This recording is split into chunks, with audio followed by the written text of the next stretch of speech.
Tantor Audio, an RB Media audio brand, presents Wrecked by Reese Knightley, narrated by Aidan Snow. RB Media is the largest audiobook publisher in the world. Find your next great listen and get exclusive offers at rbaudio.com. Chapter 1. "I'm telling you, he's out there killing with no restraint," Savage told the men sitting around the conference table. The Erebus leader had arrived at the Nightfall Drifters Ranch earlier that morning, and Crow couldn't fathom why the man had come all the way to Nevada because of one rebellious teenager. Crow stared at Savage across the conference table. Early September midday sun shone through the window and sent shadows skittering across the man's ruggedly handsome face. Crow frowned. He very much doubted that Rebel was out there killing indiscriminately as Savage would have them believe. Crow's boss, Reel, scowled at Savage. "What happened?" Reel frowned at Savage. "Rebel was just here in July. He wanted to go back and live at Dave's and work for Erebus." Savage grimaced. "I benched him." "What does that mean?" Crow squinted at Savage. "It means he wasn't fucking ready." Savage squeezed his fists. "We had some words, and he took off." "Did you try to find him?" Crow asked. But he doubted Savage had put in much effort. After all, the guy did have his hands full. "Yes, but he's gone dark," Savage said, crossing his arms. "Rebel is difficult, and I don't have time to babysit him." "You'd have to find him in order to babysit him," Crow said sarcastically. "Knock it off," Reel said, and Crow clenched his teeth. "Apparently he doesn't want to be found, but he needs to be monitored," Savage said. "And that's Genesis's problem how?" Reel growled, and Crow could tell by the sound of his voice that he was 2 minutes away from throwing Savage out. Reel wasn't one to fuck with. "You've taken hard cases before. Rebel has potential but lacks discipline, plus he knows you guys," Savage said, not at all fazed by Reel's anger. Or maybe Savage was just good at keeping his face devoid of all emotion. "This is a training facility, not a fucking daycare," Crow said, and Reel threw him another stern look. He didn't give a rat's ass. He'd given up trying to convince Rebel of anything. The kid was a walking bad attitude with no redeeming qualities that Crow could see. There was no doubt he had rubbed Rebel the wrong way, but so what?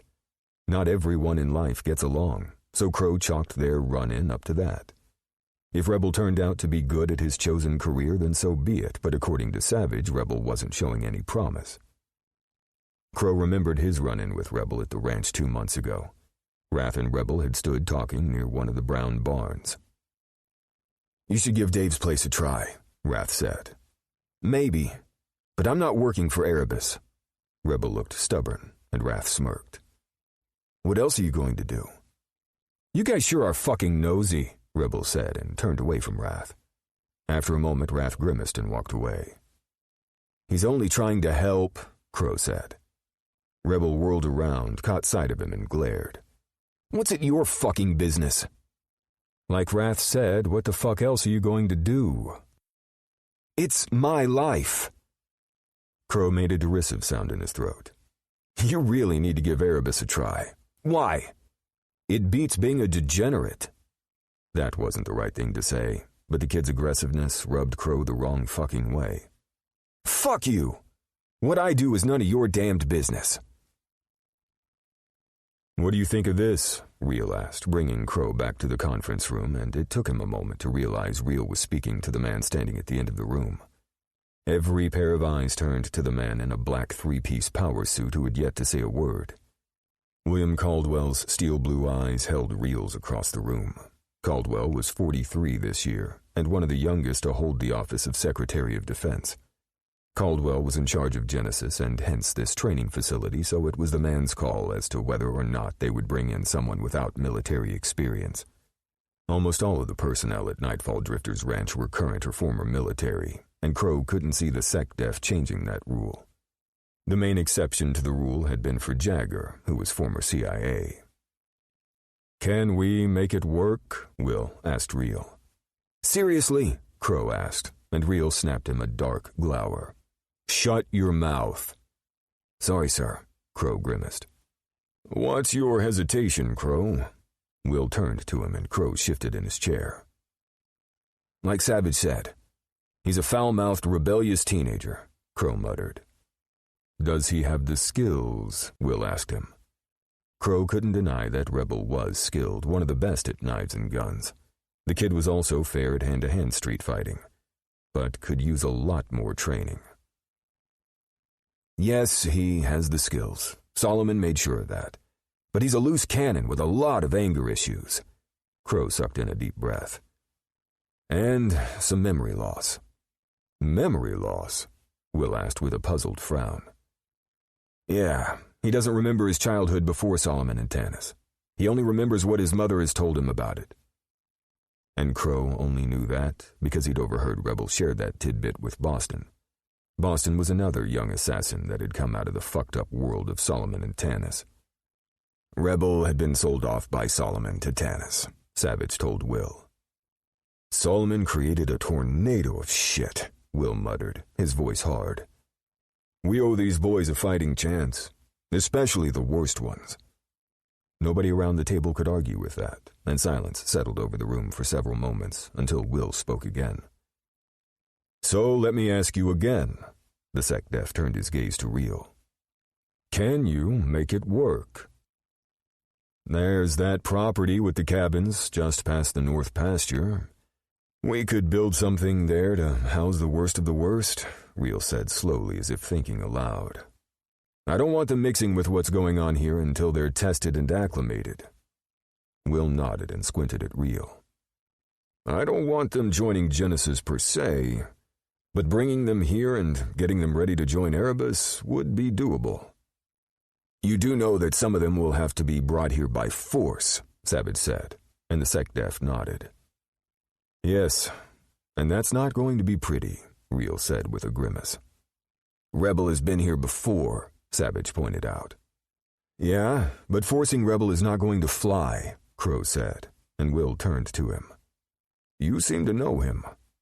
Crow shrugged and glanced away from the man's penetrating stare. Speak up, Real growled, and Crow grimaced. Yeah, I know him a bit. He's stubborn and difficult at best. It's going to be hell to get him here. Answer me this, Will said. Can Rebel be saved? Crow knew what the man was asking.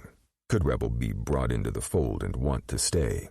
Because wanting to stay was a whole lot different than being forced to stay. But maybe if he got through to him, Rebel would want to come back there. If they had some time to work together, perhaps the young man would change his mind, attitude, and possibly his life. I believe so. I hope so, Crow said. Then I'm giving you the task of bringing Rebel here, Will said. Me? Crow gaped, and then snapped his mouth shut when Real glared at him. Yes, sir. And Crow hoped to God he was making the right decision. Rebel didn't like him one bit. So now it was a matter of capturing the teenager and transporting him from California to Nevada. Somebody just fucking shoot me, Crow thought, and shoved from his chair. Hey, need some help? Rip asked, standing at the same time. Don't you have Boston on your hands? Crow asked, shaking his head. No, I'm sending Boston back with Savage, Rip said. The fuck you are? Boston shouted from the doorway and turned and ran. None of them had noticed the slender 17-year-old standing in the doorway listening to every word they spoke. Boston was crafty like that. The reason the teenager was there was because he refused to leave Rip, and that was a whole other story. Yeah, Crow smirked at Rip. I can handle Rebel on my own. Rip grimaced and stalked out of the room after Boston. Crow turned to Real. I don't know how long this is going to take, but I'll keep in touch. With that said, Crow gave Will a salute and left the room. Now he just had to locate Rebel. But first he needed to stop by the medical building to pick up a sedative. Crow was going to need something to knock out Rebel. Of that, he had no doubt. Chapter 2. The helicopter touched down on the concrete pad located at the rear of Dave's estate. Crow jumped out, then the pilot waved and lifted the bird into the sky. Sometimes it paid to work for people in power. He hefted his pack higher over his shoulder and headed down the walkway that wandered through the large grassy area between the landing pad and the back of the Santa Barbara estate. Dave's right-hand man stood in the doorway waiting for him. "Thanks for this," Crow told Stone when he entered the warmth of the home. It was noisy, with loud laughter coming from one of the rooms off the entryway. "Kids are playing some new game Dave bought them," Stone said, shutting the door and pointing to the stairs. "Your room is on the 3rd floor, 4th door down on the left." "Thanks." Crow started up the stairs but then paused when Dave spoke as he came out of his library that also served as the man's study. "Do you have time to go over your plan before you head out?" Dave asked. Crow tipped his head. His plan? His only plan was to find Rebel and talk him into coming back to Nevada with him. If that didn't work, he'd knock the kid out. "Sure. Let me shove this in the room," Crow said, and jogged up the stairs. Roughly 15 minutes after Crow arrived, he walked into Dave's study. "Coffee?" Dave asked. "Please, black," Crow said, and settled into one of 2 large leather chairs in front of a wide window. Dave filled 2 mugs and brought them over. Crow took the cup and sipped at the hot brew as Dave sat in the other chair cradling his own mug. The garden beyond the window was thick with trees that changed with the season. September had the leaves turning from green to gold and some even orange. "Why didn't Rebel stay here?" Crow asked Dave. "I don't know. I think it was a combination of him feeling there were too many rules, or it could have been because he quit Erebus after a week and thought he couldn't stay here." Dave sighed. "I never got a chance to ask, and before I knew it, he was gone." "Yeah, he's pretty crafty," Crow nodded. "So, what's your plan?" Dave asked him, and Crow sighed. "I'm heading over there later this afternoon." "There? The place where Rebel's mother lives. Is it a stable home?" "Not hardly," Crow admitted. "But he's very committed to her." Crow shifted. He hated that Rebel hung around that place. "How did you meet Rebel?" Crow gave a half snort. "I caught him breaking into my truck back when I was here helping on the Tanis case." "No shit," Dave said and chuckled. "Yep. He's fast, or I would have kicked his ass then," Crow admitted. "He must have been 16 at the time." "Yeah, about that. He turned 18 a month ago." Crow only knew that because Savage had texted him a copy of Rebel's ID. It was standard procedure for Erebus to keep phones and IDs while the assassins took on jobs. That way, the hits couldn't be traced back to the organization. At first, Crow thought everything was going fine, but after a week, Rebel quit Erebus. Which was all well and good, but the young man was out there killing. Thankfully, Rebel had only taken out demonic people, but the kid was so reckless, Crow knew it was only a matter of time before he did something he'd regret for the rest of his life. Easy, he silently cautioned himself. He had no say in Rebel's life. His only mission was to get the man to Nevada, and the team there would do an intervention. And if Rebel couldn't be saved, Crow frowned. "Plus, we had words back at the ranch when I tried to give him advice," Crow told Dave. Dave rubbed his chin in thought. "I see. So, what happens if Rebel doesn't want what Genesis is offering?" Crow asked. "We haven't come across that situation yet. If he doesn't like Nevada, I'm having another facility built in Colorado," Dave said. "I know. But what if Rebel doesn't want any part of any of it?" Dave ran a tired hand down his face with a sigh. "Then we might have to have him locked up rather than have him out there doing God knows what without authority." Crow snorted with disbelief. "You do know that there are hundreds of black market assassins out there. They advertise on the dark net." "I know. And there's nothing we can do about that.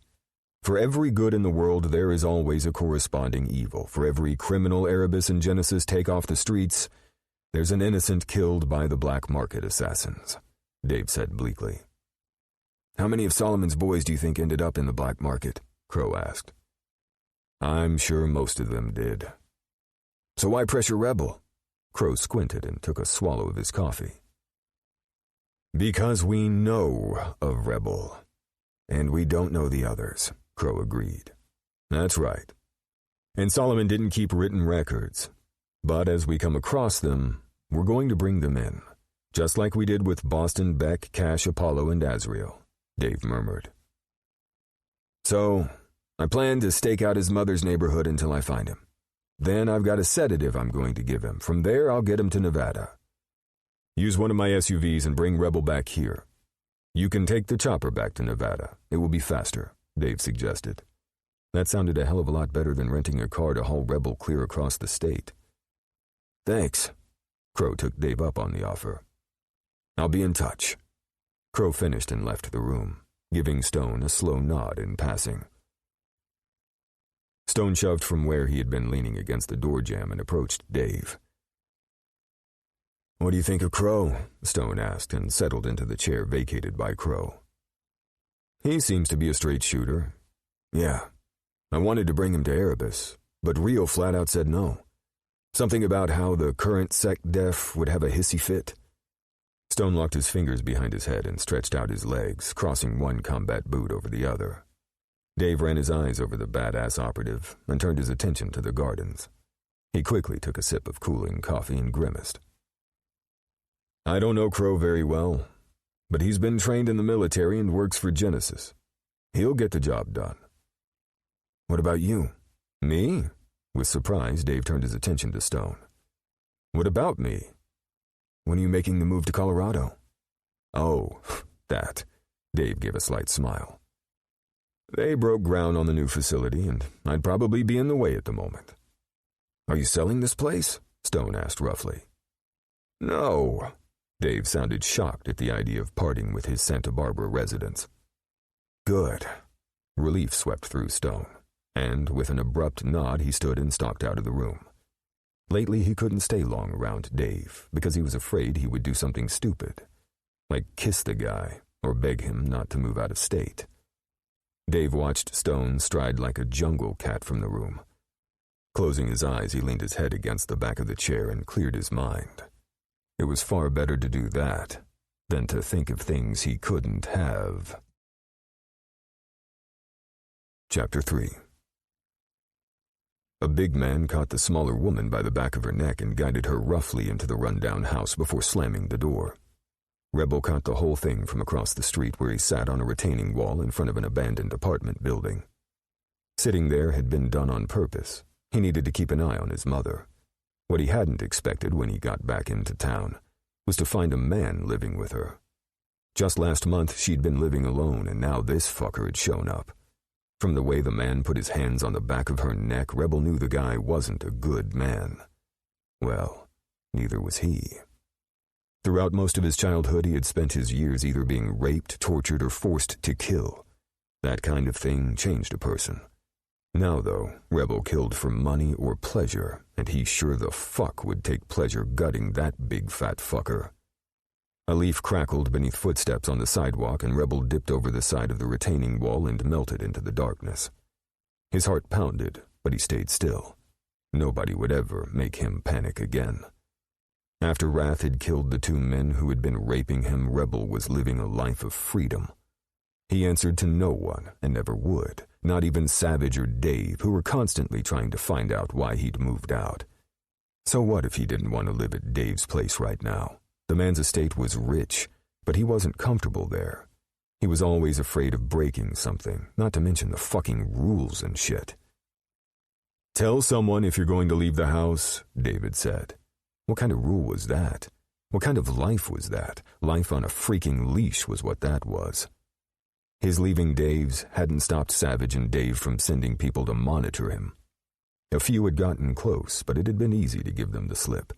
They were good, he'd give them that, but they weren't small enough to follow into some of the tight spaces he used to escape. For a while it seemed that every time he turned around there was someone else he had to ditch. Until a few weeks ago, when it had all suddenly stopped. Now nobody showed up. It appeared as if they had given up. Good riddance. Rebel wasn't a newbie at being an assassin. He was a fucking pro, and the sooner everyone else understood that, the better off they would be. Thinking about Dave and Savage brought up Crow, but he squelched the vision. Crow was certainly eye candy with his rugged face, dark beard, and blonde hair. Under normal circumstances, he would have flirted with the guy. But Crow operated within a set of laws and rules Rebel would never follow. Not to mention, the guy was a bossy SOB. Why the fuck are you thinking about him? One of the local crackheads stumbled past, shuffling on down the street, and Rebel let out a sigh of relief. From his new vantage point, he went back to watching the front door of his mother's house and pushed away all thoughts of Crow. It would be best to go in through the window and take the guy out. The place was old and so run down that the screens were hanging off and the paint was peeling. But she owned it, and had for all of his life. It was the house he'd been born in, or so he'd been told. This was the neighborhood he supposedly had lived in when he was younger. The place was run down with neglect. One row of houses sat across the street from a long line of apartment buildings that had seen much better days. Some of the buildings were occupied and several stood vacant. Crime in this neighborhood was at an all-time high, so the police wouldn't even blink at another dead body. Rebel's only dilemma was that he hadn't honed any one particular skill, and while that made him pretty good at everything, he wanted this kill to be special. He wanted the fucker to feel it. That right there made up Rebel's mind, and he melted farther into the darkness before making his way upward into the vacant apartment he'd taken over. He'd been there for the past couple of weeks, and nobody had even noticed. It wasn't like the slumlord could even rent the fucking dump to anyone. Pulling up a piece of the floorboard in the small living room near the broken heater, Rebel pulled out a worn leather case and unfolded it.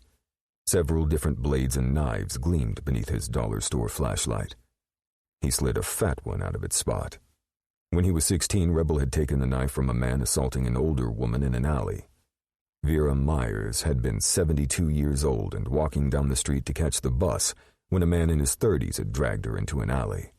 Rebel heard her feeble cries on his way past in search of food. Something inside of him wanted to help her so badly, and even though he was much smaller than the big guy fucking with Mrs. Myers, Rebel had launched himself at the bigger guy. His advantage was that he was fast, and that quickness had paid off. He hit the man's arm in the right spot, knowing that it would go numb, and the fucker dropped the knife. Rebel took it and sliced open the man's throat. Blood covered his face and hair, and he stepped lightly away when the guy toppled into the alley. He took the cash in the man's back pocket and then held out a hand to Mrs. Myers. She looked at him for one moment, and then let him help her to her feet. He found her cane and walked with her to the end of the alley. "I'm Vera Myers. What's your name?" "Rebel." "Well, Rebel, thank you for today. God will bless you." She patted his arm and made her way toward the bus bench. Rebel watched her go before he turned and ran down the street. He wasn't going to be the one to tell Mrs. Myers that there wasn't any God, and if there was, the guy had probably forgotten about him a long time ago. Rescuing her in that kill was one of Rebel's most enjoyable memories. The only memories Rebel had were from after the age of 7. Before 7, he didn't remember much at all. His memories were spotty, but Savage had said that was because most people couldn't recall earlier than 3 or 4. So why was it 7 for him? "Because you're fucking special," Rebel snickered to himself. When he'd gotten away from Tanis and back with his mother for a short time, he had relied on her to fill him in and remind him of the things he'd done as a kid. None of it sounded familiar. It all sounded like it was someone else's life. Why the memory loss, he hadn't a clue. Savage had said that could be from the trauma of being taken. And while Rebel couldn't recall any major events from earlier in his life, he did remember the day Solomon had kidnapped him from the streets, and the day Solomon then sold him to Tanis several months later. All those memories were there, and had stayed with him, molding him into the man he was becoming. Because at 18, he was smart enough to know he was still figuring shit out. Sliding the knife inside his sheath he kept hidden beneath his threadbare black jacket, he replaced his tools under the floorboards and left by way of the back stairs that led to the alley. Rebel tried not to think about his past with Solomon or Tanis, but as much as he didn't want to remember, it was part of him. As a child, he had been easy pickings for Solomon. One reason was because he had been smaller back then and couldn't put up a fight, but the other was because he and his mother had always lived in this run-down neighborhood. Rebel glanced around at the slums. This was the place where demons preyed on the weak. He may not have figured all of life out yet, but he was no longer a child, nor was he weak. Nobody would ever take advantage of him again. Now he was legal. He could make his own decisions. Just last month, his mother had bought a cupcake and placed a candle on it for his birthday. Rebel had quickly devoured the sugary treat, and it had been a treat.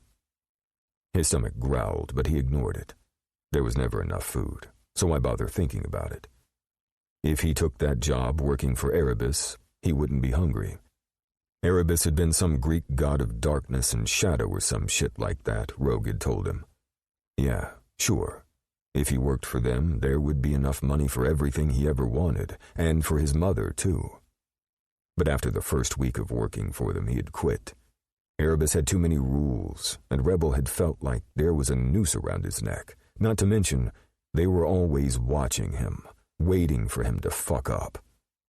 No, he thought, he was better off going it alone. Now he needed to find work. Crime boss Jimmy Lincoln had offered him a job that sounded doable. Not that working for a drug lord was the best option, but being a hitman on the guy's payroll wasn't anything to sneeze at. He had 3 days to give Jimmy an answer, or get the fuck out of his neighborhood.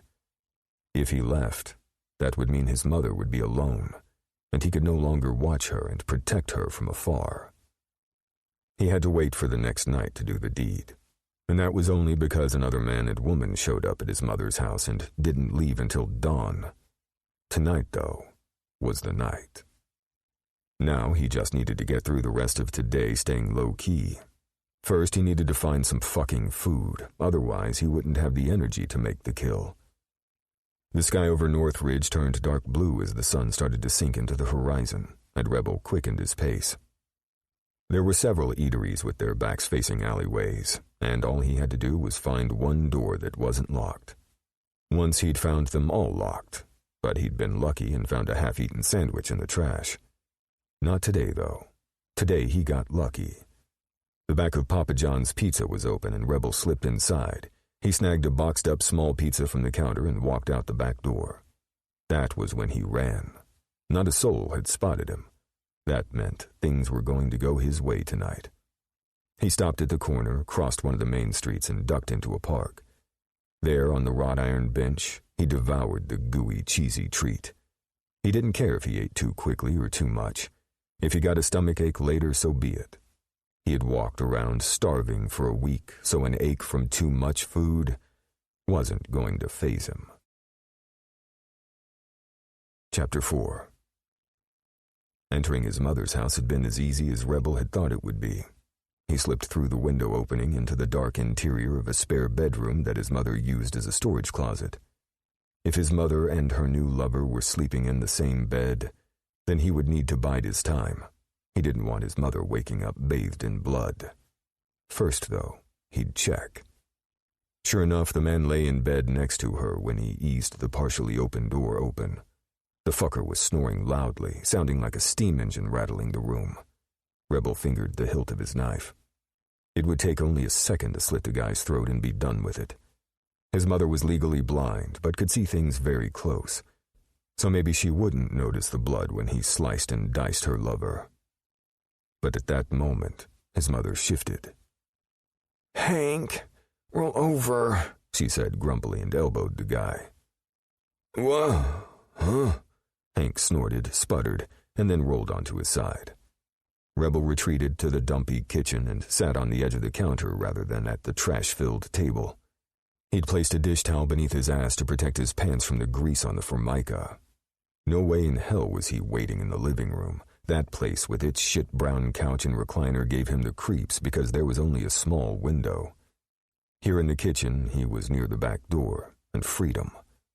He couldn't be in enclosed spaces. Savage had said that it was called claustrophobia. Rebel didn't give a shit what it was called. To him, it was survival.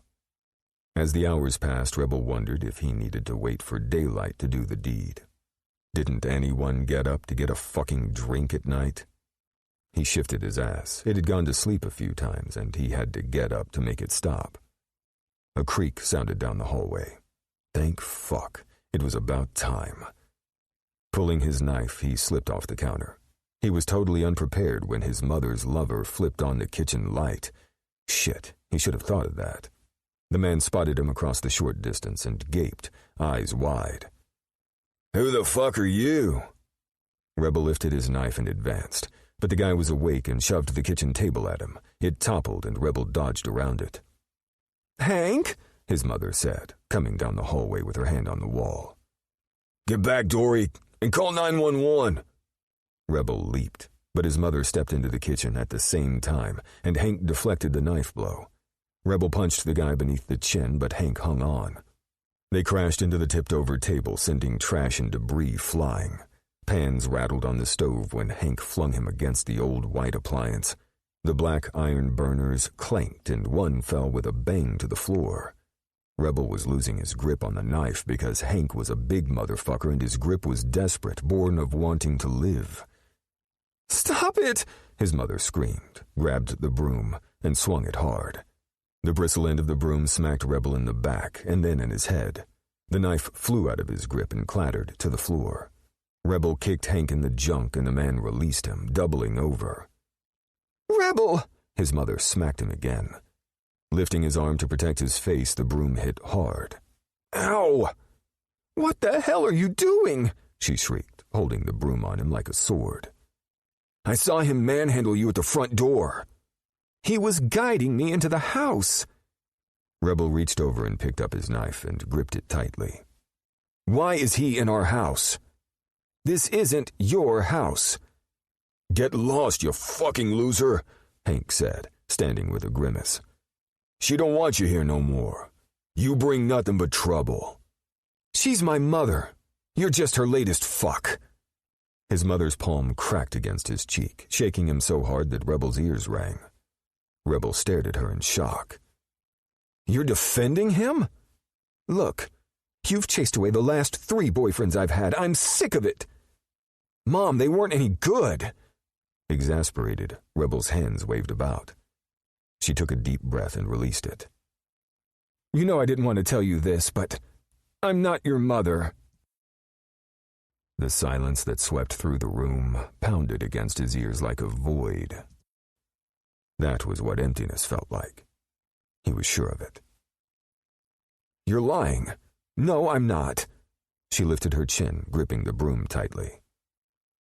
"I found you behind Ted's liquor store off Stevenson Street and brought you home." The room billowed and the air wobbled around him as if he had suddenly been placed inside a giant bubble, a thick layer that would pop and leave him lifeless. "So get the fuck out of here," Hank said from where he stood next to his mother. No, scratch that. She wasn't his mother. He lifted his knife, but something hard grabbed him from behind. Fuck. He had placed his back to the door. Some assassin he had turned out to be. With a scream full of rage, Rebel fought the hold. The sounds emerging from his throat filled the kitchen. Crow tightened his grip on Rebel, keeping the slender man from escaping, but it was a struggle. Only his military training gave him the upper hand over Rebel's desperation. Applying pressure to a critical point, Rebel slumped into his arms. Slinging the man over one shoulder, he stared at the woman Rebel had thought was his mother. The lying bitch.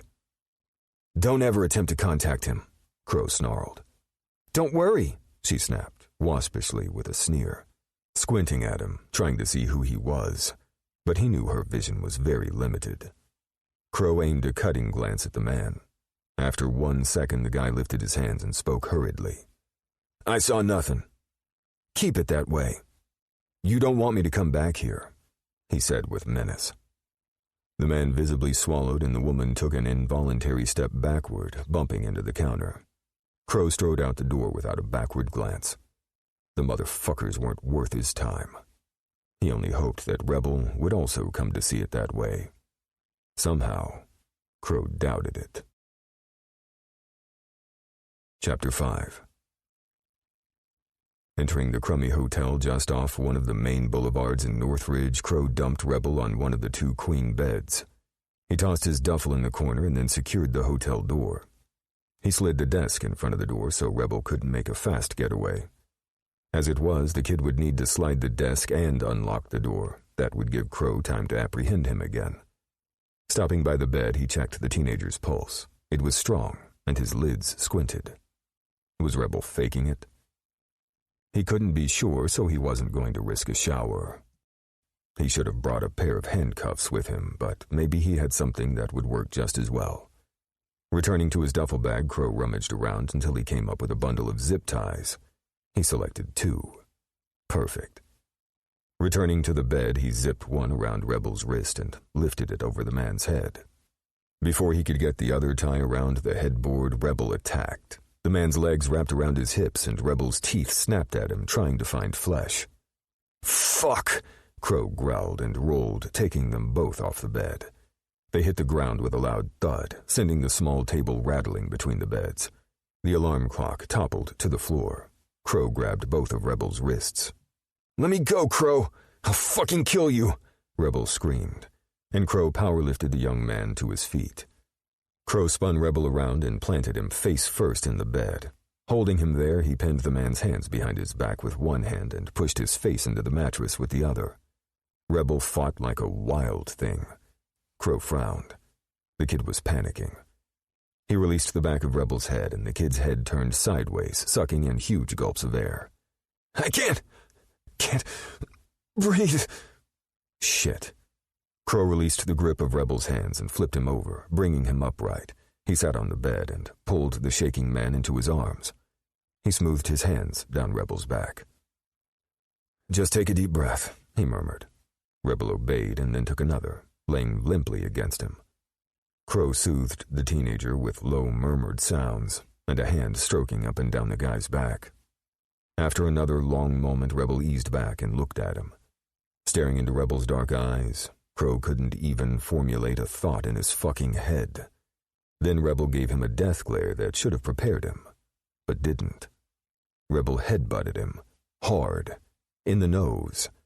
Pain spread across Crow's face, stars filled his vision, and blood poured from his nose.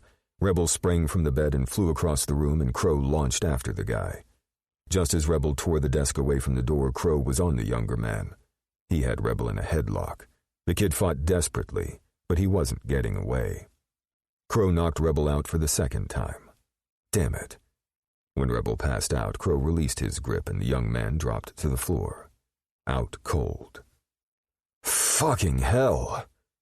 Crow made his way to the bathroom and shoved tissue up his nose before he made his way back and lifted Rebel to the bed. This time he was able to get the zip tie to the bed and Rebel's wrist locked tight. He stalked into the bathroom, stripped, and stepped beneath the hot water. The little fucker had gotten a drop on him. That had rarely, ever happened before. Something about Rebel had him dropping his guard. Crow decided then and there that he would be more diligent from now on. No more Mr. Nice Guy. Just as Rebel came to, he heard the shower shut off. His fucking head hurt like a bear. Why'd Crow taken him from his mom's house, and why had he tied him up? For fuck's sake, what was the assassin doing? One thing was for sure.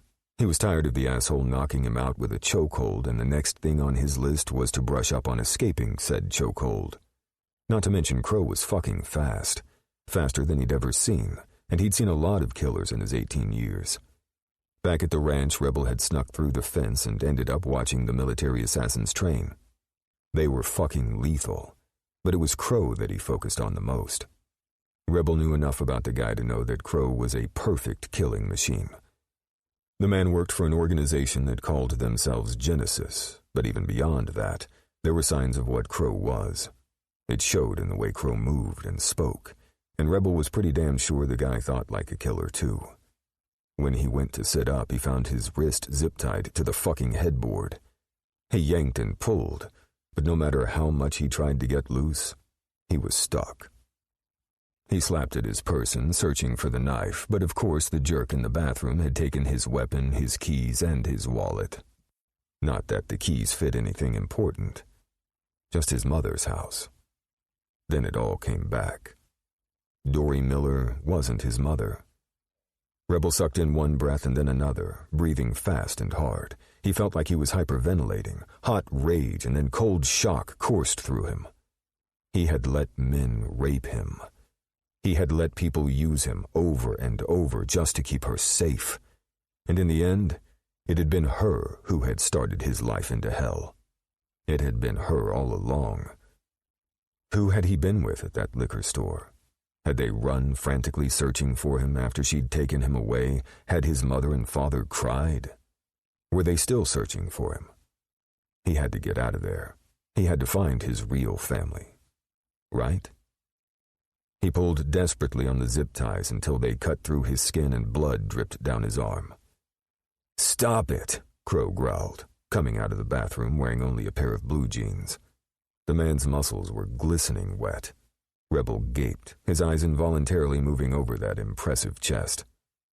Rounding the bed, Crow grabbed his arm, but Rebel was ready. He lifted his knee hard, but Crow deflected it.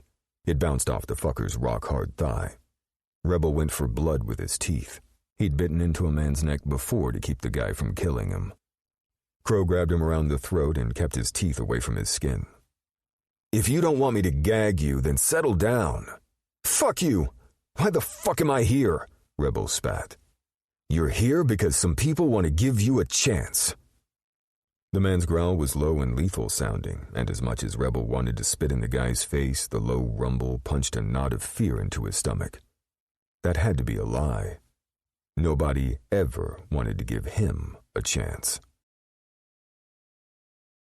Chapter 6. Crow felt the fight go out of Rebel and released his grip on the younger man's throat. The red on his neck where his hand had gripped him stood out starkly, and Crow grimaced. The man stunk, literally. He had packed smaller-sized clothing before leaving Nevada and went to his pack to pull out the pair of black sweats along with a gray t-shirt, new socks, and a pair of briefs. Rebel stared at him and then the clothes in his hands. "If you promise not to act like a wild animal, I'll release you and you can shower and change into clean clothes." Crow could see the hesitation in Rebel's eyes and knew he was going to be told to fuck off in a second, but he cut in. "I'll order food if you behave." Rebel's eyes flew wide and the curse words died on his lips. Crow wanted to smirk, but now was not the time. He gave a hard stare at Rebel and waited. With a slow nod and a wave of his free hand, Rebel looked away and held up his bloody wrist with the zip cuff. Crow took out a pair of nail clippers and Rebel scowled. Now Crow smirked and clipped at the one around the headboard. "You seriously think I'm going to use a knife you'll try to take from me?" "Asshole," Rebel hissed. But when the first zip tie broke away, Rebel didn't strike out at him. Instead, the young man held out his wrist with the zip tie still around.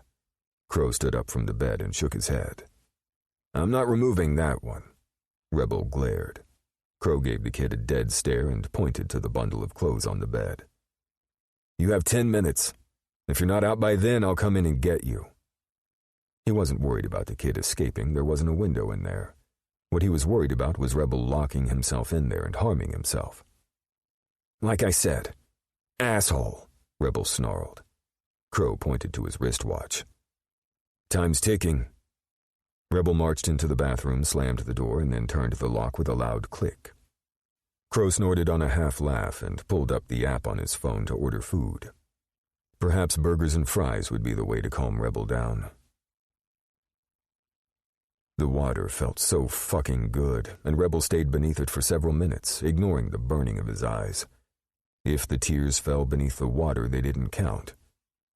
He took the soap and scrubbed his body clean and then washed his hair. It had been a couple of weeks since he'd been clean. Fuck, it felt good. But it made the tears come faster.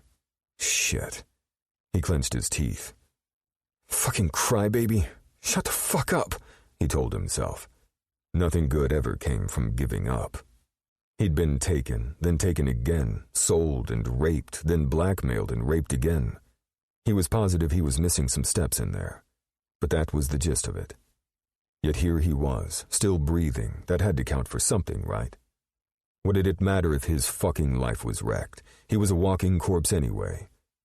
Tiredness like he'd never felt before crashed into him, and he went to his knees on the hard tile floor, then rocked back until he was sitting down, hugging his legs to his chest beneath the hot spray of water.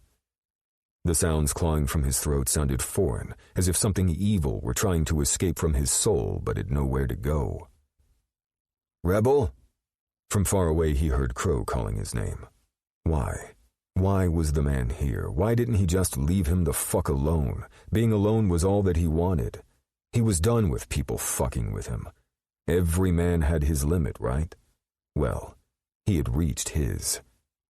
Only the sounds wouldn't stop coming, and before he knew it, he was screaming. The sounds of Rebel's hoarse screams sent a chill into him, and Crow lunged from the bed. Racing to the bathroom door, he tried the knob. Of course, it was still locked. Calling through the door didn't seem to faze the teenager locked inside. The sobs were heartbreaking. The agonizing sound of Rebel as he completely shattered formed a knot in Crow's throat. Stepping back, Crow kicked the fucking door open. Rebel sat huddled on the tile floor of the shower beneath the spray of water. At least it wasn't fucking cold water, Crow thought as he snapped off the faucet and crouched barefoot in front of the man. "Rebel, look at me." Crow didn't ask. It was an order. He needed to get control of the situation before Rebel spiraled into a place of no return. With hard fingers he yanked the man's chin up and stared down into a pair of tormented brown eyes. That was good.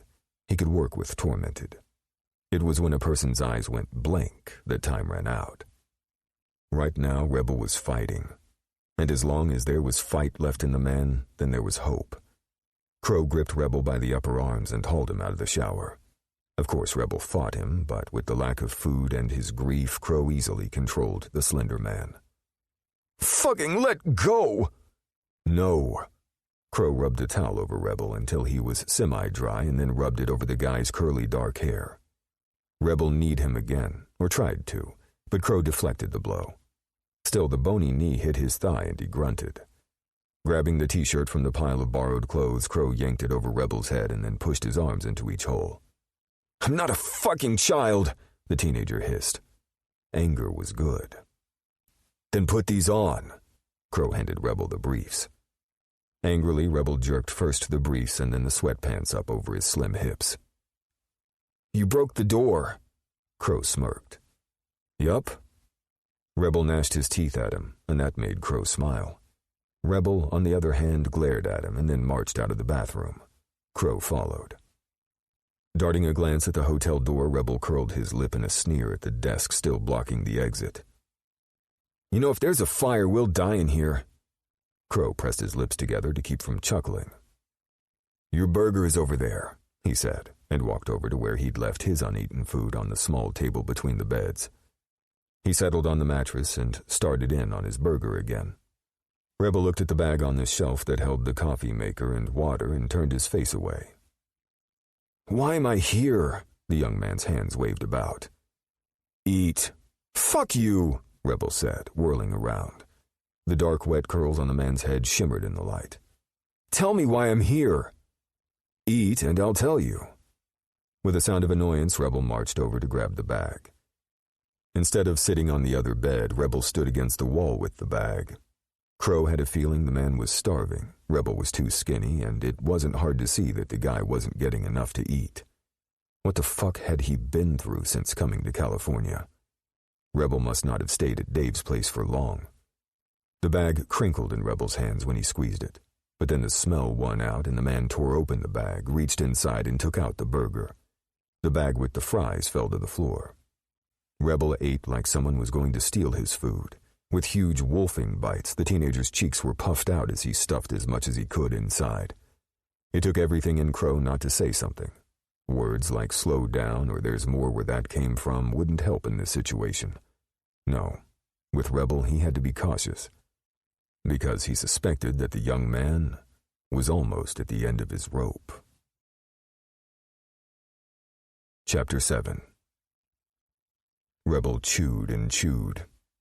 He'd put too much in his mouth, but damned if he was going to spit it out. "Drink that." Crow's words brought his head around to see the man pointing to a cup with a straw. Only out of necessity did he make his way over to the desk by the door and lift the cup. He swallowed down the burning soda and took a grateful breath. The burger went down like a rock, and he hiccuped before shoving the rest of the burger into his mouth. He took the cup and went back to where the bag was on the floor. Dropping down to sit on the grimy carpet, he started gobbling up the fries. This could be the last meal he got for a while. So what if he ate the guy's food? It didn't make him obligated for anything else. "I don't have any money to pay you back." Crow frowned at him. "For what?" Rebel held up the bag. It probably cost more than $10 for everything. "Pay me later," Rebel snorted bitterly.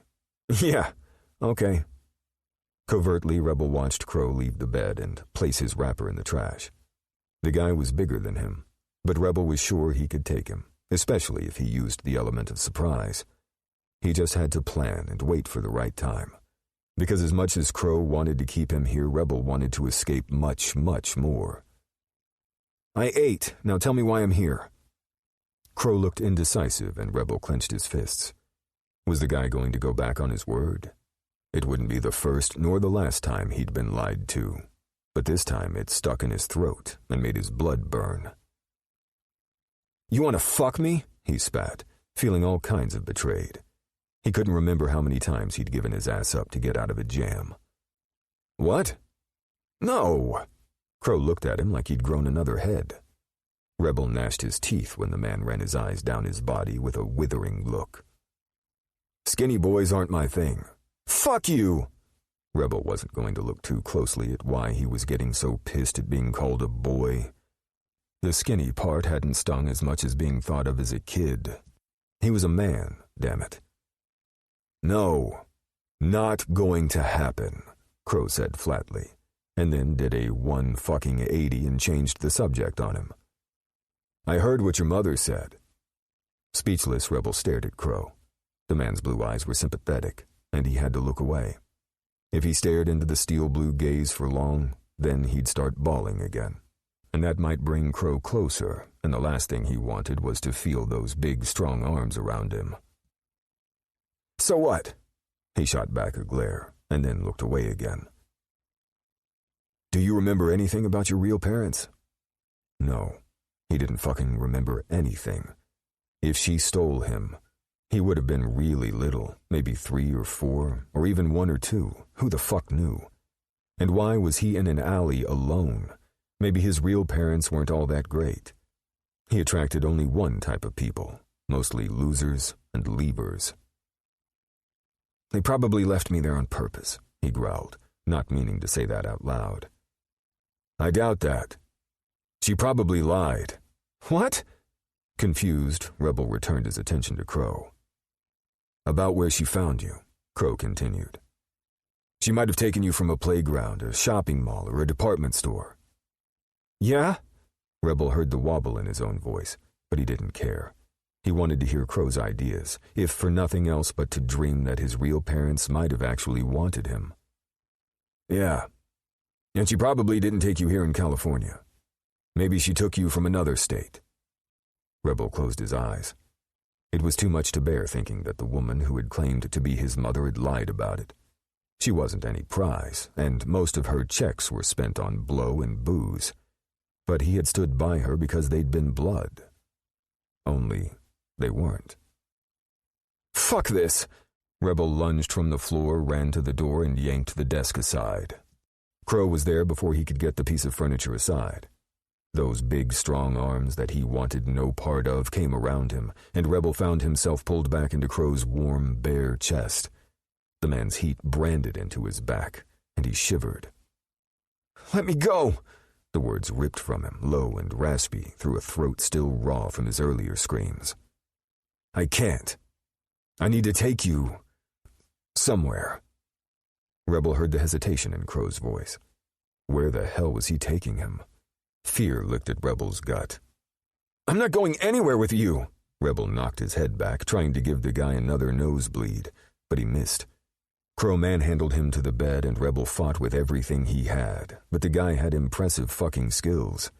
He couldn't remember ever having someone control him physically like this. Other people would rather blackmail him or guilt him into doing things. Not Crow, though. The guy just picked him up as if he were a child. Rebel fought, but his hand was zip-tied to the headboard again, and when Crow released him, Rebel swung his free fist and sent a blow against the man's mouth. Rolling away, Crow came up several feet from him and wiped the blood dripping from his bottom lip with the back of his hand. "I fucking hate your guts!" "I don't care. Get some sleep," the man said flatly, and then walked over to the other bed to stretch out. "I'm going to kill you!" The man huffed like he was laughing, and Rebel thought his head was going to explode with anger. He sucked in a deep breath, ready to rip the fucker a new asshole. But Crow rolled over with his back to him. Was he going to sleep? What the fuck? The fucking nerve of the asshole. "Yeah, some nerve. He gives you clothes, a warm shower, and food." The sudden voice of reason came out of nowhere. Rebel paused, frowning. Okay, so Crow wasn't a complete asshole. But did he have to lock him up to give him all that? Probably, yes. Because Rebel wouldn't be there if he wasn't tied down. He had learned the hard way not to trust a fucking soul. And that went for Genesis, Erebus, and anyone else who wanted to control him. He had a whole list of people he would forever distrust. And the guy lying on the other bed, he moved to the top of that list. Chapter 8. Crow rolled from the bed later that same day, showered, and trimmed the hair on his face. Leaving the bathroom, he pulled on a clean t-shirt, jeans, and boots.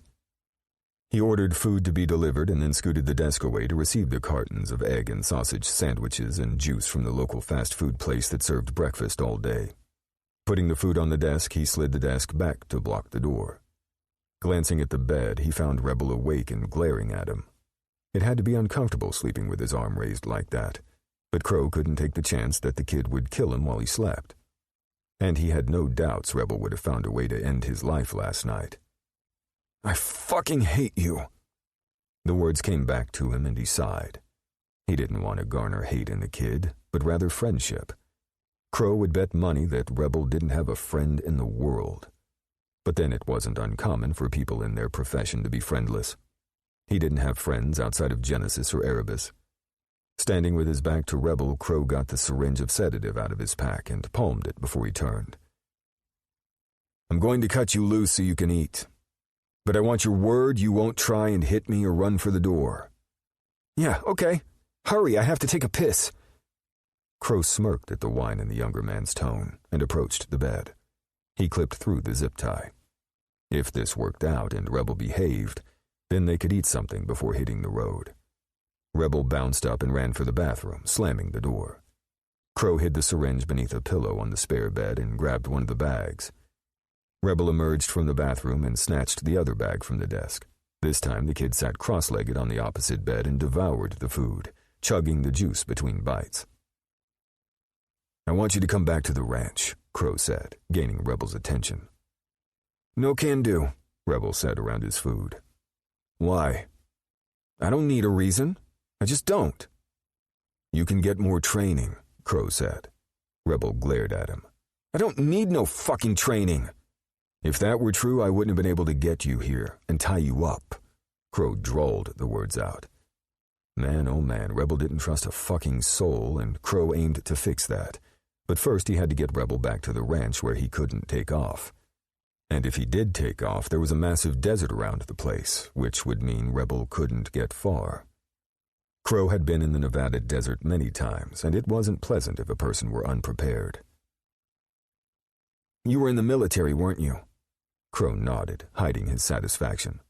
If Rebel was asking questions about him, then that meant they were on the right track. "I was Army Special Forces." "Just how old are you?" Crow snorted. "Not that old." "How old?" 30. "That's hella old, dude." Crow squinted at the cocky little fucker, and Rebel laughed. It was a giggle, husky and choppy, but it had been a laugh. The sound was so unexpected that Crow could only stare and then found his words. "Laugh all you want, but if you come back to the ranch with me, we can train you, make you an expert in the field." "What do you want?" Rebel scoffed, tossing the empty plate to the floor. "What do you mean?" "Nothing comes for free." "That's not true," Crow said, getting up with the clippers. He crossed the small distance and clipped Rebel's wrist free before continuing. Sometimes people do things because it's the right thing to do. But most of the time, they do bad things, Rebel said calmly. And that was the only warning Crow got before he found himself pushed flat on the bed with Rebel hovering over him. You sure you don't want me? The husky words were so out of place that Crow could only blink. Rebel licked his lips, and Crow realized they were lush. The man's body was slender for sure, but it was also ripped, like he took care of himself. The curly dark hair fell over his forehead into his deep brown eyes.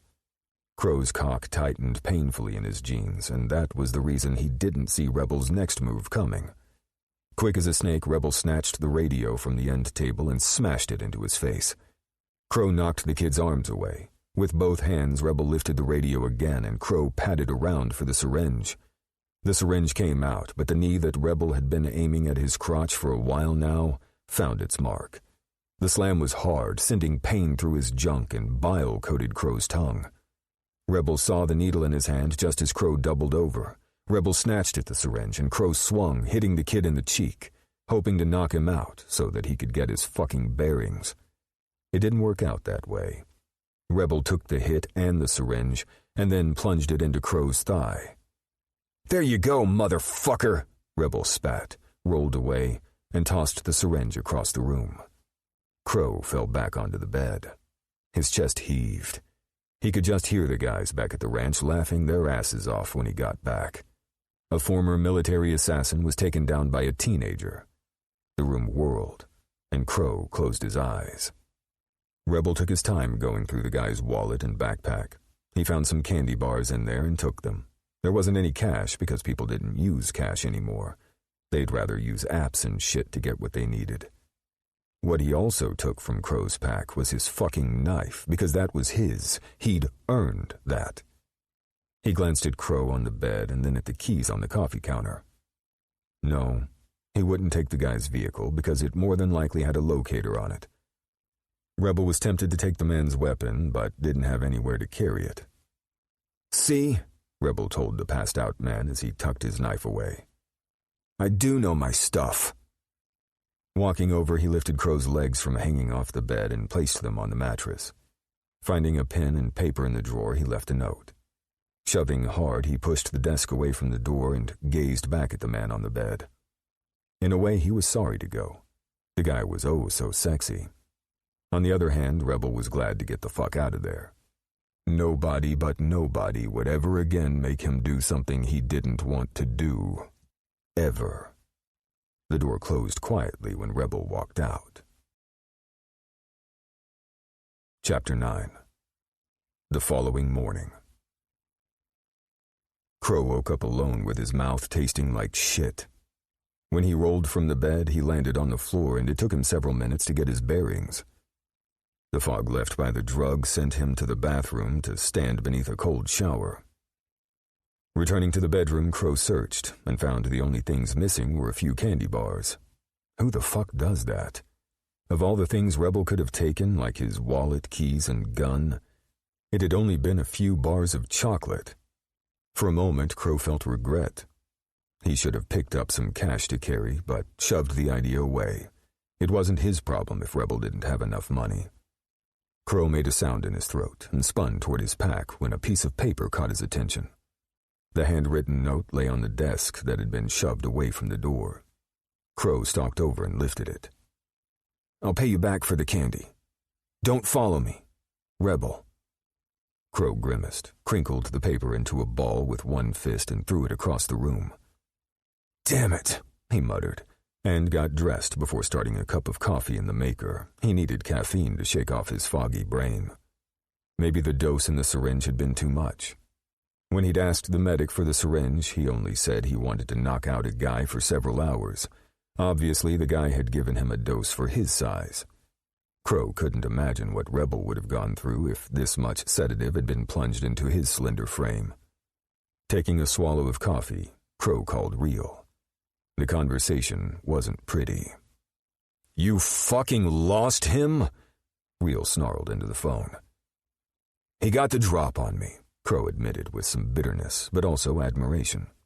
There were very few people who had ever gotten the drop on him. You outweigh him by 100 pounds, Real said, his tone suggesting the idea was ludicrous. Crow squeezed the phone. We had an altercation. No way was he going to tell Real he'd been too distracted by the beautiful dark-haired man, and as a result of that distraction he'd gotten kicked in the nuts. He got the syringe from me. Real gave a heavy sigh. Say no more. Do I need to send someone else to get the job done? Winter is available. No, Crow said with a low growl. No way in hell was anyone going after Rebel. He would bring the young man in come hell or high water. Chapter 10. 2 weeks later. Down the sidewalk on the streets of Los Angeles, Crow was hot on Rebel's ass. The mistake the kid made was going back to his old stomping grounds. It was there that Crow found the kid scrounging for food. It was probably by chance, because Rebel was fucking fast, but Crow managed to grab onto the back of the man's shirt and hang on. Let go! Rebel snarled and dropped low to the ground. The move had been unexpected, and Crow hung on, but in the blink of a fucking eye, Rebel slipped out of the shirt and left the material hanging in his grasp. Lightning fast, Rebel sprinted toward a concrete wall. Spider climbing up the face, the teenager balanced on the top and then dipped over the other side. Hot on Rebel's ass, Crow grinned. Scaling walls was his specialty. He was up the concrete in a few seconds, leaving Rebel gaping at him. Over the top, they jumped, and then Rebel was off again. Crow was used to running with a 100-pound pack on his back, so this was child's play to him. Crow's blood hummed at the chase. His gaze stayed razor-focused on that fleeting form. Damn, the man was fast, hella fast. But Rebel was going all out, and Crow had miles more stamina than the younger man. On the outskirts of Los Angeles, they flew across an abandoned field with Crow on Rebel's heels. Something had been torn down years ago, leaving pipes and chunks of concrete behind. Rebel scaled a heavy block of concrete with rebar sticking out, and Crow just about lost his breath. The dark spikes had come close to piercing the man. Rebel ran in the direction of an industrial park, but the flood control stood between them and those buildings, and Crow hoped that he could catch the man before that. Scaling the flood control fence, Rebel dropped to the other side and ran toward one of the tunnels. It was there that Crow finally caught the guy. With a hand to the back of Rebel's pants, he yanked the slider man to a stop. Rebel was gasping for breath and stood heaving. Winded himself, Crow kept his grip on the man's pants and his other hand planted on his thigh to catch his breath. You're fast, I'll give you that. But you lack endurance. Crow huffed out a breath. Bite me, Rebel snapped and swung around on him. Crow dodged the fists and planted Rebel face first against the wall of the tunnel and held him there with his bigger body. That was definitely a mistake, because from the chase to the capture, his cock had taken notice. Shoving away from Rebel, Crow kept a scowl on his face. Put your shirt back on. He yanked the shirt from his back pocket and tossed it at Rebel, who pulled it over his head. I'm not going back with you, the teenager's voice trembled. You want to stay out here and starve? I'm an adult. This is kidnapping. You're a loose cannon, is what you are. And if Savage didn't want you brought in, you'd be dead, Crow said flatly. Rebel's pupils blew wide, and Crow wanted to call back the words. Damn it, the last thing he wanted was to scare the kid. But if Rebel couldn't be brought in, then the higher-ups would more than likely order him to be put down. Why are you doing this to me? Tears thickened the man's words. But none fell, and for that Crow was fucking thankful. He didn't know what he'd do in the face of Rebel's tears. And he wondered why this had suddenly become more than a fucking job. But over the past 2 weeks, as he searched for Rebel, he'd done some soul-searching. Crow hadn't quite figured out what it all meant, but he knew he couldn't quit Rebel. At least not yet. Rebel was tired, but he was far from calling it quits. Coming to the flood control hadn't been by accident. There was a small access tunnel that he would be able to crawl through that he knew for a fact the bigger assassin wouldn't fit. From there, he could disappear. He just had to bide his time. Because really, what was the alternative? Life on a fucking leash? Would that be so bad if the sexy assassin was holding the rope? Rebel had felt the man's reaction to their pressed bodies, and it set up all kinds of wants and needs that he shouldn't fucking have. No way in hell was he getting involved with anyone, much less this guy. Besides, romance was for old people. Sure, Crow was old. Well, not that old, but older than him by many years. But fuck was he sexy. The way he'd chased and caught him set Rebel's pulse hammering. He darted quick glances at Crow, memorizing the man's face, blonde hair, and exposed tattoos. Mouth-watering for sure. But they were not destined to be together. Not now, not later, not at some training facility. This was his life, damn it. He was an adult, and therefore, according to law, he could make his own decisions. "What are you guys afraid of?" he spat, suddenly pissed. "That I'm going to be out here killing innocent people?" Crow seemed at a loss for words. "I haven't ever killed anyone innocent." "Not yet, you haven't," Crow said with a growl. "You fuck! Thanks for the vote of confidence." Rebel moved closer and shoved Crow with both hands in the chest. The guy took a few steps backward. "Rebel, you don't get to say my name." Shoving Crow again, this time Rebel did it harder, and the guy again took steps back. Crow didn't step back from the push, but rather from the hurt in Rebel's eyes. Shit, fuck, damn it. When Rebel turned and sprinted down the tunnel, Crow lunged after the slider man. He missed, and before he could process Rebel's next move, the kid was slipping into a very small opening. Fuck! Crow ducked down to get a look. The access tunnel was way too fucking small to fit. All he caught was the sight of Rebel's tight ass as the teenager crawled through the tiny space. Shoving up, Crow ran down the tunnel he was in and up and over, hoping to catch Rebel on the other side. He scaled the fence and dropped down and ran to where the opening should have been. And it was there. But when he ducked down to check, it was empty. Somewhere inside of that access tunnel had been another route. Once again, he'd lost Rebel. This time, it left a hollowness behind. Chapter 11. 2 weeks later. Crow sat sipping hot coffee from a paper cup inside the SUV he'd borrowed from Dave. He sat in a modest neighborhood on a darkened street watching cars and people come and go into the drug house down the block. He sighed and took another swallow from the cup. The past 14 days had been a fucking bitch, to say the least. But after 2 weeks of further searching for Rebel and doing a lot of soul-searching himself, Crow had a different mindset. Who the fuck were they to tell Rebel how to live his life? Rebel had been right. According to law, the young man was an adult. Sometimes people had to learn from their own mistakes, and as far as Crow could see, Rebel's mistakes weren't that detrimental. He hadn't killed any innocent people. Savage had made it seem like Rebel had been out here killing with no remorse. And that just wasn't the case. There was no trail of bodies, no warrants for Rebel's arrest. In fact, after leaving Erebus, Rebel had basically been staying low-key. The only episode was that of his mother and her boyfriend. If, and that was a big if, Rebel was out there killing people, then Crow would bet money that the guy was taking out bad people. He didn't know for a fact, but he trusted his gut, and right now his gut was telling him that Rebel was good. Crow shifted inside the SUV and shoved away his distraction and once again zeroed in on the house down the block. When another car pulled up, a sketchy-looking guy got out and hurried to the door. It was a constant in and out as they picked up their drugs. But Crow wasn't here for drugs, or any of the users coming and going. Word on the streets was that crime boss Jimmy Lincoln had picked up a new gun for hire a few weeks ago. The informant Crow had found told him that the new hire looked way too skinny for the job. But after only a few hours, the new guy had gained Jimmy's trust. Crow figured it had to be Rebel. If it wasn't, then he would go back to searching on the dark web. If nothing panned out, then he would be out of options.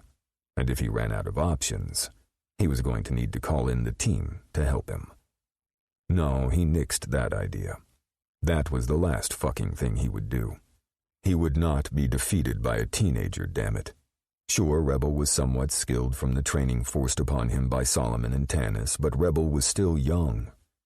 Up against a trained soldier, Rebel wouldn't stand a chance. Crow had gone lightly on the man during their altercations, knowing that one wrong move could have killed him. Yeah, okay. You're a trained soldier. That was why Rebel got the drop on you in the hotel and in the flood control. Crow silently scoffed. The only reason Rebel had gotten the drop on him was because the guy had used sex. Both times. Well, that wasn't technically true. Maybe in the hotel Rebel had used it, but in that tunnel, it had all been his own dick doing the thinking. It had only taken seconds for Rebel to get him thinking with his smaller head. And there were reasons for that. Crow had lied. It hadn't been true when he said Rebel wasn't his type.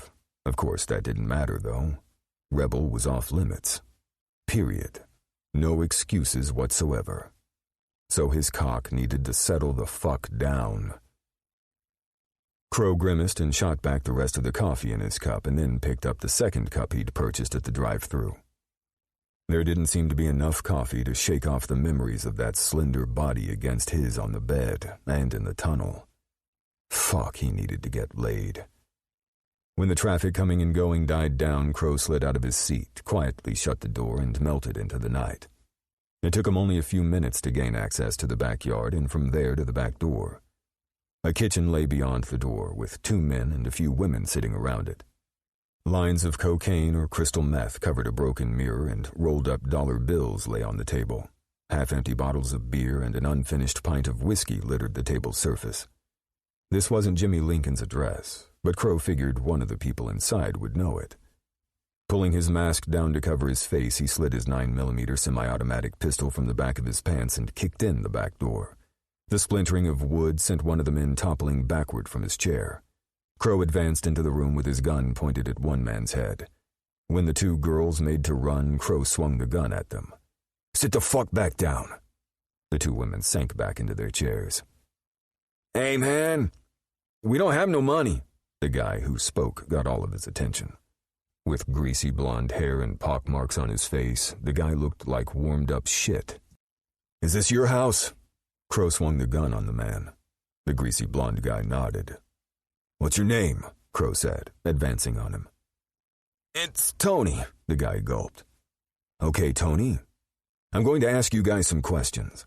If you give me the right answers, everyone goes home tonight, but if you don't..."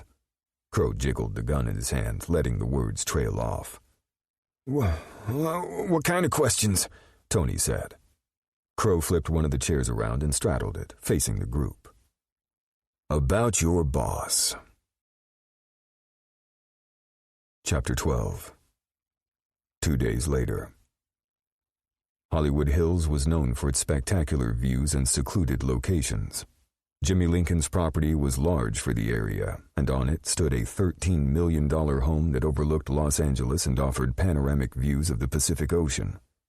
The house itself sat at the end of a long driveway with access at the entrance behind guarded gates. When the Uber driver dropped him off at the gate, Rebel waved to the guard in the shack.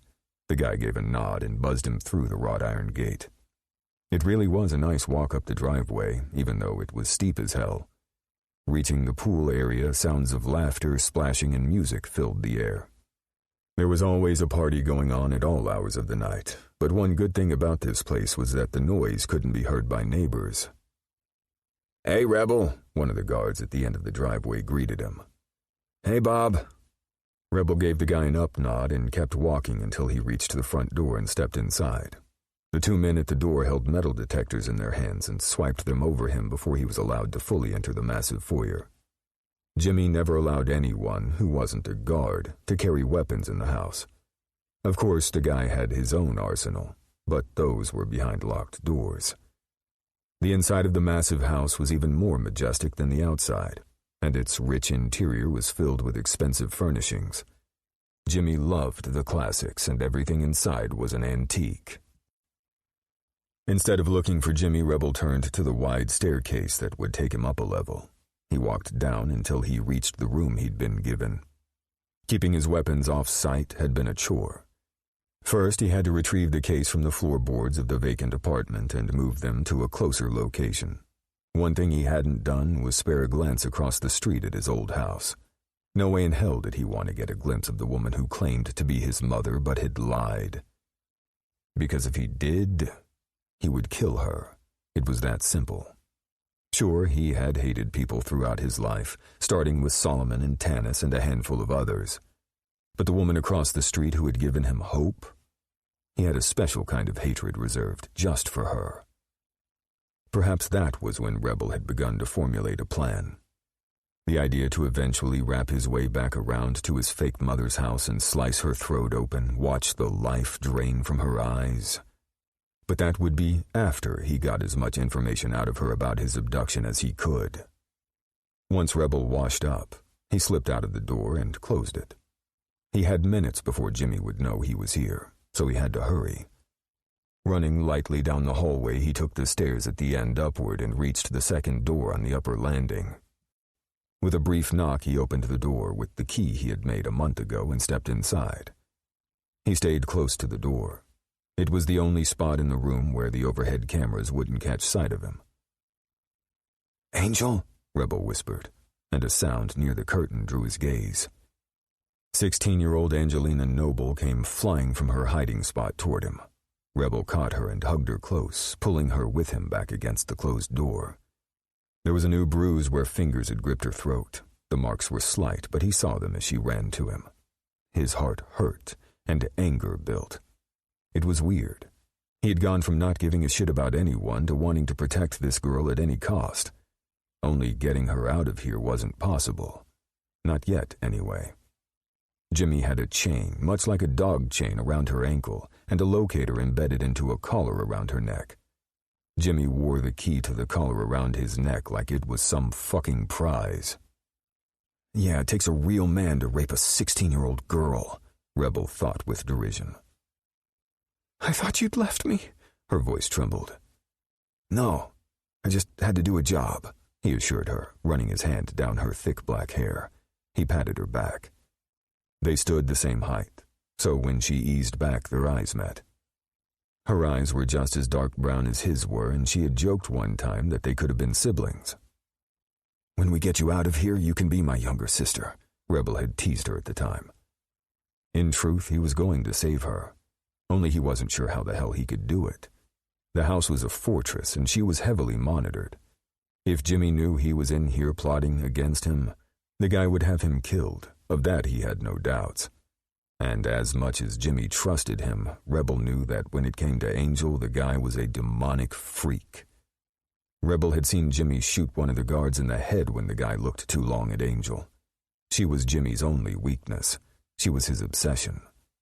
2 years ago, at the age of 14, Angel had been sold to Jimmy by her own crackhead father.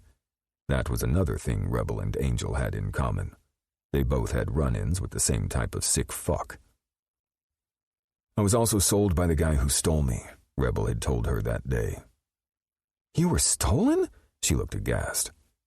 "Yeah, twice. Then I was sold to a sexual predator." Angel had hugged him tightly, and for the first time in a long time, Rebel let someone hold him.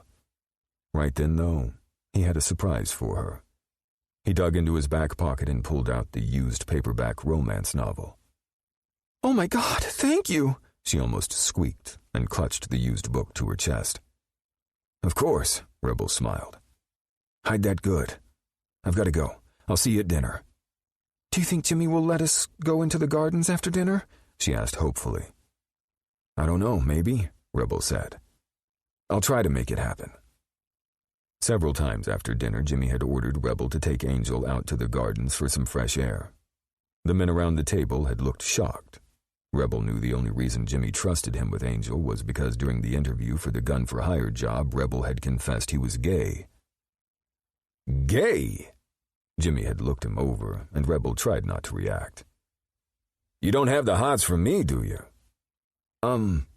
Rebel didn't want to offend the guy, so he shrugged. "I'll take that as a yes." Rebel stayed quiet, giving a slight smile. Jimmy seemed pleased about the idea of a crush, and Rebel worked that into his favor with some light flirting. Jimmy had begun placing a hand on Rebel's back or shoulder and running fingers through his dark curls. One time the man had pulled him flush to his body and held him for a long time. But other than that, Jimmy hadn't made any attempt to try and fuck him. It wasn't the same for Angel. Jimmy took great delight in going to her room nightly. Rebel had gotten his first glimpse of the 16-year-old girl at dinner that first night. Angel had come shyly to the table, and Rebel immediately understood the look of hopelessness in Angel's eyes. He knew that look. He knew the desperation that slumped the girl's shoulders. Her pale face was bare of makeup. Rebel understood every wince and grimace as she sat tentatively on the hard chair. Angel was living his past nightmare. She was him. Same scenario, different perpetrator. And after Rebel had met her and talked to her and became friends with her, he was sure of one thing. He was going to try and save her. After dinner that evening, Jimmy Lincoln sat on the patio that overlooked the gardens below. "Beautiful," Mitch Fallon said from the chair next to him. "Very," Jimmy agreed. He couldn't take his eyes from the pair of teenagers wandering through his garden arm in arm. The girl was gorgeous and had been since the age of 14, but standing next to the young man, the pair was stunning. They really were a matched set. Rebel with his slender build and curly dark hair, and Angel with her waist-length black hair, both slender, both achingly beautiful. Jimmy's cock went hard. He wanted them both, preferably at the same time, in his bed. But with Rebel he had to be careful. The teenager wasn't like Angel, who had no choice. With Rebel, it was different. Jimmy had never had sex with a man before. But from the moment he'd met the slender teenager and had learned he was gay, having sex with Rebel was all he could think about. The 18-year-old was an old soul and unlike anyone Jimmy had met before. To become Rebel's lover, he had to coax the man to fall in love with him. "If you ever want to part with them, let me know," Mitch said. Jimmy tilted his head slightly, his gaze locked on Mitch. Mitch Fallon was his equivalent in their line of work. They both answered to the same boss. Only Mitch ran things down south, near the Mexican border towns, while he handled things up here and in the central area of California. Mitch did things a bit differently and dealt in human trafficking with young children. That wasn't Jimmy's thing. He was content with what he owned. He ran his gaze over first Angel and then Rebel. "I'm serious," Mitch said. "Don't even think of it," he warned Mitch. And when the man suddenly gave a very hard swallow, Jimmy smiled. No one ever got away with taking what was his, and lived. Chapter 13. Crow walked through the night, following the slender figure from the massive estate of Jimmy Lincoln. The druggies from the house had been very forthcoming about Lincoln's address. Crow had staked out the man's Hollywood Hills home for 2 days before he caught sight of Rebel leaving the property. The young man took a bus into downtown Los Angeles, and Crow tailed the bus in his SUV. It wasn't easy keeping up with Rebel on the city streets, but he managed to follow the kid with his vehicle until he finally found a place to park. Crow shoved a card in the parking meter and tore off down the street to catch up. He stayed as close as he could without spooking him. Even though it was night in LA, the sidewalks were still busy, so it was easy at first to blend in. After a while, it became harder the farther Rebel walked from the main boulevard and into a residential area. Fewer and fewer people were outside in this neighborhood, and several times Crow had to duck into shadows to escape Rebel's detection. Here, the streetlights were bright, offering some protection for homes, and everywhere Crow turned, there was a lighted area that had the propensity to give him away. Crow had to think quickly and move to stay hidden as he followed the young assassin. When Rebel reached the end of the block and crossed another street, Crow waited down from the light, and when Rebel reached the other side and walked quickly down an adjacent street, Crow followed. He caught up with Rebel on a street lined with old homes. Crow frowned when Rebel shot out the streetlights as he went, and then suddenly slid between two of the houses and disappeared. Where the hell was he going? Slipping between the two older homes wasn't easy because a 6-foot wooden fence blocked getting into the backyard, and Crow would bet money that Rebel had jumped it. Crow took a running leap at the fence, made it to the top, and dipped over the other side. Landing lightly on his feet, he paused to get his bearings. The side of the yard butted up against a screened-in back porch. The house itself was old and shabby, with peeling paint and a tiled roof in need of repair. The weeds and grass grew knee-high in the back, Slipping silently down the side of the home and closer to the back porch, Crow saw nothing. No rebel. Shit. He'd lost him. After weeks of searching, he'd fucking lost him. On the heels of that thought, a sound came from the back door to the home. Crow took the short steps up, eased open the door to the screened-in porch, and made it to the back door to find Rebel standing just inside a brightly lit kitchen. Crow waited. The young man held a small handgun in his hand and was pointing it at the woman with gray hair wearing a flowered shirt. "Please," the woman's voice wobbled. "I'm just a little short. That's all." "You've been short for weeks," Rebel said, and moved the gun to point it at someone or something outside of Crow's view. "Times are hard." She lifted the front of her dress and sobbed into the material. Crow had heard enough. He stepped inside and closed the back door. Rebel's eyes flew toward the sound, and his gun came around, pointing right at him. "Is this what Lincoln has you doing?" Crow growled. Rebel's eyes widened, his teeth clenched, and a muscle suddenly ticked in the man's jaw. Dark eyes glared at him as if he were the last person on earth he wanted to see. Well, Crow didn't give a shit, and waved a hand at the couple. "This right here isn't happening. Mind your own business. You are my business. Walk the fuck away." Rebel snarled and clenched the fist of his free hand. The hand holding the gun stayed steady. The woman had stopped sobbing when he entered and now looked scared from him to Rebel. The person Rebel had been pointing the gun at was in fact an older man, probably the woman's husband. Crow felt sick at what Rebel was doing, and now he had doubts over his belief that Rebel had not been out here killing innocent people. However, he was not walking the fuck anywhere, and he advanced on Rebel until the barrel of the gun was pressed to his chest. "Is this who you fucking want to be?" Crow snarled down into Rebel's face. A look of agony swept over the young man's face. "Look at her. He's taking everything they have." Crow bit out the words. A sheen hit the teenager's eyes, and Crow saw the war going on inside. But this was one decision he couldn't make for Rebel. The young assassin was on the verge of self-discovery. "Do the right thing. Wake the fuck up," Crow finished roughly.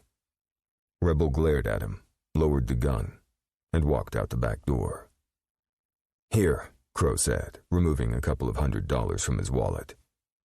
Over the past month, he had started carrying cash, and it had nothing to do with wanting to give Rebel enough to survive if he didn't want to come in. The woman blinked at him and burst into tears. The man jumped up from the table and rushed around to hug her, saying thank you to Crow over and over. Crow walked out the back door. He had given Rebel enough time to disappear.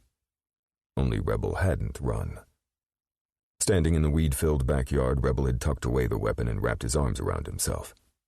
The thin, long-sleeved black t-shirt did nothing to keep the man warm. Sliding off his coat, he slid the dark, ultra-light down jacket around Rebel's shoulders, pushed the guy's arms into the holes, and zipped it up to Rebel's neck. It was miles too big, but it was warm. Rebel stood as if in a trance, watching him with those big, dark eyes. The lamppost from the alley behind the home gave off a glow that gave Crow enough light to see Rebel's face. Crow sighed and stepped back. Confusion covered Rebel's face. "Where do we go from here?" Crow asked gently. "Aren't you going to knock me out?" "Lock me up?" Rebel asked in a suddenly dull tone. "No, we're not doing that this time around." "We're not?" Rebel's eyes searched his face, and it was everything Crow could do not to fidget. His stomach fluttered. What the fuck was that? Crow scowled and rubbed at his chest.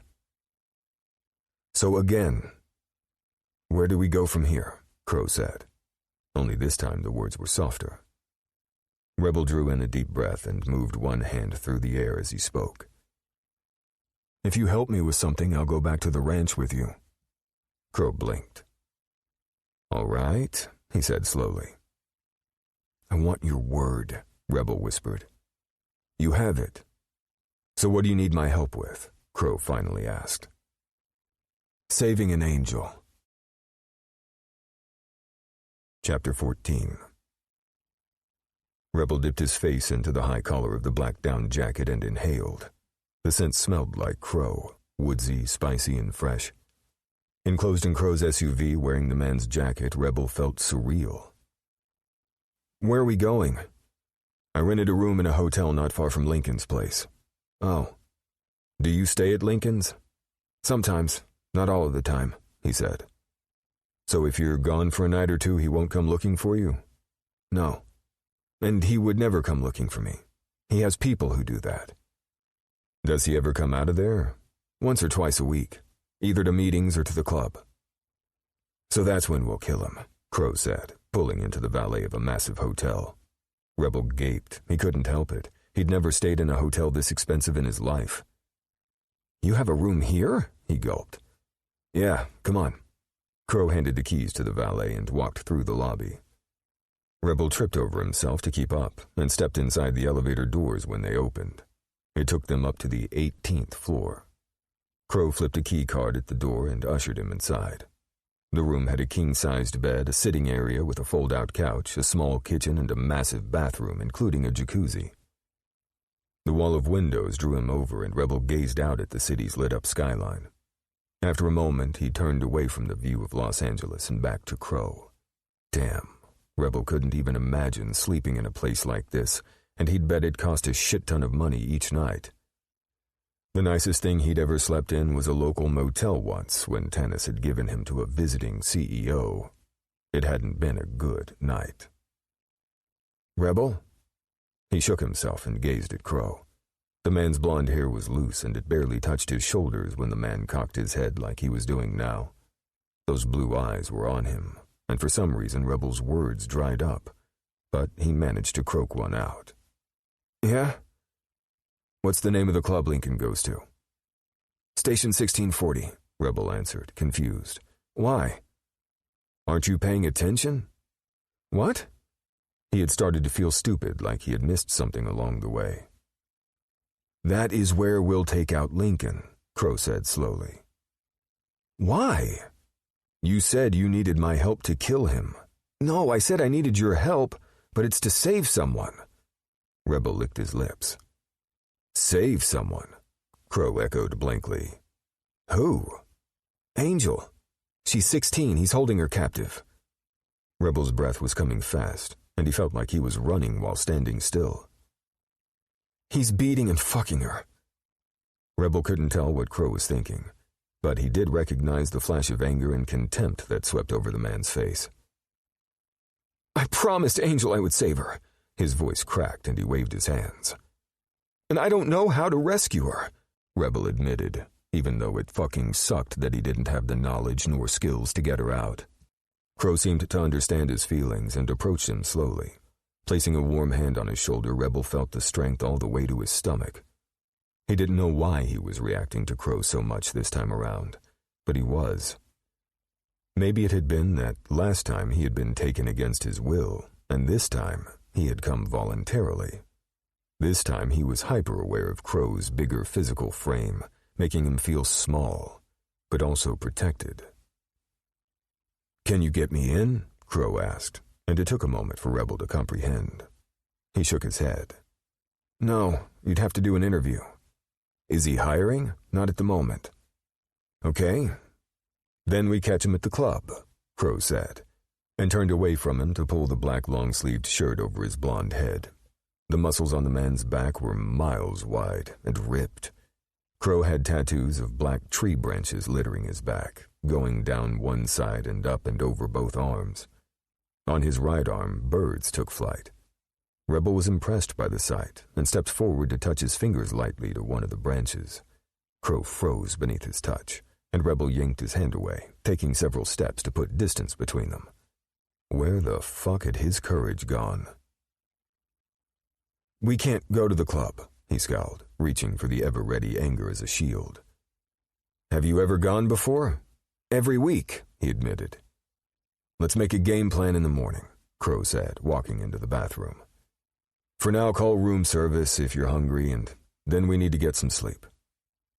The shower flipped on and Rebel tore off the jacket and hurried over to grab the menu from the desk. The next morning, when Rebel came awake, he rolled over and sat up in the bed just as Crow came out of the steamy bathroom. The man pulled on a light blue dress shirt from the closet and shrugged into it while gazing at him.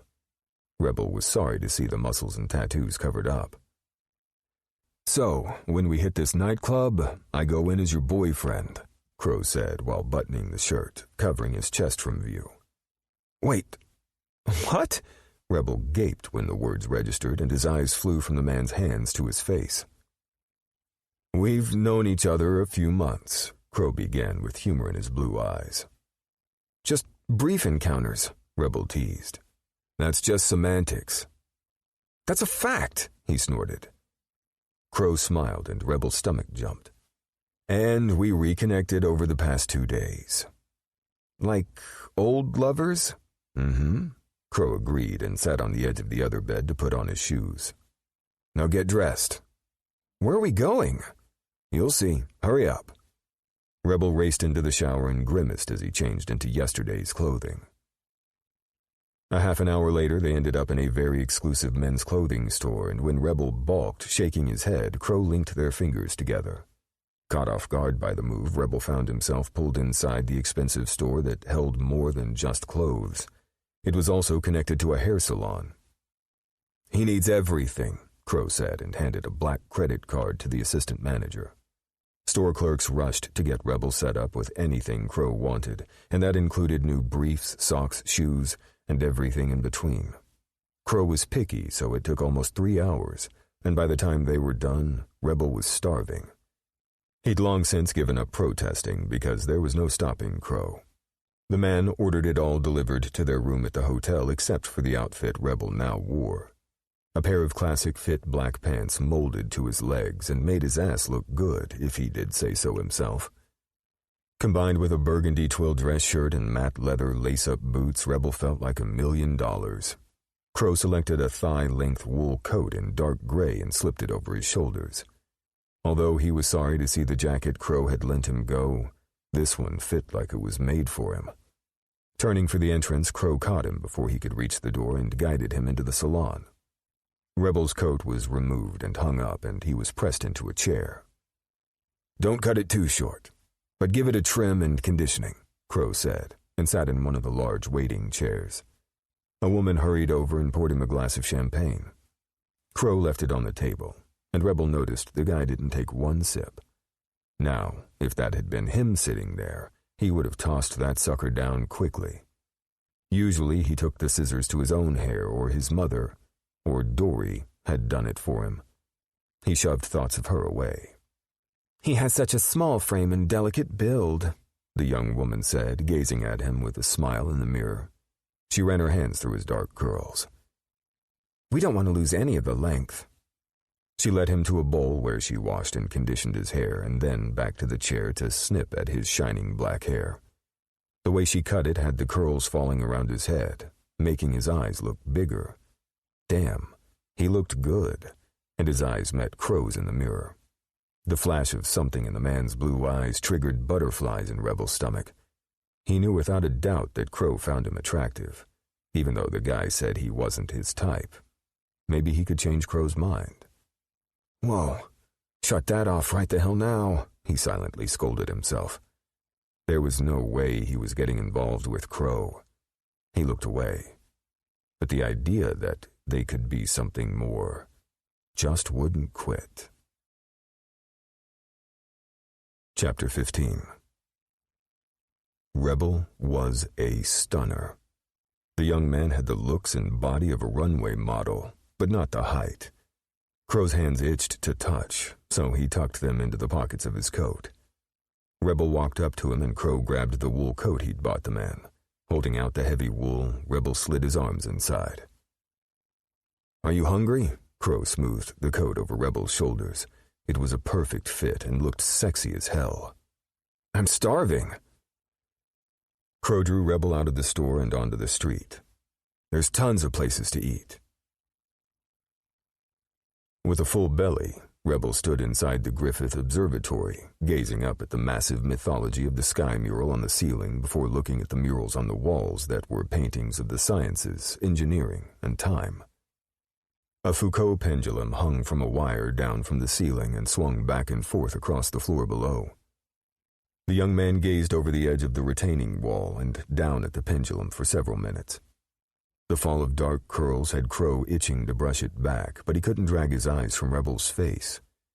Rebel seemed to find it fascinating that the pendulum would swing along and knock over pegs below. "It's designed to show that the Earth is turning in real time," Crow said, and Rebel flashed him a quick smile. Crow touched the young man's arm and drew him through the rest of the museum before leading Rebel outside. "What night of the week does Jimmy Lincoln go to the club?" he asked, guiding Rebel with a hand at his back to the curb. There, Crow ordered a car to take them back to the hotel. "Fridays. So tomorrow night," Crow murmured, and slid into the back seat of the car after crowding Rebel to scoot over. "Yeah. I should probably call the house and let him know I'll be at the club tomorrow," Rebel said, worrying his bottom lip with his teeth. "I doubt he knows you didn't get the money from that couple," Crow said. "But just in case, let's get the cash to give him at the club. That will give you an excuse to find him there." "True. But that's a lot of money." "How much?" $2,000. Crow wanted to laugh. If he broke down the money he earned with each job he took, it would equal way more than $2,000 an hour. Add that up, plus his inheritance from his grandfather, and he had a lot of fucking money. Crow kept the thought to himself, though. There was no sense in stating the obvious. Rebel had to know that assassins made bank. Even the week Rebel had worked for Erebus, the guy should have come away with several grand.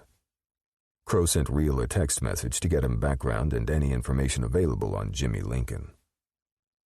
"What kind of jobs did you take with Erebus?" he asked. "I didn't." "Wait, what?"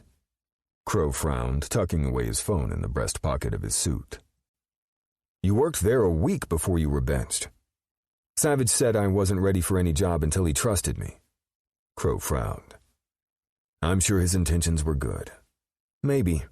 I told him to fuck off and walked out." Rebel turned to gaze out the car window. Crow was at a loss for words, so he stayed silent. Crow found a decent spot in their hotel lounge and slid into the booth next to Rebel. "I love your suit." Rebel ran his gaze over him, sending warmth deep into Crow's gut. "Wait until you see the one I wear tomorrow," Crow said, and there was a promise in his voice that made Rebel flush.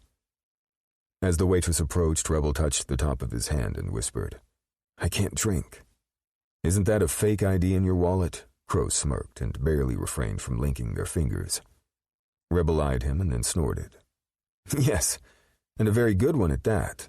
I know, I checked it out. You seriously don't mind if I drink at 18? I'm not your parent." Crow scowled. "Okay," Rebel laughed, and the sound caught Crow off guard. He was sure he'd heard Rebel's laughter before, but not this particular tone. It sounded like honey and kisses and all kinds of shit he shouldn't be thinking about. Keeping them away from the hotel room upstairs had been for his own sanity.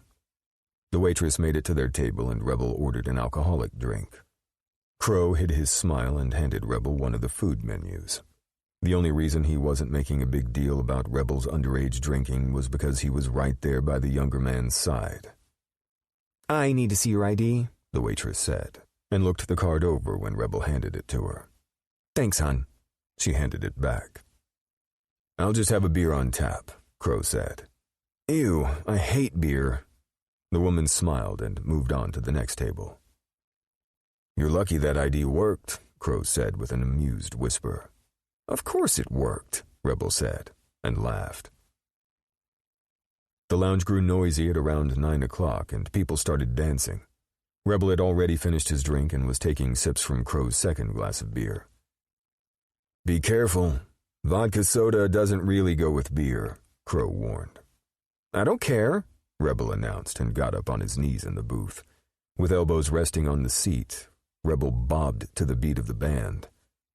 Turned sideways a bit, Crow ran his gaze over the man's slender frame, the happy smile on Rebel's face, and the way the new clothes fit his body perfectly. Crow wasn't sure exactly how it happened, but Rebel turned around a bit and dipped his head down, placing a kiss on his lips. The room stopped. All sound faded, and Crow cupped the back of Rebel's head, sinking his fingers into rich black curls. He deepened the kiss, and Rebel opened his mouth, nipping at his lips.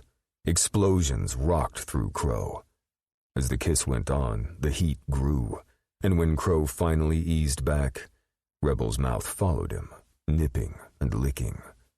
Crow planted one hand on Rebel's chest to keep them apart. The man panted and held his gaze.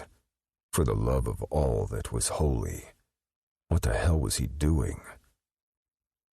"What's going on?" Crow had to ask before he did something stupid that he couldn't take back. "We're doing a test run for tomorrow night. This is you being my boyfriend practice." Rebel smiled impishly, and so help him God, Crow forgot his own name for a moment. Chapter 16. The next afternoon.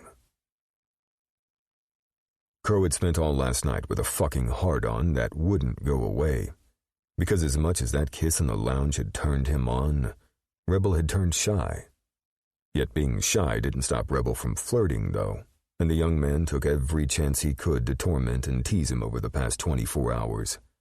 If Crow had any less patience, then he would have tossed Rebel to the bed and fucked him senseless instead of sleeping on the fold-out couch and giving Rebel the king-sized bed. "What you doing?" Rebel whispered against his ear. The man's knees dipped the mattress behind him on the side of the bed. "Trying to send an email," Crow said gruffly. "To who?" "Whom, and it's to Rio." "Whom? Why?" "Because it's protocol," Crow said, shooting the contact email within the 24-hour time frame. He tucked his phone away and caught Rebel around the waist. The younger man wiggled and twisted, but Crow pulled him into his arms. He wasn't sure what the hell this was, but having Rebel in his arms, knowing the man was safe, kept him calm. Rebel eased closer, their lips a hair's breadth away from each other. Crow's cock hardened, and he combed his fingers through Rebel's dark curls. A knock on the door made them jump apart. "Shit, that scared me," Rebel laughed, falling onto his back on the bed. "I ordered room service," Crow smirked, and evened out his breath before he cracked the door with the gun behind his back. It was indeed room service, and Crow locked the door and wheeled the cart into the room. "Is that freaking steak?" Rebel bounced up from the bed and hurried over. "Yeah, I figured we might not have enough time for a meal tonight." "Thank you," Rebel said sincerely, grabbing a plate and sitting at the small table. "So, tell me about Angel." And there, over steaks and fries, Rebel told Crow a story of a young girl sold by her father to Jimmy Lincoln. "We will get her out," Crow promised. "I have a plan for that," Rebel said with a grin. They spent an hour going over the plan of what to do after going to the nightclub. They came up with two options of what could happen depending on how things went at the club. Crow was down for either one. The rest of the time they spent talking and watching a movie. Crow found out that Rebel liked action movies, while he preferred suspense. Name a good suspense movie," Rebel said. "The Bone Collector?" Crow said. "Oh, that's a good one. Your turn. Name your favorite action movie." "Well, my favorite would be The Accountant, or any of the Equalizer movies." They agreed that Denzel Washington was a must-watch, and a person couldn't really miss watching a Jason Statham movie. Crow wasn't sure where their kisses were headed, but he vowed not to make a big deal of it, especially since Rebel seemed to take it all in stride. That night around 9 o'clock, Crow left the hotel with Rebel and headed across town in an Uber. "Did you bring your ID?" "Right here," Rebel patted his front pocket. The younger man looked smoking hot in a Fix-brand shirt and black velvet sequin pinstripe and slim-fitting leather trousers. Crow also purchased Rebel a pair of Givenchy lock boots in black leather. Rebel had balked at the $1,400 boot price tag, but he told the man it would be worth it. And it so fucking was. Rebel was a vision. "Are we drinking tonight?" Rebel asked, and Crow dragged his gaze away with effort. "We need to have a clear head," Crow said. "True," Rebel said, edging closer, his thigh and shoulder pressing against him. Crow felt branded by the touch, but no way in hell was he moving away. The club was noisier and busier than Crow had anticipated, and the crush of people on a Friday night made him pause at the door. "Don't worry. It'll be cool," Rebel said, shooting him a happy, wide smile. Linking their fingers together, they waited in line. From inside, the music pulsed, and from the doorway, the place looked packed with people drinking and dancing on a tiled floor that took up over half of the room. Standing tables were filled with customers as well as the bar. When it was their turn, Crow paid the $40 cover charge for each of them and then let Rebel pull him into the fray. Los Angeles was rich with diversity, and this club was no different. All kinds of couples danced on the floor, some in large groups just jumping around. Maybe if he played his cards right, he could get Rebel to dance with him. Shit. Crow fisted his free hand, telling himself to settle the fuck down. This was a job, period. Rebel pulled him to a stop and then urged him down. When Crow bent slightly to listen, Rebel pressed his mouth to his ear and spoke. "Remember, you're supposed to be my boyfriend." The warmly spoken words ghosted over Crow's ear, sending his cock into overdrive. Sweet fucking hell. When Rebel pulled him through the crush of people and toward the bar, Crow followed. He had no other choice. The last time Rebel had been to a club had been with Jimmy and his crew, and drinking and dancing had been prohibited. Jimmy didn't like his people inebriated, but tonight, he didn't care about Jimmy, and while he wasn't going to drink, he wanted to coax Crow onto the dance floor. If Crow wouldn't dance with him, Rebel would find another willing body. It was as simple as that. Rebel couldn't remember the last time he'd let loose and enjoyed himself, probably never if he gave it some thought. Of course, there had been small snatches of relief throughout the crushing wreckage of his life, but those brief times had not lasted long. If he were asked today, he couldn't even remember a moment of joy other than when he'd killed a person who had held him captive. And that was pretty fucked up thinking. "ID?" The cute bartender gave him a wink, and Rebel smiled at her, handing over his fake license. The thing even said he could drive, but he had only ever driven once in his life, and that had been when he'd gone with Raph to get Rogue. Of course, being on the open road had been... "What are you having?" Crow's warm breath swept over his ear, and Rebel shivered. The attraction between them was thick, much thicker than between them in the first hotel room and again in the tunnel. What had started as a spark had grown into a flame, and Rebel suspected that it would become an inferno before too much longer. He daydreamed. What if they were real boyfriends and lovers? "Surprise me." Rebel blinked up at Crow, making his eyes wide and parting his lips. Yeah, it was a come-hither look, but he wanted to live in this fantasy if only for tonight. "We just want a couple of sparkling waters with ice," Crow ordered. When the man's eyes moved over his face, Rebel shivered and caught Crow's hand. "Drink first," Crow said, handing him one water. Rebel chugged it down, and Crow did the same. The glasses were placed aside, and Rebel drew Crow onto the floor and into the gyrating bodies. "Where's Jimmy? We have a job," Crow said near his ear. "We have time," Rebel smiled up at Crow and pulled. The man followed him without further protest. When Rebel danced closely up against Crow, strong hands caught him around his waist and brought him even closer. Their hips matched the pulsing beat. They danced, lost in each other, blocking out the world. And Rebel didn't want the night to ever end. Chapter 17. Jimmy Lincoln sat in his reserved booth on the upper floor of the nightclub. From there he had a bird's-eye view of Rebel dancing with a tall blonde man. The way they danced had his blood boiling. Was that where Rebel had been the past couple of days? If so, then the blonde man's days were fucking numbered. "Who's that with your man?" Mitch said from his spot across the table, gazing down at the same scene. "I don't know." "Why don't you go down there and take care of it?" Jimmy said. Far be it for him to get his hands dirty when he had people to do it for him. "What? Why me?" "I'll let you fuck him," Jimmy said. Of course he wouldn't, but Mitch didn't know that. The man's eyes widened and a look of raw hunger crossed his face. "You got a deal," Mitch said, and slid from the booth without another word. "I have to piss." Crow barely heard the words over the thrumming beat and closed his hand on the back of Rebel's sweaty neck. Rebel took his hand and Crow pulled the man behind him toward the blue neon sign that said restroom. Rebel wasn't armed, so if they got separated, Crow would worry. He was carrying a 3-ounce Bastion carbon fiber knife. "That's freaking tight," Rebel said, eyeing the knife. If he had had a spare, Crow would have given it to Rebel. "We will get you one," he had promised the young assassin. "Really?" Crow smiled and nodded and earned another kiss. He wasn't anywhere near figuring out where these kisses were headed, but he liked them a whole hell of a lot. Stepping up to the restroom, they entered fairly quickly for a hopping Friday night. The place had a few men at the urinals and one stall seemed occupied. Rebel did his business and Crow parked near the door.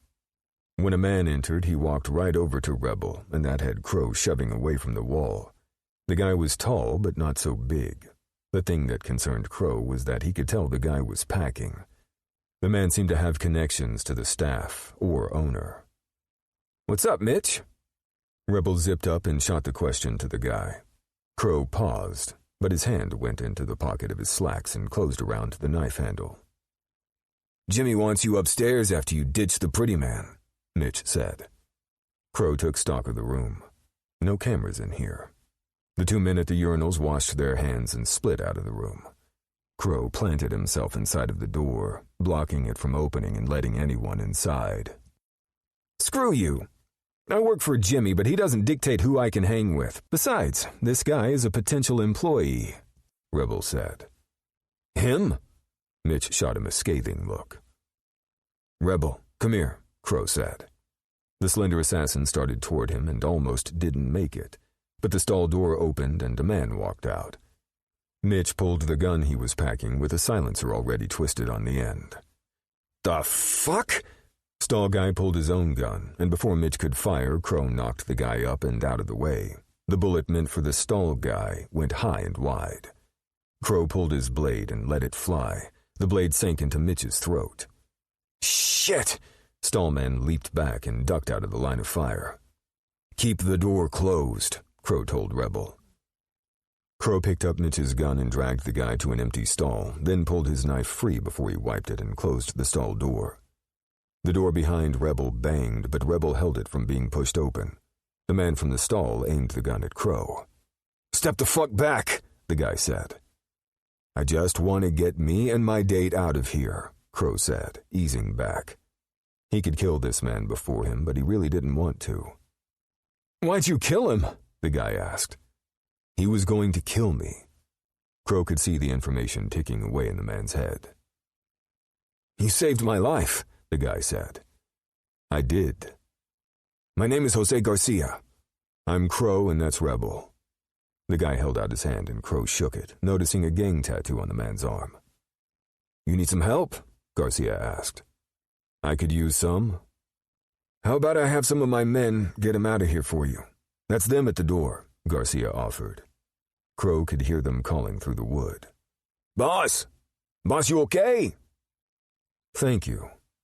Crow reached into his own pocket and took out several $100 bills and handed them over to Garcia. "For your trouble." Bang! The door was shoved against hard. "Hurry!" Rebel hissed, bracing his feet. Crow stalked over and jerked open the door. Several men crowded in and went straight to Garcia. A few of them were packing. What the fuck? Did everyone carry in this place? Not bothering to ask, Crow pulled Rebel along and stepped out into the hallway. "We should probably call it a night," Crow murmured next to Rebel's ear. "No way! I need to get Angel out of there." "Okay, then stay close." Crow threaded their fingers. He felt better now that he had Mitch's gun. The bathroom door opened and 2 men along with Jose Garcia came out along with the guy, Mitch. The rest of Garcia's gang were preventing anyone else from entering the restroom. Garcia had wrapped a coat around Mitch's throat, but it didn't hide all the blood. Carrying Mitch toward the back of the hallway, the door to the alley was shoved open and all 6 men disappeared. "That takes care of that, asshole," Rebel muttered. Crow kept silent. He didn't know if he could trust Garcia not to blab his mouth, so he might need to wrap back around in a few days and eliminate the threat. After all, the guy had seen their faces. Typically, the assassins left the gangs alone, but there were always special circumstances. What Crow could do was call in the cleaners. They sometimes took care of witnesses. But he didn't want to do that. He wanted to take Garcia at his word. If the guy did rat him out, then there was always the SecDef. That office could make anyone disappear. Chapter 18. Reaching the dance floor, Crow drew Rebel into his arms. Wouldn't you know it, a slow song was playing and he wrapped Rebel up tight as the pulsing beat of Always Remember Us This Way by Lady Gaga thrummed through the speakers. Rebel pulled back just enough to gaze up in his eyes, and Crow saw the man's lips move. He dipped his head to listen, and Rebel started singing the song. Crow's throat tightened. "Every time we say goodbye, baby, it hurts." Rebel pulled his head down and put his mouth against his ear and sang. "When you look at me and the whole world fades, I'll always remember you this way." Damn it, Crow swallowed around a knot. Had he really fallen so fast? Or was this just a spur-of-the-moment thing? The slender man melted against him and Crow wrapped him up tight. Sweet hell and all that was holy, he wanted Rebel. He wanted the young man like he'd never wanted anyone before. But they had a fucking job to do, and an abused and underaged girl needed rescuing, so all that would have to wait. When the last of the song faded, Crow drew Rebel to the stairs and upward to the upper level. Rebel took over at that point, holding his hand and walking toward Jimmy's booth. 8 men stood guarding, and 2 stepped up as they approached. Rebel stopped and gazed at Jimmy, who nodded after a moment. "Let them through," Jimmy said, lifting a hand. "Hey, Jimmy, this is Crow. He does what I do." Rebel waved his free hand to indicate Crow, and then tucked it into his pants pocket. "Is that right?" Jimmy looked at their linked fingers and lifted one eyebrow. "Well, he's also my boyfriend, but yeah." At Crow's urging, Rebel slid into the booth opposite Jimmy and Crow crowded in next to him. "I'm not taking on any new hires." Crow held the guy's eyes across the table. Jimmy Lincoln was pissed, and Crow knew immediately why. It was written on the man's face. The ticking of the guy's jaw at their held hands, and when Crow slid his arm around Rebel's shoulder, he thought the man would blow a fucking gasket. "Go get me a drink, Rebel," Jimmy said. The order was clear in the man's smooth tone of voice. The threat was also clear, and Crow squinted. Rebel smiled, and when Crow scooted out to let him out of the booth, Rebel headed to the bar that was too deep with customers. As he sat back down, Jimmy stared at him with ice in his eyes, and Crow smirked, as if that would intimidate him. Jimmy sure did have a lot of muscle with him. Men smartly dressed in black suits and white shirts with hands held at the ready. No dark glasses, though. That would have been overkill in the nightclub. "Let me be frank here," Jimmy said, as if talking to a toddler. "By all means." Crow sat back and crossed one leg over the other. He was glad he'd chosen to wear his tailored Havana suit in midnight black. While it was nothing compared to the Khitan in his closet back home, it was pricey. Jimmy ran his eyes over his suit and his relaxed poise. "Do you think you can come in here and take what's mine?" Crow studied Jimmy. The words were measured and spoken with a low, hard tone. Each one was filled with an entitlement, as if the guy owned the fucking city and the people in it. The man irritated the fuck out of him. "May I be frank?" Crow said, volleying the words back. A muscle ticked in Jimmy's jaw and his hands moved from where they rested on the table. Crow suspected Jimmy had a weapon out of sight. It wouldn't matter what kind of weapon was hidden beneath the table, the guy was too close. And up this close? Well, Crow could eat the fucker for a snack. Jimmy seemed to weigh his options and come to the same conclusion. When the man nodded, Crow continued. "First, Rebel isn't an object you own. And second, yes, I can. It took a moment for the words to register, and by the time Jimmy realized that Crow had just told him he could take anything he wanted from him, Rebel returned. Man, oh man, that line was long. Rebel placed the drink in front of Jimmy and handed him a water. Never taking his eyes off Jimmy, Crow stood to let Rebel back in the booth, then eased back down. Crow twisted off the cap and took a swallow. Jimmy hadn't looked away from him, and Crow smirked and placed the bottle on the table. A weird light filled Jimmy's eyes, and the man's lips suddenly curved upward. A sudden knot grew in Crow's gut. I need you home tonight, Jimmy said, turning his attention to Rebel. Sure thing, boss, Rebel said, as if it were no big deal. Crow wanted to shoot Jimmy in the head. In fact, you can leave with me when I go home, Jimmy said. There was only a moment of hesitation on Rebel's part, but it gave Crow comfort that Rebel didn't want to leave him, and that was enough to have Crow sliding his arm around Rebel's shoulders. No problem, Rebel said, as if they were having an everyday conversation. Crow's hand tightened on Rebel's shoulders, his fingers biting onto the man's muscle. Rebel turned his head slowly and gazed at him, then winked. From the way Rebel was facing him, Jimmy wouldn't see the wink at all. But Crow did, and it took the wind out of his sudden, uncontrollable anger. Stick to the plan, Crow silently told himself. They knew this could go either of two ways.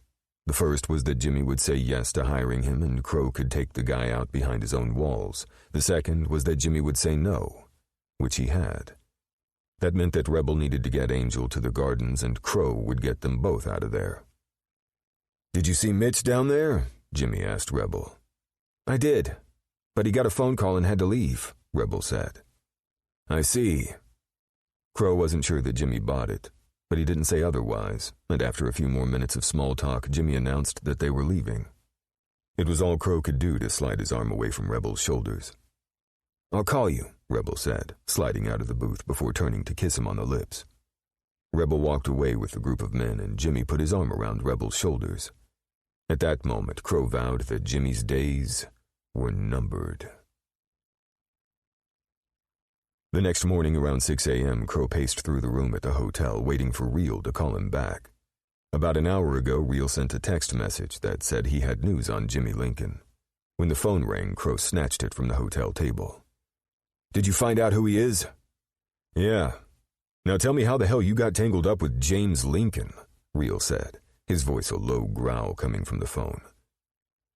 Rebel went to work as a gun for hire for the guy. Fuck.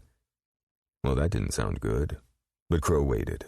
Reel couldn't be rushed, especially if he was thinking over the information. James Lincoln, also known as Jimmy, has ties to the Russian mob out of Moscow. He reports to Slavik Balagula, who is a descendant of Aslan Balagula. That got Crow's attention. The notorious criminal kingpin Aslan Balagula had been shot dead in Moscow in 2010. Who knew the guy had a son? Or maybe it was a grandson. Crow didn't really give a fuck. Okay, so this Slavik is Lincoln's boss? Yes, Reel said, and his sigh sounded pained. So the fuck what? The guy's over here on U.S. soil selling drugs and raping minors. True. Listen, I know we have political bullshit we have to deal with, but everyone bleeds the same color, Crow said. Reel gave a soft grunt of acknowledgement, and after a small moment, the man continued. There is word on the streets that Slavik Balagula's main man from down south is missing. Did you have anything to do with that? Reel asked. Mitch Fallon? Crow asked. That's the one, Reel said. I did. Is he alive? No, he's not, Crow said, and filled in Reel about Jose Garcia and the idea that it might be seen as a gang hit. The sound of ice clinking came through the phone as Reel took a swallow of something and then cleared his throat. This guy Lincoln is not to be underestimated. He's got some serious manpower and some deep pockets backing him. What I don't understand is, why don't they just eliminate this shit and clear them out? This goes deeper than that. The narrative around drug enforcement has changed with the legalization of marijuana and certain substances. I get that, But organized crime, overdose deaths, and black markets are on the rise. So legalizing that shit didn't make a bit of difference, Crow said. It was naive to think it would, Real said in agreement. Organized crime is deeply entrenched in drug distribution and human trafficking, and getting evidence to take down the biggies is almost impossible. Crow walked to the window overlooking the city of Los Angeles. So what you're saying is that taking out the head of the snake wouldn't make a damn bit of difference. Maybe for a day or two, Real said. Fuck. Listen. Let me talk to Rebel. I'll convince him to come back here. Later we can take a crack at bringing Lincoln down. Rebel's not here. Where is he? With Lincoln. Why? Crow told Real about Rebel's plan to rescue an angel. Well, I'll be damned, Real said. Yeah, Crow said with a smile, because they both knew that Rebel was indeed worth saving. Chapter 19. Rebel hated every step he took away from Crow. He felt like he was losing a part of himself. It amazed him that he had gone from hating the guy to craving his presence. So, yeah, he might have developed a little crush on Crow, but who in their right mind wouldn't? Crow was hands down the hottest guy ever. Jimmy's hand slid over his shoulder and Rebel steeled himself not to shudder. The man's touch gave him the fucking creeps. He had only flirted with the guy to get the job. But now, after hanging out hours upon hours with Crow, Jimmy's touch was revolting. Rebel hid it well, though. He'd learned that talent as a young man. When Tanis had touched him, he had had to school his reaction, otherwise Tanis would have tortured him more than he already had. It was nighttime, Rebel reminded himself. He only had to spend the night one more time at Jimmy's, and then get to dinner tomorrow night before he could walk with Angel in the gardens.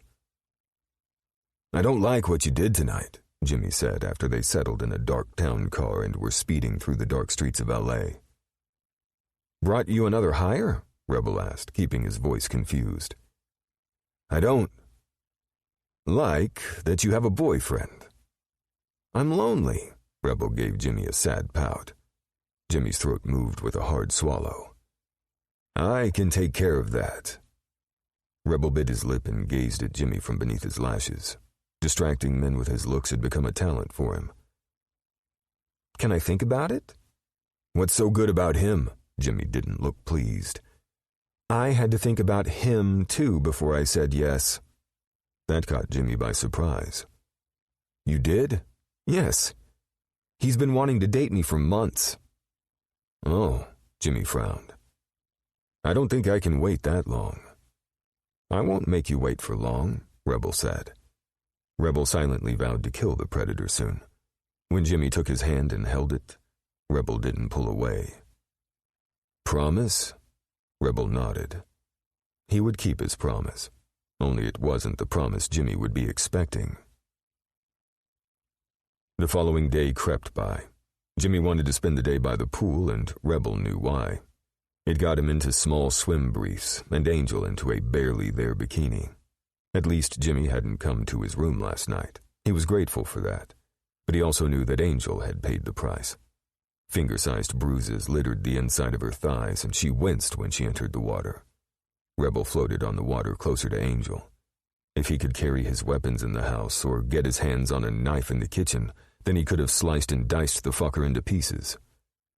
But then he would be on the run and trying to get Angel out of there. And with all of Jimmy's men, he would never make it. And of that, Rebel knew without a doubt. If he killed Jimmy and had to get out alone, no problem. But with Angel in tow, yeah, that wasn't happening. It was only a matter of waiting for the right time, and Crow would come for him. Tonight, Rebel whispered when Angel floated closer in the warm pool beneath the clouded sky. Tears started in her eyes and spilled over her cheeks. She ducked beneath the surface to hide them, and Rebel dove beneath the water with her. Jimmy shifted in his chair and took a long swallow of his bourbon on the rocks. Watching the two young teenagers swimming like seals in the water gave him a hard-on that wasn't going to be satisfied until he had them both together. Surrounding him, over and under him, Imagining their combined sounds of release or pain, he rubbed his hand hard over his crotch. Tonight he would bring them both to his room. He knew instinctively that with Angel along, Rebel would be much more compliant. It gave him a way to avoid rape because Rebel cared about Angel. First he would try coaxing the man, but if Rebel refused, all Jimmy had to do was threaten Angel, and Rebel would be his. "Hey, boss," Dennis said, coming out of the house and drawing his attention from his possessions. "What?" Jimmy asked when his right-hand man sat down at the table. "Mitch is missing," Dennis said. Just then Jimmy's cell phone rang and he made a sound in his throat when his boss's name flashed on the screen. There was going to be hell to pay, and he steeled himself when he answered the call. Dinner that night was strained and Rebel wondered what the hell had happened. Men came in and out of the room constantly, interrupting the servers as they began to eat. "It's San Diego," Dennis said, coming into the room holding out a cell phone. Jimmy slammed down his fork and stalked from the room. Angel gazed at him with wide, fearful eyes, and Rebel held a finger to his lips. He waited, and when Jimmy didn't come back after 10 minutes, Rebel pushed away from the table. Angel grabbed her sweater from the back of her chair and pulled it on. Rebel took Angel's hand and drew her to the back door. Since going outside in the back of the house was not uncommon, the two guards at the door moved aside to let them pass. "Tell Jimmy we're in the gardens," Rebel said, and one guard nodded. With their fingers linked, Rebel drew Angel along the winding path until they reached a stand of trees that butted up against a concrete wall. Beneath Angel's sweater was a thin dress that didn't protect from the weather, but Rebel hadn't wanted to waste time to change. He would give her the new sweats Crow had purchased for him the other day. They were about the same size, although the pants would be too long. They only had minutes before Jimmy would find them gone, and even though the man would know they were in the gardens, Jimmy would come and check on them. Of that, Rebel had no doubt. Chapter 20. Crow was in place when Rebel and Angel walked along the path that led to the back wall. Dressed all in black with a hooded mask, Crow was all but invisible. He thought back over the conversation with Real. He would bide his time and wait, and someday he was going to come back and put an end to Lincoln. But not tonight. Tonight he had to get Rebel and Angel out of there and to the safety of the hotel. Psst! Crow made sure the sound traveled the distance between them. Rebel's eyes landed on him, even though he was hidden. The young assassin was that good, and pride filled Crow. Rebel and Angel kept moving toward where he was perched on the top of the wall. Crow had had to cut away the barbed wire that ran along the top of the wall and dismantle 2 cameras, but that had been child's play. "Hey, you made it," Rebel smiled up at him. "Of course," he said roughly, and leaned over the wall, reaching both hands down. Rebel lifted Angel up, and Crow snagged the girl beneath her arms. He hoisted her up to the top of the wall. "What's going on over there?" a voice shouted from down the path. They were out of luck and time. "Go!" Rebel hissed and ducked back into the bushes. Crow lifted Angel onto his back and forced the girl's arms around his neck. She did one better and wrapped her legs around his waist, clinging like a spider monkey on his back. Crow was down the other side of the concrete wall in seconds. He jumped the last few feet and took off running. Reaching a storm drain he had scoped out earlier, he lowered her to her feet. "Stay here." She was scared, and soft sobs came from behind the hands she had pressed to her mouth. When he stepped away, she grabbed a hold of him. "I have to go back for Rebel. We'll be right back," he promised her with a slight squeeze on her shoulder. Melting into the dark, Crow returned to the wall just as one of Lincoln's men dropped over. Crow swung the knife and jabbed it 3 times into the side of the man's throat. He stepped on the body and used it as a launching pad to quickly leap back up the wall. The pathway below into Lincoln's property was empty. Rebel had vanished. Don't panic, he reasoned to himself. Rebel could have wrapped back around to shake someone off his tail. All Crow could do was wait, but that lasted for about 60 seconds. Fuck this. Crow slipped over the side of the wall and dropped soundlessly to the path below.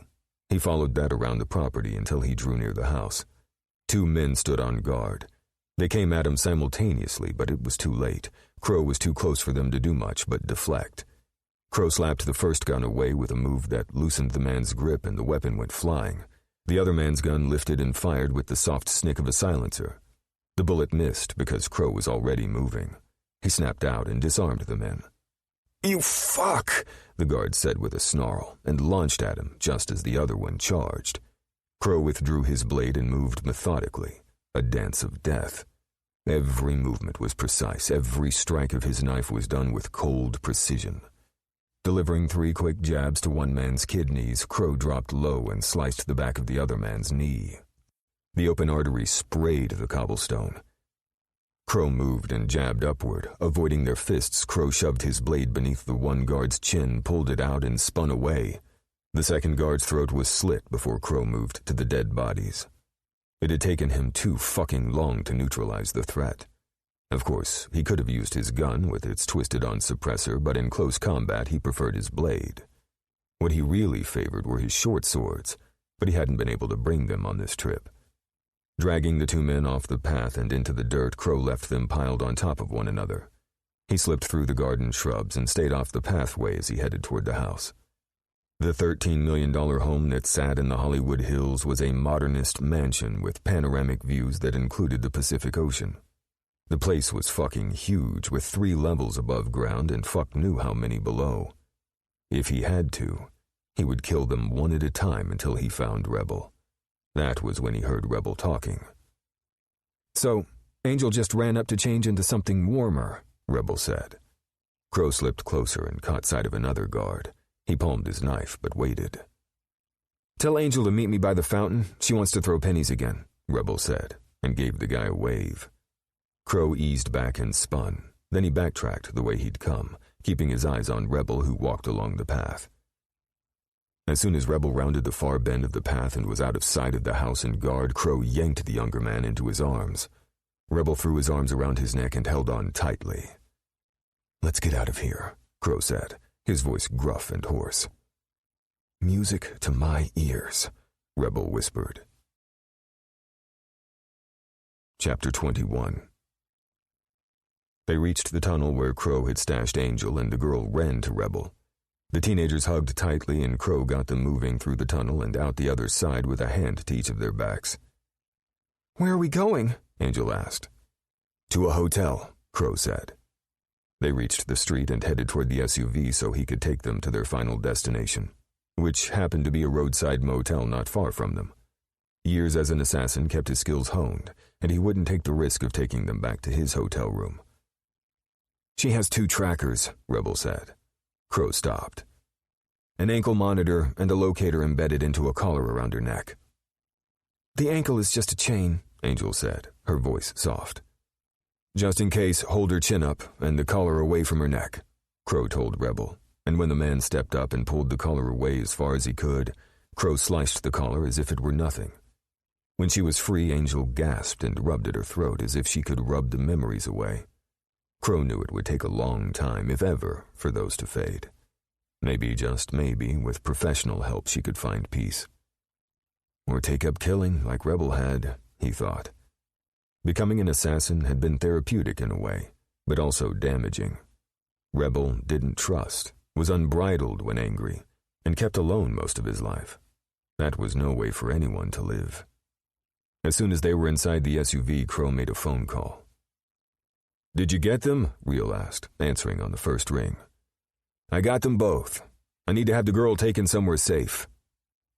Angel kept tossing him frantic glances as if she feared being pawned off on another sadistic asshole, but Rebel took the girl's hand. "Hey, he's one of the good guys," Rebel told her, keeping her close to his side. "He saves people for a living." That wasn't technically true, but if it got the girl to calm down, Crow would go along with the white lie. He started the car and pulled out onto the road. "I'll call Dave. You get somewhere safe," Real said, drawing his attention back to the phone. "Will do." Crow ended the call and kept driving. "Why can't I stay with you guys?" Angel hugged herself. "Because we're—" Rebel paused, searching for the right word.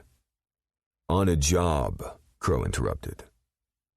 "I know you were a gun for hire for Jimmy. I wasn't deaf," Angel told Rebel, crossing her arms. "Yeah, but you're not legal, so we can't keep you," Rebel said. Crow was surprised at how grown the young man sounded. If we don't get you somewhere legit that's safe, it could bring trouble to us, Crow added, hoping like hell the girl got it. They were killers. Living a normal life wasn't in the cards for them. Me, Crow thought. Not in the cards for me. It could be for Rebel, though. He was young enough to escape this life and live a somewhat normal existence. Have you ever thought of quitting? Angel asked, as if reading his mind. No, Rebel said flatly, and Angel wrinkled her nose before glancing up at Crow. What about you? Crow shook his head at her question. The less she knew about him, the better. Approaching the motel on one of the city's side streets, Crow pulled in and parked. They all got out, and he directed both teenagers toward a room door. Wait, you already have a room here? Rebel asked. I'm not an amateur, Crow said with a short huff and opened the room door. Several hours ago, Crow had managed to snag the room with 2 queen beds. It would serve their purpose until they figured out what to do about Angel. 2 hours later, Angel and Rebel were both sleeping. Stepping quietly outside, he shut the door and stood leaning on the stucco of the faded sand-colored building. The neon sign flashed over the office, sending multicolored lights over the parking lot. In a few hours it would be daylight, and he planned on staying put until Dave or Reel sent someone to collect Angel. And possibly Rebel. Even though the idea didn't sit all that well with him, Crow knew it was the right thing to do. If Rebel stayed with Dave, then he would have a chance to go to college and have more than this fucked-up job. The door clicked open and Rebel stepped outside, closing it behind him. Leaning against the wall, Rebel gazed out over the parking lot. You can take a turn on the queen bed. I can watch until morning, Rebel said. You only got 2 hours of sleep. That's about normal for me. Rebel shoved his hands into the pockets of his dress slacks and gave a small shrug. When was the last time Rebel had a good night's sleep? Knowing how Rebel had grown up and lived, the answer was probably never. It was that moment that Crow decided he would take the time to convince Rebel to get out of this line of work, to become something more than the profession forced upon him first by Solomon and then by Tanis. Rebel never had a chance at a normal life, and Crow fiercely wanted that for him. Now he just had to convince Rebel of the idea. Dave sent U.S. Marshals Axel Baines and Whiplash Tauber to collect Angel. It was the right thing to do. They talked to her at length about testifying. If you testify, we can put James Lincoln behind bars, Whip said. It's your call, though, Axel added. The 3 were sitting around the small table in their hotel room. While Axel and Whip tried to talk Angel into testifying, Rebel kicked back on one of the queen beds. Crow was on the other bed, cleaning his weapon. Would I have to leave here? Angel asked, tossing Rebel a quick glance. Yes, Axel said. You would be put into protective custody with a custodian until you turned 18. What does that mean? Angel asked, shifting in her chair. It's a foster-like care system within the program. Program? WITSEC. Rebel launched from the bed and marched over to the table. He pulled Angel up from the chair and out the hotel door. Crow was there before Rebel could shove the door closed. Give us a minute, Rebel said with an annoyed sound in the back of his throat. Okay, just pretend I'm a fence post, Crow said, crossed his arms, and planted his big body against the wall next to the closed door. Rebel pulled Angel farther away, but not far enough so Crow would panic. The last thing he wanted was to worry Crow, but he needed to talk to Angel. Look, I did some research about WITSEC, and from what I can find, it's legit. You would appear in court and testify against Jimmy. You could put him away for a long time. But there's a price to pay. What price? Angel gazed up at him fearfully. You need to leave everyone you know behind. Being in WITSEC would give you a clean slate. Nobody in your school would know what happened. Nobody would know who your father was. You could even change your first name. Rebel rattled off everything he'd gleaned from online over the past half an hour. What about you? About us? What about me? Rebel frowned at her. She glanced away. Look, he sighed. I'm going places and doing things I won't involve you in. There is no us if you really think about it. You needed help and I did my job. That was technically a lie, but the more he thought about all the good he could do, the more he liked the idea of rescuing people, children specifically. Children like he had been, and Angel, who didn't stand a chance. And for the first time in his life, he thought that maybe he had found his calling. Now he just needed to figure out how to go about it. Rebel had the idea that Crow could help him find the answers. Chapter 22. Late the next day. Entering the expensive lobby of the first hotel they had stayed in, Crow headed toward the elevator. The man still had a room rented, and Rebel's new clothes were still hanging in the closet. "Wait." Rebel pulled Crow to a stop. "What?" "Have a drink with me," Rebel said. But when he pulled on Crow's hand, the man didn't move. Rebel released his grip, tossed up his hands, and walked into the lounge. The woman smiled at him, and he asked for a booth. He was very aware that Crow had followed and was on his ass right now. Smiling, Rebel slid into the booth. He ordered a vodka soda with lime, and Crow ordered the same.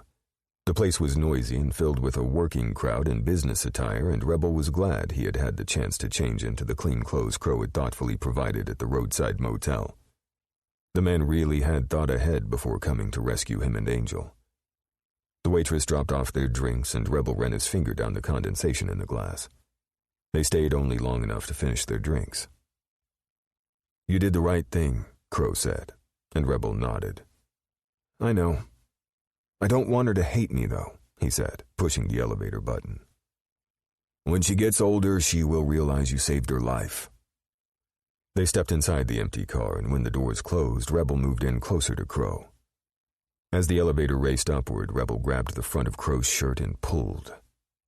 "What?" Crow resisted, and Rebel lifted on his toes and pressed his lips to Crow's mouth. "I haven't kissed you in days." "A day," Crow argued. "No, it's been more than 24 hours, Rebel said, biting at the man's bottom lip. Crow resisted for another moment, and then Rebel felt when the man caved.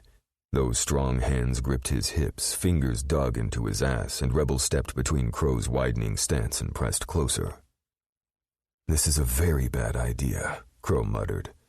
His head was saying one thing, while his dick was saying another.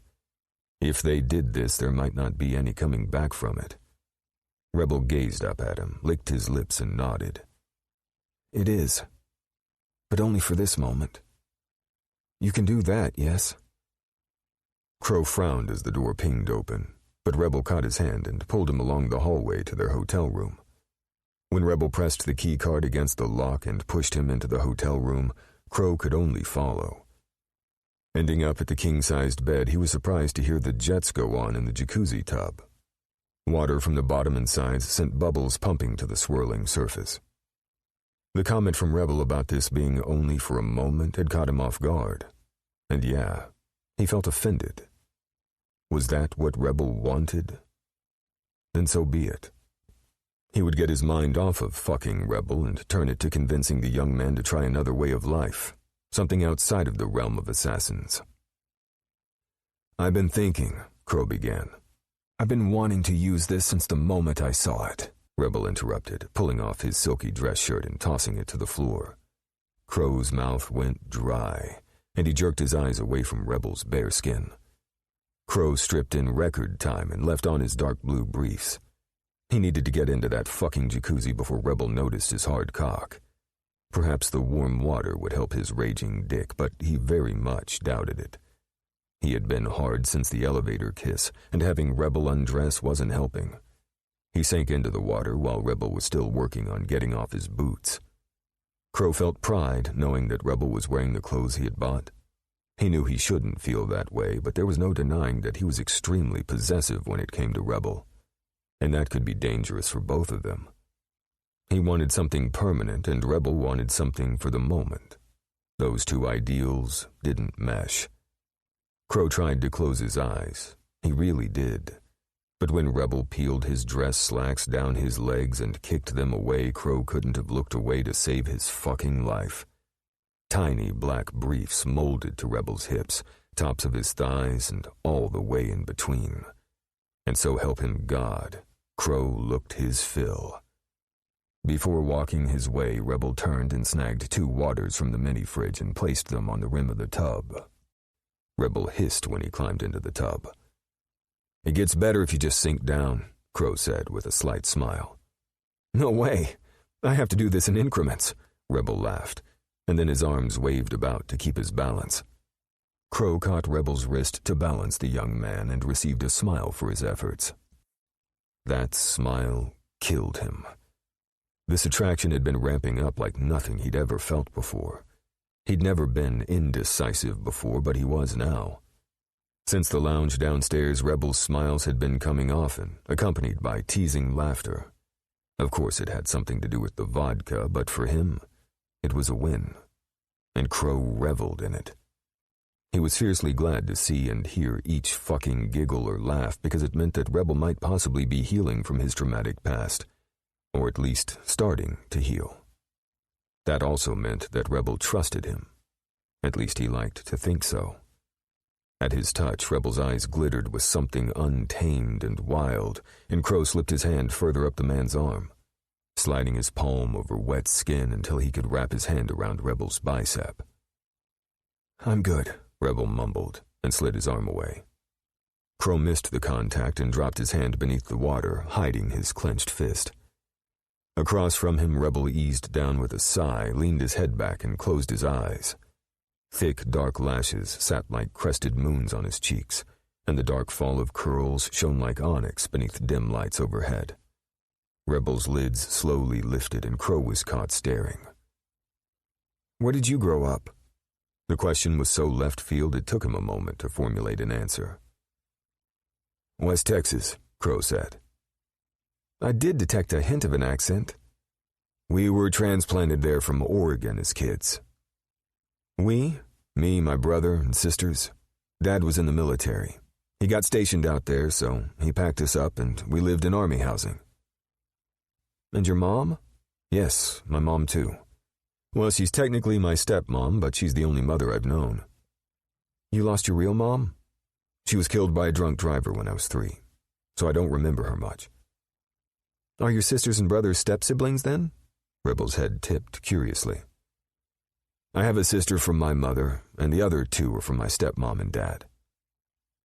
"So, y'all lived in Texas?" Rebel drawled, and damned it was cute as fuck. "Mm-hmm," Crow said, not fighting his own smile. "And you went into the military because of your dad?" "No, not really. I went to college and got a degree, and then I joined the Army at 22. "How long did you stay in?" 7 years, then joined Genesis." "So you're 29? Crow grunted. "No, 30. Way too old for you." 12-year gap, Rebel agreed, and Crow wondered if the man had suddenly realized what he already knew. He was a hell of a lot older than Rebel. So maybe wanting something more wasn't the way to go. Maybe Rebel's idea of just for the moment made more sense. Crow suddenly realized this was a huge fucking mistake. Rebel pulled his wet fingers at his bottom lip. It was a nervous habit that Crow had started to notice the more time they spent together. Regret filled his gut, and he got ready to put separation between them. This needed to end, now. "I wish I knew who my parents were." The man's voice was raspy and hoarse, and the words took Crow by surprise. But he had the answer, and he would do anything in his power to help Rebel find his real parents. "Genesis can find out," Crow said. "They find people for a living." Granted, it was bad people who needed to be eliminated, but finding Rebel's parents wouldn't take much. Crow imagined he'd stop by the fake mom's house and get some information from her, and he'd know where to start. "Really?" Rebel whispered, his eyes wide. Both hands flew to cover his mouth. Crow tried to resist, but this pull between them was too strong. He reached across the small distance and pulled Rebel toward him through the water. "Yeah, really," he said, the promise coming out thickly. Rebel floated on the water closer and closer until his legs were brushing against Crow's, and in another moment Crow had the younger man much closer. "This really isn't a good idea," he said roughly, trying to be the voice of reason. Then, reluctantly, he gently pushed Rebel away. What if we don't make it a big deal? Rebel said, coming to his feet and moving closer. When Rebel's palm slid over his chest, Crow's head almost exploded. Like, just for the moment? Yes. Friends with benefits. Until we part. Chapter 23.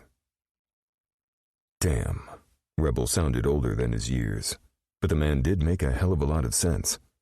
And Crow really, really wanted to fuck Rebel. He gripped Rebel's waist and pulled him closer. Rebel stepped up and straddled his thighs. The man's fingers slid up into his hair and gripped the wet strands tightly. Crow grunted and widened his legs when one of Rebel's hands slipped down the front of his briefs and cupped him. Crow fisted the back of Rebel's curly dark hair and slanted his mouth down over his lips. After a few seconds, the kiss turned rough, wet, and into everything Crow desired. He pressed his mouth over Rebel's and cupped the man's tight little ass, urging him closer. Climbing into his lap, Rebel panted against his mouth and bit at his lips with a moan before tangling their tongues together. A sound emerged from the back of Crow's throat when Rebel's palm wrapped around his hard cock, and Crow deepened the kiss possessively until Rebel pulled away, gasping for air. Time hung suspended when Rebel's hand slid away. The man's dark eyes searched his, and Crow held his breath as he waited for Rebel to decide to move forward. As much as it was killing him, Crow could wait. And suddenly, all his own indecisiveness melted away. This was Rebel's call. Rebel stood, and with a quick shimmy of his hips, he shucked out of his briefs. The man's cock sprang free, slender and hard, just like Rebel's sleek body. When Rebel reached for Crow's briefs, Crow lifted his hips. His aching cock sprang free beneath the bubbling water. Crow traced his fingers over Rebel's skin, ghosting over the man's hard, leaking cock before palming his balls. He rolled them, and Rebel bowed his back. Crow slipped his fingers farther between Rebel's legs and along the crease of his ass. He didn't get far because Rebel was still standing with his legs together. Quickly, Crow brought first one thigh and then the next to straddle his lap, leaving Rebel open to his exploring fingers. Rebel's mouth moved hungrily on his shoulders, chest, and neck, and Crow let his head fall back beneath the onslaught. "Are you sure about this?" Crow rasped. "Friends with benefits." Rebel breathed the words against his skin. The words grated on his skin, but not enough to stop what he was doing. He could work with that, if that was all Rebel wanted. Rebel began undulating against him, pressing his cock against him, and Crow fisted both in one hand. "Closer," Crow whispered huskily, biting gently at Rebel's ear. The man shuddered, and Crow slipped one finger inside of his tight ass. The man hissed, but Crow stroked his grip up and down their cocks with a squeeze. Oh yeah. God," Rebel said, moaning deep in his throat.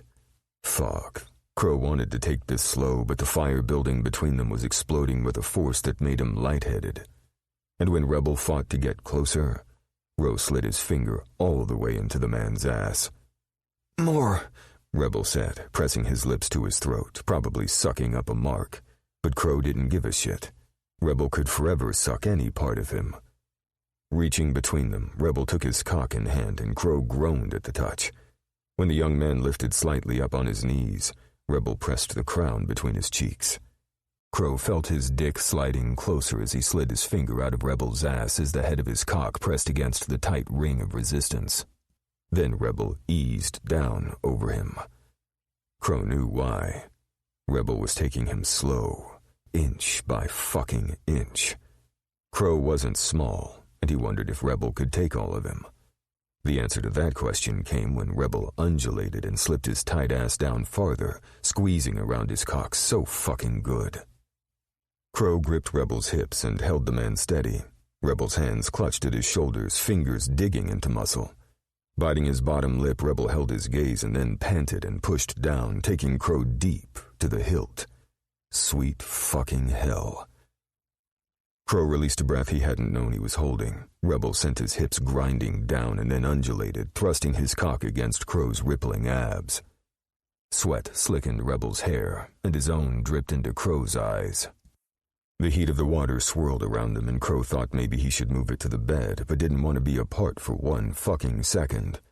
He reached between them for Rebel's dick and began stroking the man. Rebel dropped his head to his shoulder and moaned, the sound muffled, but with his fingers beneath Rebel's chin, Crow lifted his head. He took the man's lips again, and then again, thrusting his tongue possessively inside, pressing the younger man's mouth open. Crow owned the kiss, just like his cock was owning Rebel's ass. "I fucking love being inside of you." Crow pulled back to growl the words against Rebel's swollen lips. He gripped Rebel's cock tightly and sent his own hips thrusting upward, jamming his dick deep. "Yes," Rebel said with a moan, gyrating on his cock, trying to thrust his cock into his hand to get him moving again. Rebel hissed and lowered his head to bite at his shoulder, and Crow smiled. "Please hurry the fuck up," Rebel ordered, and suddenly moved like a wild thing. The young man started fucking on him, lifting up and ramming down, pushing his cock deep against the bundle of nerves inside. No more words were needed. Crow fucking flew. His dick jumped, and he came with a force that sent his head back to the rim of the tub and his neck corded so tightly that he went lightheaded. He jammed his cock deep, spilling his seed inside of Rebel. Rebel made a high-pitched sound in his throat and fucked against him, sending his cock through Crow's fist. Crow gripped and pulled at the man's dick until every ounce of cum was milked. Rebel gave a weak laugh and melted against him. Crow wanted to stay like this forever, but after he had a talk with Rebel about the choice he had, Crow wondered if Rebel would even want him around. Perhaps it might be best with him out of the picture. He sure the fuck wasn't role model material. He wasn't looking forward to the conversation with Rebel about a life change, but to give the young man a chance at a normal life, Crow would do what he needed to do, even if it meant walking away. Rebel's ass was sore. Crow had a giant cock, and Rebel wouldn't change that for the fucking world, but he was going to feel it walking tomorrow. Rolling his head to the side, Rebel gazed at the man's ruggedly gorgeous profile. Crow gave him a sideways smirk and fingered the silver bracelet on his wrist. "Where did you get this?" Rebel glanced at the metal chain and snorted. "From Jimmy?" Crow snapped the chain from his wrist and tossed it to the floor. Rebel laughed. He couldn't help it. Happiness like he'd never felt before cleaved through his body, and when Crow pulled him closer, Rebel closed his eyes. He wasn't sure if he could do friends with benefits. But if that was what got Crow to stick around, then he would give it a hell of a try. Chapter 24. "I want to run something by you." Rebel frowned at Crow. Oh, it wasn't the words per se, but more the tone in which they were spoken. It was as if Crow had something to say and Rebel suspected he wouldn't like it. Was Crow worried about taking him to the ranch? The water churned and bubbled around them, sending steam upward. "If you're talking about going to Nevada, I already said I would." Rebel smiled and ran his wet hand over Crow's shoulder and down the man's arm. "No, it's about something else." Strong hands caught his waist and sat him upright. Okay, this sounded serious, and Rebel was starting to worry. Did Crow not want to be friends with benefits? Did the man not want him to go to the ranch? Was that what this was? The only reason he'd suggested friends with benefits in the first place was because he didn't want to crowd Crow. He didn't want his neediness to chase the man away. Rebel didn't know what he'd do if Crow turned him down, so he held his breath and nodded, steeling himself against the hurt that was coming. "I want you to consider giving up assassin work." Rebel felt stupefied. His brain couldn't process for a moment, so he croaked, sounding like a frog. "What?" "Listen, you have your whole life ahead of you. I just think it might benefit you to explore other things," Crow said, and the words were spoken hurriedly. "What about you?" Rebel snapped, his sarcasm thick. "Have you explored other things?" "It's different for me than you," Crow said. "How so?" Rebel bit the words out. "I had a choice about what I became. I went to college, I joined the army, I became a special ops military assassin. It was my decision and not forced upon me by some sick individual." "Well, way to fucking go for you," Rebel said, his voice filled with anger and hurt. "So you're saying you don't want me to go with you to Nevada? What I'm trying to tell you is, you may not have had choices before, but now you do. You can become anything in this world. What if I don't want anything more than what I am right now?" Rebel glared at him, his eyes spitting fire. "What would you say to that?" "I'd say you need to spend some time away from being an assassin to really think about your life choices." Crow kept his voice calm. The last thing he wanted was to push Rebel away, but maybe that was for the best. "What about us?" Crow clenched his teeth for a moment and released a quiet breath. "There is no us." "You agreed to friends with benefits." "Was that just blowing smoke up my ass?" Rebel asked in a very tight voice. Crow looked away. "You fuck!" Rebel lunged from the water and was out of the tub in a heartbeat. Crow thunked his head against the back of the tub. "Way to go, dumbass," he silently scolded himself. In the very next moment, the beep of the hotel door was the only warning Crow got. Armed men swarmed into the room. There were too many to count, along with guns aimed at the room, bed, and the jacuzzi. Crow lunged up and rolled out of the heated water, going for the gun that was lying on the dresser. Water cascaded over the floor with a splash, making it slick, and Crow's feet slipped on the wet tile. Rebel raced to grab anything he could get his hands on, which turned out to be the back of the toilet tank. Several men attacked Crow before the assassin could get to his weapon, and the butt of a semi-automatic rifle cracked against the side of Crow's head, sending the man to the ground. Crow rolled and leaped to his feet, a knife appearing in one hand. He took out the two nearest men. They fell screaming. A soft snick fired, and red bloomed on Crow's upper right arm, but the man was fast and the bullet only grazed him. Crow launched at the gunman, stabbing in 3 quick successions before he was on the move. One big fucker rammed the side of brass knuckles into Crow's head, but Crow dove and came up, the knife embedded in the man's crotch. The fucker went down and stayed down. With methodical precision, Crow continued cleaving his way through the men in his way. Rebel swung the toilet tank lid and cracked one guy on his gun arm, and the guy yowled, leaping away. Frantically, Rebel tossed a glance in Crow's direction. The men attacking were making a dent. Crow seemed godly as he fought, but Rebel knew it was only a matter of time before Crow ran out of strength. One of the attackers lunged, swiping a knife that opened up a slice down Crow's chest. Blood poured out. "No!" Rebel cried, and he saw the rage fill Crow's eyes. In the next moment, Crow was lost to his view as several men started attacking at once. Rebel lost it. There were so many men that it was a sea of black figures all wearing masks. Rebel didn't give a fuck.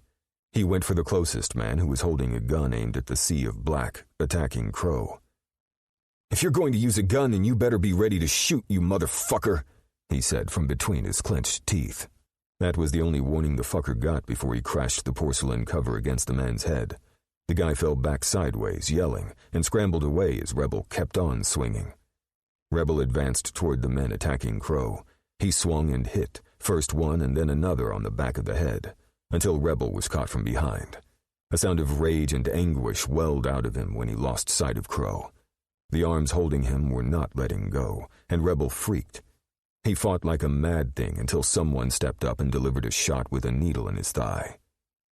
"Calm down," Jimmy whispered against his ear, and grabbed a robe from the bed and wrapped it around him. "I'll go with you if you don't kill him." "If you kill him, I will kill you," Rebel said, the words coming through his raw throat as Jimmy yanked the robe closed and tied the sash. "Dennis," Jimmy turned to his second in command. "Don't kill him, but make it hurt." "You got it, boss," Dennis said, advancing into the fray. "No!" Rebel screamed and struggled, but he was growing foggy from the shot he'd been given. Jimmy carried him to the door and away from the one man who had ever kept him safe. He couldn't even be sure that Jimmy would keep his promise. His last thoughts were of Crow. Was he dead? If so, Rebel would kill them all. Chapter 25. Later, around 1 a.m. Back at the Nevada ranch, Reel frowned at his phone and then pulled up his laptop. Still no messages from Crow, and that was concerning. Genesis had a rule that every 24 hours they made some type of contact. It was now 2 hours past check-in time. "What's up, boss?" Winter asked, stepping into his office along with Rip. He'd called both men there to go over something that was bothering him. "I haven't heard from Crow in 26 hours. "So he broke protocol," Rip said. "Yes, and I need you two to go to Los Angeles and find him." "You got it." "We going commercial?" Winter asked. "No, the Blackhawk will take you." Winter and Rip left without another word, and Reel got up and walked to the window. Crow had never missed a check-in, and Reel had a bad feeling. Pulling out his cell phone, he called Dave. "What's going on?" the former SecDef answered on the second ring. "Can you send a few men to a location for me? I lost contact with Crow." "I can do that," Dave said, and spoke to someone in the room for a moment before he was back. "Anything else?" "Yeah, Winter and Rip are on their way, so make sure your guys know that. Rip can fill Stone in," Reel said, and then gave Dave the shorter version of the job involving crime boss James Lincoln and the why, for 2 different reasons, Crow and Rebel were involved.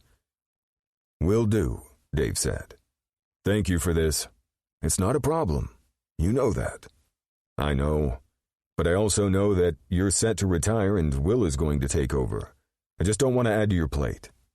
"Yeah, well, even if I do retire, you can always call me." They talked for another moment, and then Dave ended the call. Dave gazed at Stone. "Who are you taking?" "I'll take Ice and Echo if they're available. If not, I'll snag Wrath and Rogue. We can be in downtown Los Angeles in roughly 2 hours." "What's the job?" Stone asked. "To save time, call Rip from the road. He and Winter are en route. Rip can fill you in on the details of the case." "Got it." Stone hesitated, and when the man's hand lifted to touch his shoulder, Dave gave a brief nod and stepped away from the touch. Without a word, Stone turned and walked out. Dave fisted his hands and stood still until the door closed. Then he walked over and dropped down into one of the 2 leather chairs that sat facing his gardens. "What happened to Crow?" Dave closed his eyes when Azrael spoke. The assassin had a habit of curling up with a book in his study, and Dave was forever forgetting to double-check. When Azrael sank into the other leather chair next to him, Dave gave the slender teenager a slight smile. "It's nothing that Stone can't fix." In the hallway, Azrael ran into Boston. The boy had been home for about a week and wasn't happy about it. "You heard?" Azrael asked. "Yes. Rip and Winter are on their way, and there's a problem with Crow and Rebel." Boston held his gaze. "What are you thinking?" Azrael moved farther from Dave's study. No way in hell did he want the former SecDef to overhear him and Boston. Taking the hallway to the stairs, Azrael jogged up them and didn't stop until he and Boston were inside his bedroom. Going 1 step further, Azrael opened the bedroom window and stepped out onto the roof. It was his favorite spot. When he sat on the tile, Boston lowered down at his side. "I'm thinking they might need help," Boston said. "Probably not. We'd only get in the way." "That's not true. We know how Rebel thinks. We lived that life. Tanis and Solomon subjected us to the same fucked up shit as Rebel." "True. With that knowledge, they'd have the wherewithal to be more help than hinder." "So, what were you thinking?" "If we could only find out their location," Boston said. Azrael huffed a short laugh. "What?" Boston asked with a frown. "Every vehicle in Dave's fleet has a locator." Boston held his gaze. Azrael's smile widened. Ice and Echo were currently out of town on a job, so Stone had called Wrath. "Rogue and I will be there," Wrath told him. Barreling through the streets, Stone stayed just a tad over the speed limit to avoid getting stopped. When Stone reached the hotel, he waited in the front lobby. He was worried. Genesis had a protocol that Erebus didn't have, and that was to check in every 24 hours. He glanced at his watch. With the drive time from Santa Barbara to Los Angeles included, the total hours were now 28. Rogue roared an SUV into the valet parking, and both men jumped out. "What room?" Wrath asked. 1806, Stone said, and turned toward a voice when his name was called. The men of Erebus converged into the hotel lobby. Erebus team leader Savage Markle had called ahead, and they were met by a doorman with a key to Crow's suite. The man led them to a side door to avoid the metal detectors. "Thank you for this," Stone told the guy. "Savage saved my family. I owe him everything," the doorman said, walking them to the elevator. The man pushed the button and then walked away. Stone checked, then double-checked the clip on his weapon as the elevator zoomed upward. Reaching the door, Stone frowned. "No signs of forced entry. That doesn't matter. With enough money, people can buy a key card," Rogue said, and flipped the temporary card against the reader. The door beeped, and when Stone pushed it open, only darkness shone through the crack. Wrath put a hand on Stone's shoulder and blocked Rogue from entering. "I think only one of us needs to go in. Not all of us. If he's wounded, he will kill us," Wrath said, and shot a glance at Rogue and then back to Stone. "You're right," Stone agreed with a nod. "I'll go in." Rogue shouldered them all aside, even Wrath, who gave the bigger man a hot glare. "If he attacks, I have a better chance of overpowering him." Wrath rolled his eyes. "Not on a bet." "I'm going in. I need to do this," Rogue said quietly, and Wrath deflated. Rogue cupped the back of Wrath's neck and leaned in, pressing his forehead to Wrath's for a moment before he stepped back and slipped inside the room. Wrath placed the toe of his boot in the crack to keep the door ajar, and he strained to listen. Rogue advanced through the dark, letting the sounds and smells settle around him. Water trickled somewhere near what he assumed was a bathroom. The low hum of the air conditioning buzzed in the quiet. Rogue waited. His eyes adjusted somewhat to the dark, but really he couldn't see shit, so he had to risk turning on a light. Flipping on the small reading light near the king-sized bed, a small glow shot the room. That's when he saw Crow, in the middle of a bloodbath. The assassin was sprawled out on his back, unmoving. Dead body upon dead body lay grotesquely on the floor, throats slashed, limbs broken, necks snapped. Rogue stepped over bodies to get to Crow. He picked up the dead perp lying over Crow's legs and tossed it aside. Another man lay pinning Crow's arm, and Rogue picked up and tossed that dead fucker like a leaf. "Crow," he hissed, hoisting the man up, but Crow's head bent forward. That's when Rogue noticed the dark matted hair on the side of Crow's head. He carried Crow to the bed and placed him there. "Clear!" Rogue yelled, pressing his fingers to Crow's throat. He found a strong pulse and gave a sigh of relief. Wrath barreled in, followed by Stone. "Is he dead?" Wrath went right into medic mode. "No. But should we call the EMTs?" Rogue asked roughly. Crow's cheek was cold to the touch, but that could have been from lack of blood and the air blowing in the room. "Let me assess him first." Wrath moved him aside and took over. Rogue was glad for it. Wrath was a former army medic and sure as shit knew his stuff. "Grab me those sweatpants," Wrath said, and Rogue snatched up the sweatpants and helped pull them up and over Crow's naked hips. "See if you can get that wound on his arm to stop bleeding," Wrath ordered Rogue, and bent closer to assess the slice on Crow's chest. "That's not too bad," Wrath told Crow. Sitting on the edge of the bed, Rogue pressed the bed sheet to the open wound where a bullet had creased Crow's arm. Moving Rogue out of the way, Wrath tore a piece of the sheet and tied it around Crow's arm. "You're lucky. Neither of them need stitches," Wrath said. "Thanks," Crow said gruffly. Wrath frowned when Stone pulled his phone out. "You calling 911? "Are we really going to call the fucking cops?" Rogue snapped at Stone. Stone's eyes hardened at Rogue's tone of voice, but he had to remind himself that Rogue didn't report to him. "Savage," Stone said into the phone. "We need cleaners in Los Angeles." After listening for a moment, Stone hung up. "How long?" Wrath asked. "Savage will have someone here in 15 minutes. Stone waggled his phone at Rogue and turned his eyes to Wrath. "Now you need to decide if we're taking him to the hospital." "Concussion," Wrath began after he bandaged Crow's arm. "Fuck that," Crow said with a low groan. They all turned toward Crow, who lay looking at them. Wrath pressed a hand to Crow's forehead, checking for a fever, and found none. "Do you hurt anywhere else?" Stone asked, moving closer to the bed. "My fucking head is killing me," Crow said, and groaned when Rogue helped him sit up. "Definitely a concussion," Wrath said, looking through his hair at the knot. "Do you feel sick?" "No." I'm pissed.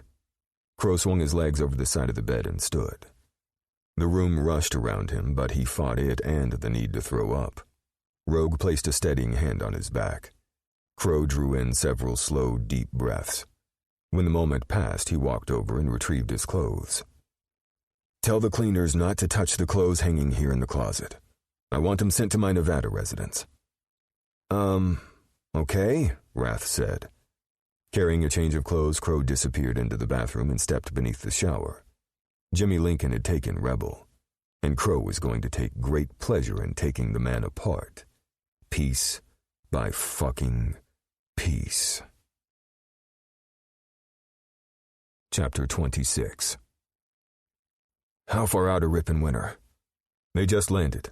They'll be here real soon. Crow nodded and winced as Wrath stitched up the wound on his arm. The damn thing just wouldn't stop bleeding if he moved his arm at all. They were encased in another room, same hotel, just on a different floor, while the cleaners took care of the other one. Stone wanted him to go to the ER, but he'd flat out refused. He didn't want to waste one more fucking minute. He needed to find Rebel. Their last words spoken had been in anger, and he wanted to take them back. Of course, he still wanted Rebel to explore options other than being an assassin, but he would take back the other thing he had said. Mainly the part where he'd claimed there was no us. He was a fucking liar. He had broken Rebel's heart. He could see it in the man's eyes before Rebel had leaped from the tub. Regret cleaved through his gut, and he grunted. Sorry, Wrath said, interrupting his thoughts and bringing him back to the pull of skin on his arm. What's the plan for getting Rebel back? Crow turned his attention to Stone. The man was a fucking force, all broody, controlled, and definitely in charge at the moment. But Crow knew he was in no shape to take point on this, especially when Rebel's life was at stake.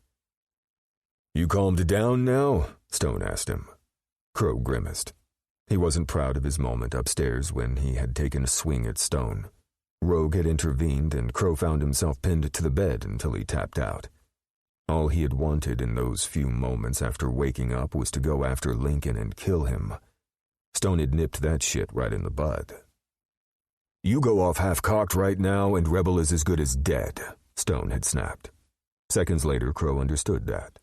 But that first rush of fear and rage had sent him into panic mode. Yeah, Crow said, gazing at Stone across the expanse of the new hotel room. I'm calm now. Sorry about earlier. Good. We wait for Rip and Winter to get here, and then we make a plan to infiltrate Lincoln's house and take back what's ours.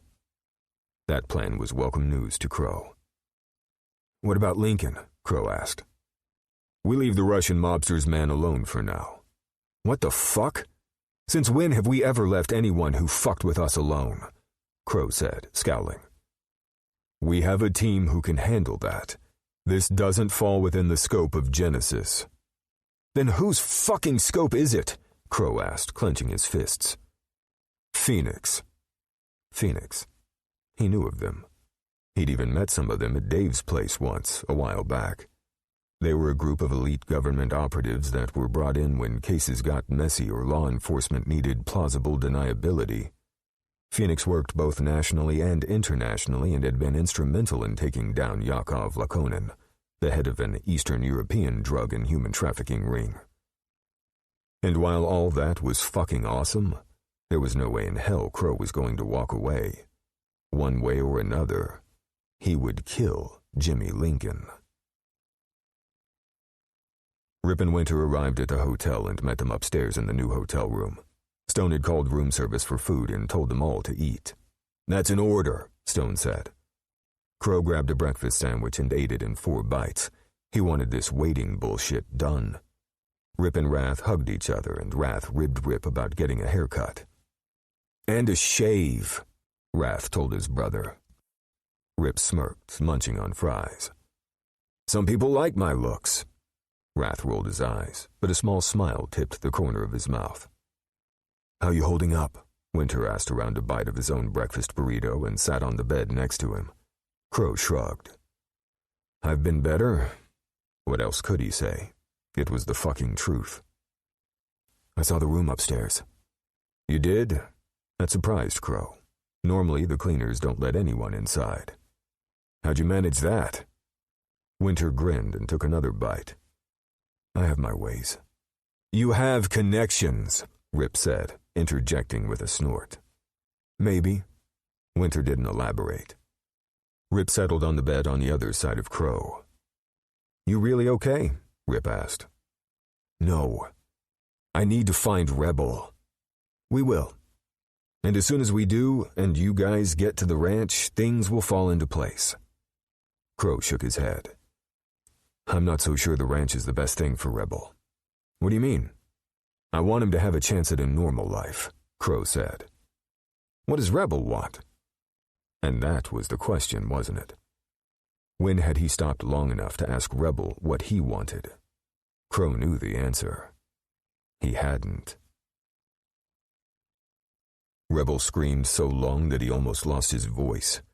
Crow was dead. He fucking felt it to his soul. He'd seen Crow go down, and that meant that Jimmy's men had beaten Crow when he was already unconscious.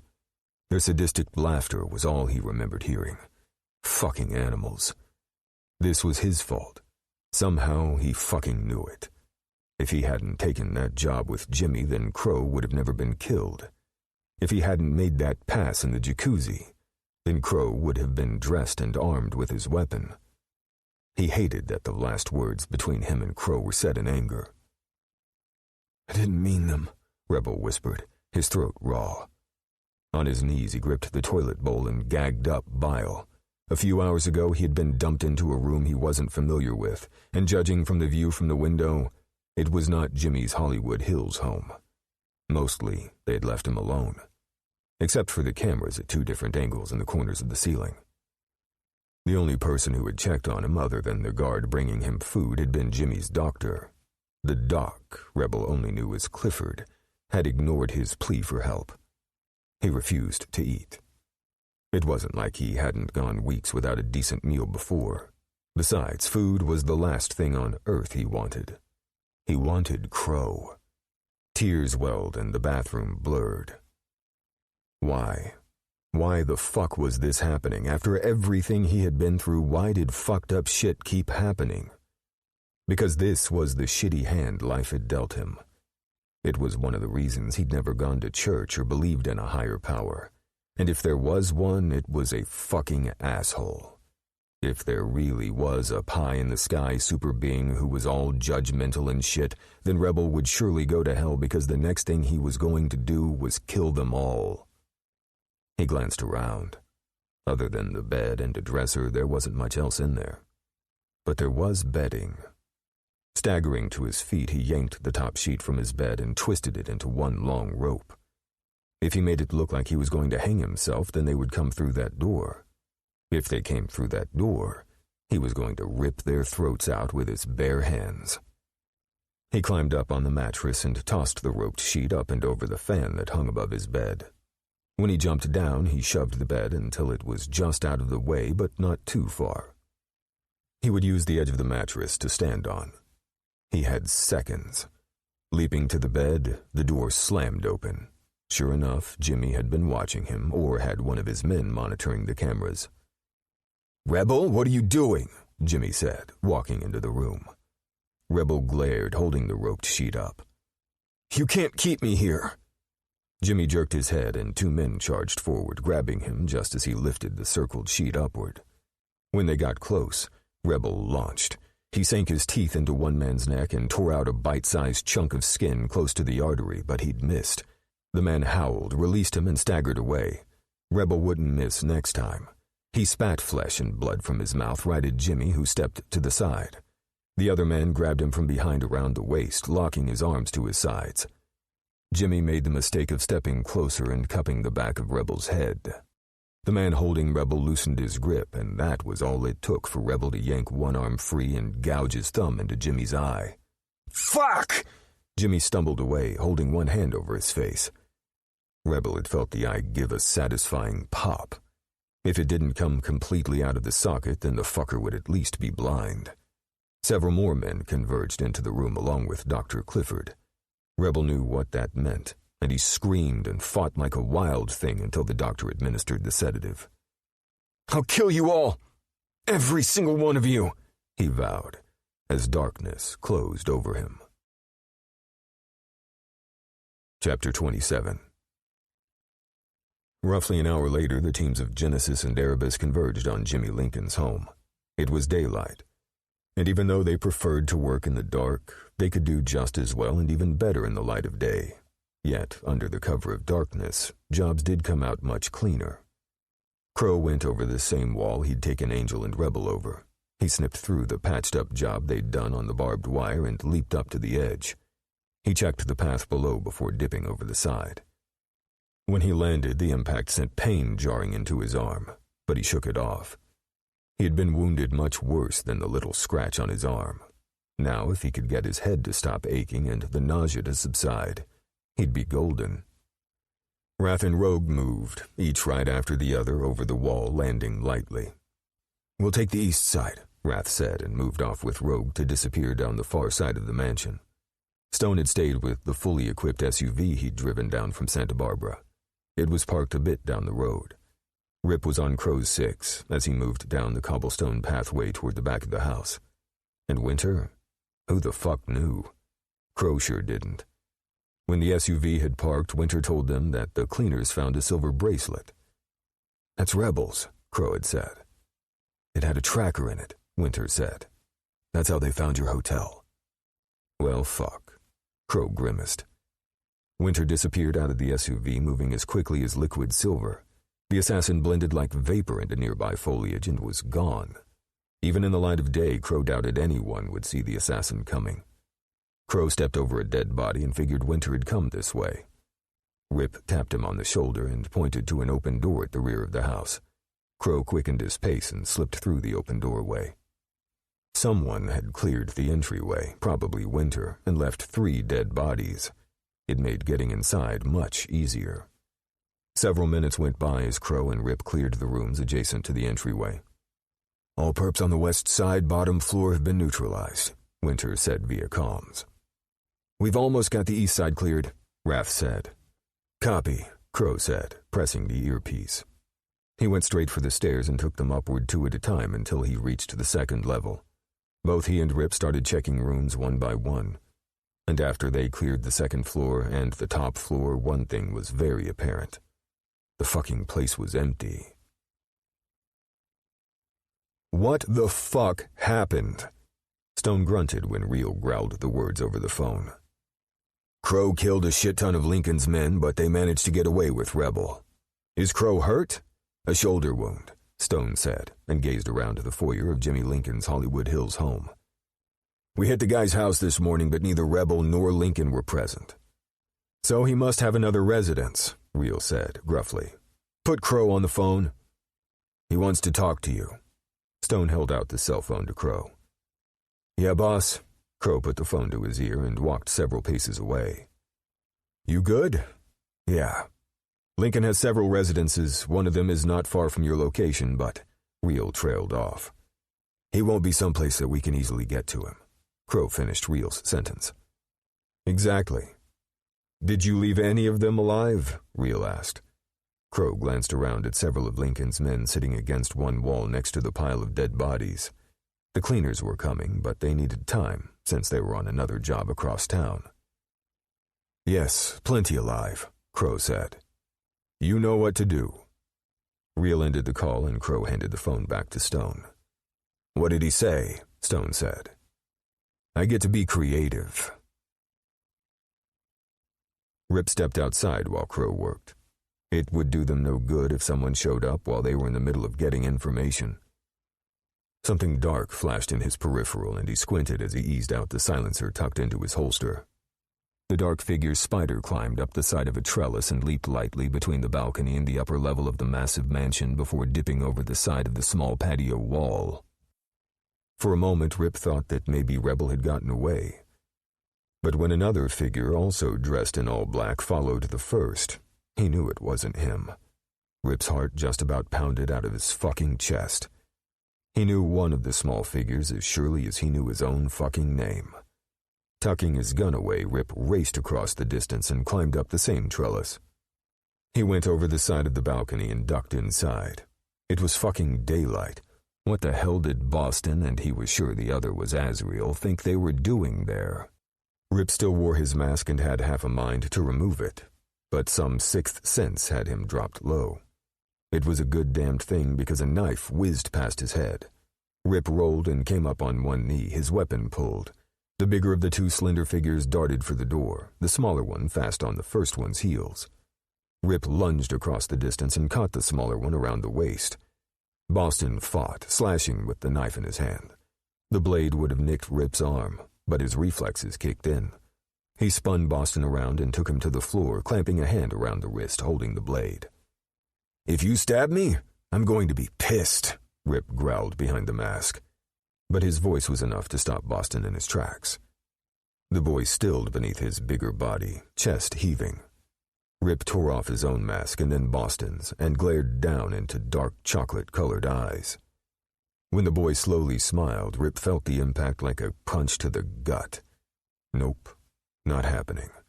A 17-year-old assassin was fucking off limits. He'll be 18 in a few months. Rip crushed that voice and rolled to his feet, yanking Boston upright. "What the fuck do you think you're doing here? The same as you? Trying to find Rebel?" Boston spat, shoving him hard. Rip stepped a few feet away, glad for the separation. "You're not trained." "The fuck I'm not!" Boston scowled and marched up, getting in his face.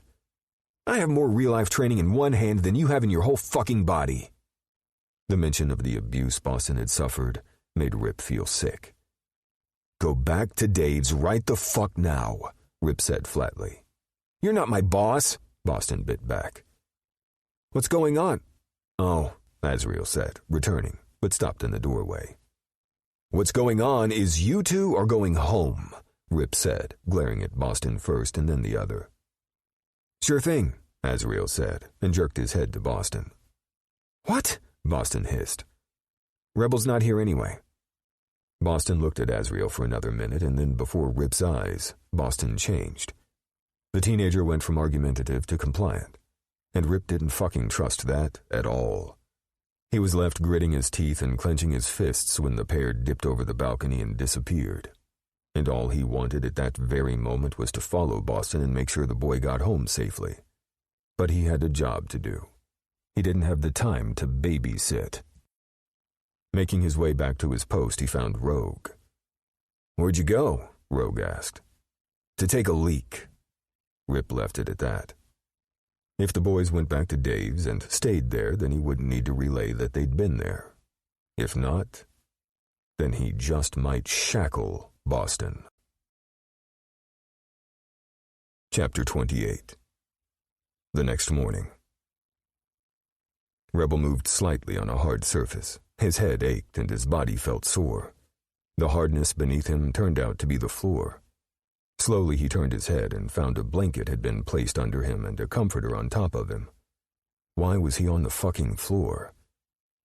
Even through the comforter, the cold seeped into his bones and sent a chill through him. Struggling to sit up, he clutched the blanket tightly. Sunlight streamed from a nearby window, casting the room in a bright glow. He lifted the blanket and peered beneath. They had stripped him of every piece of clothing. The fuckers. Something hard clanked around his ankle, and he flipped the corner of the comforter aside to find a metal cuff around his leg attached to a thick chain anchored into the floor. Great. Just fucking great. Nothing was within reach of him except the blankets and the wall of windows that looked down over some type of courtyard.